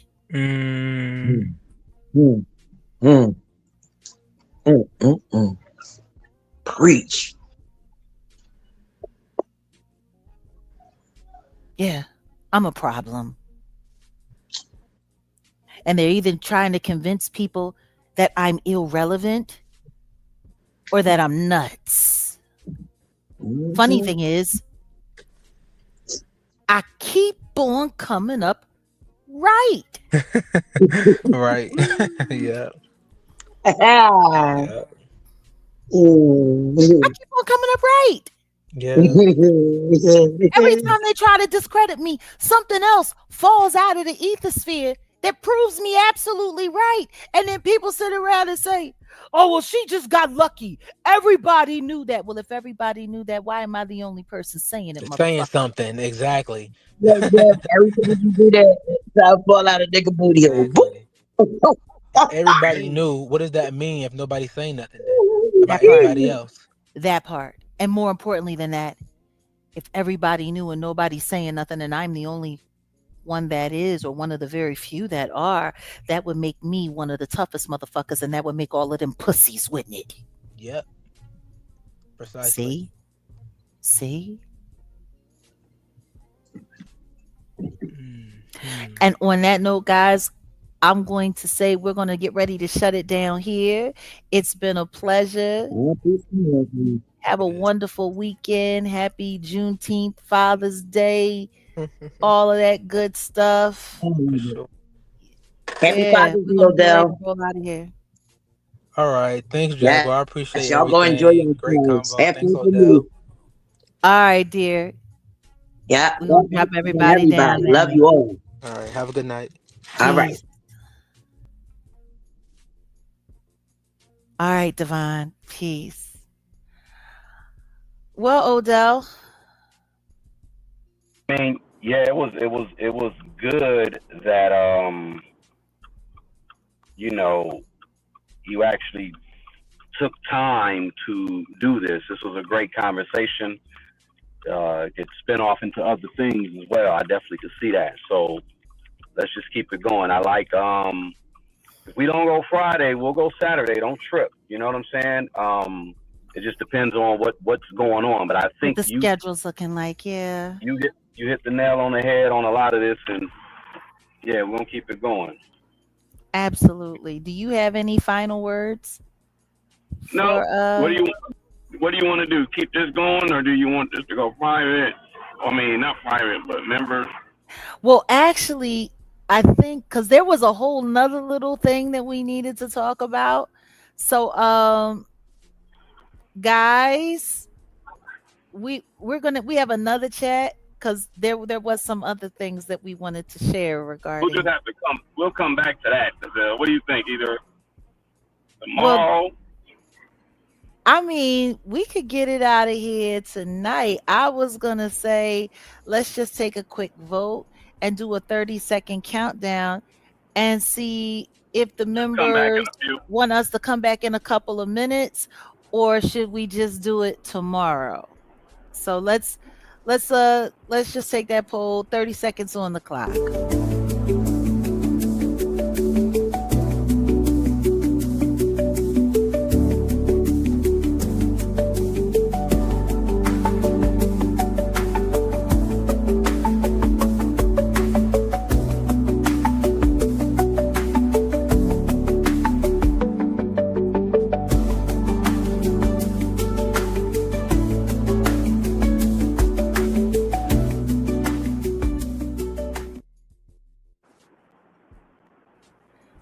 Well, so much for getting y'all answer on whether or not y'all wanted to come back. We'll do it whether or tomorrow. not. Wait a minute. People saying stay, keep your head on the swivel mode. We can come back. Just need to refresh. Present, come back later. All right. Okay. Let's just come back, and then I think tomorrow. Let's kick off the whole thing because you were doing your thing on Kick with all the music. I think maybe we'll do a preview for that, then go there tomorrow. What do you think as far as I mean, that kid. Wait a minute. Now they say they want us to stay. They a mess. Y'all, we've been here. Downloaded, but we've I'm been here. We We've been here. Y'all want us to come back? Oh my god! All right. Just Well, set up a line for we to come back. Yeah, we'll come back. But that's gonna be members. So make sure you have your memberships. Oh my god, this was a great live though. It was cool. No, we need a break. Yeah, we need a break. Well, yeah, it would be good to take a break. You know, we're not IRL streamers. What time what if we they did want to that know? one day? We can do an IRL, but I mean, the thing about IRL is that usually, you know, you got activity going on, you got things going on. I can get this camera that. Well, we ain't even got to do it like that. We'll do it one day. We just got to make sure. We'll wait. Actually, just wait until what I said. Summer when we do the summer thing, get all that settled, and then boom. I think that'll be the safest way to do it. Remember I told you midsummer. I told you what we got to do. Oh yeah. So when that's done, then it's nothing for us. Because remember, I told you. I think you definitely should. Well, I ain't gonna say it because I don't want nobody. My says IRL in real life. In real life, we'll do it. But we're gonna do it, and it's gonna be don't even trip. I got an idea because I think it'll be real fly if we do it this way too. It's like a series based on like marathon streams consistently. But it got to be events going on, and I ain't gonna do it unless you know. I hear you. Yeah, y'all need to boycott these damn watermelon felon shirts. That I know. That shit is a mess. Well, why don't we just do a shirt that's like with Auntie Leah, and shout out to Auntie Leah, that says no melon felon. How about we do that? I can design that tonight. You mean no? You mean no melanin felon? The no melanin felon. I got a better idea. I think we should get a picture of a weasel with one eye. No, have him in the background. He could be like, you know, we can make him like a weasel. We can make him like a punch dummy, and say $5 a hit. Well, that could be a shirt. Like, cause somebody ought to go upside his goofy ass head. I'm telling you, if we just pop that last good eye out, we could just pop that hole. He can't say nothing if he can't see nothing. Well, if they made shirts saying all that and they made all that money, then we could do the no melanin felons. Who could be on it? I mean, who should we put on it? Jeff.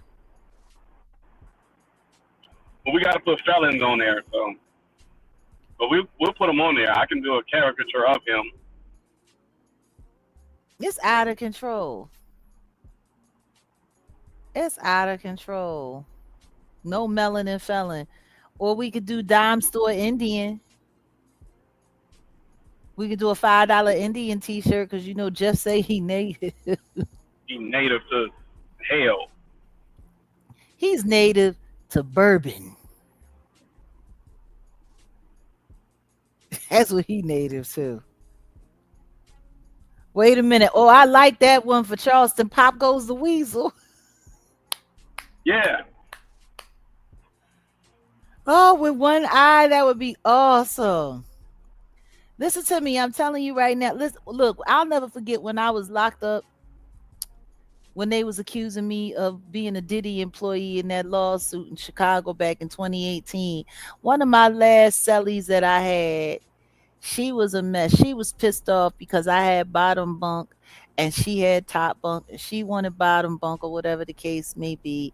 But I said, hell no, I got bottom bunk restriction. This is me. This is what I got. And she tried to, you know, so one day she was trying to, well, I'm handicapped. I only got one eye. And I'm like, you should have kept that to yourself. And she had an eye patch. She didn't have it like Charleston did and got the fake eye put in. She had an eye patch. And so one day, you know, because I was a worker, so I would work and I was, you know, taking care of the tear and cleaning the tear and all of that. And, you know, I'd be working late. And when I would come in, I would read my Bible before I went to bed. Sometimes I would write a letter, write some poetry, whatever the case may be. And the officers would leave the light on for me a little later than normal. And so anywho's she was mad. And she said, I'm up here on this top bunk and I'm the closest to the light. And you need to turn this light off. Why she always get to have the light on? And if I was on the bottom bunk, it wouldn't be a difference. But y'all got me up here under this light and I can't go to sleep because it's shining in my face. And I'm sick and tired of the light being on. And so I said to her, look, I got a solution for you. Take that patch and pop it on over to your good eye and go to fuck to sleep. You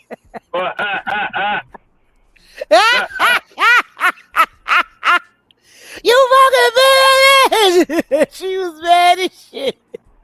That she called you all kind of mother.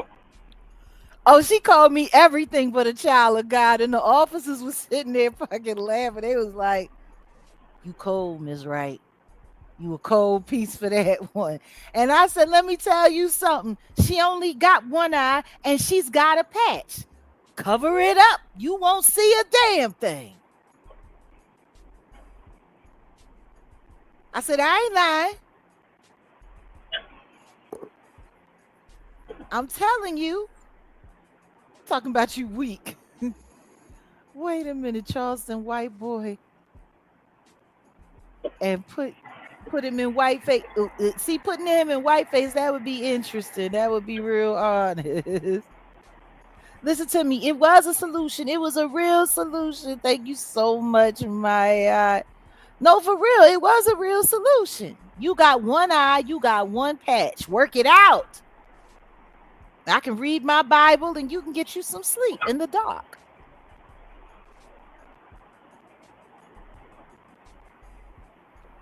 Yeah, I don't need to be in jail. I don't. Me in jail is not a good thing. It's not a good thing. So, on that note, guys, it has been a moment. I think we made up for not coming yesterday. Today was dope. We had a good time. It was a great conversation. We got to cover a lot of things. It's been another wonderful weekend wrap up here on the Jaguar Wright Effect. And welcome over there, y'all over there, the Jaguar Wright Show.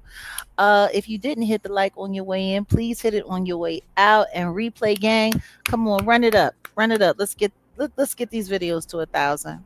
All right.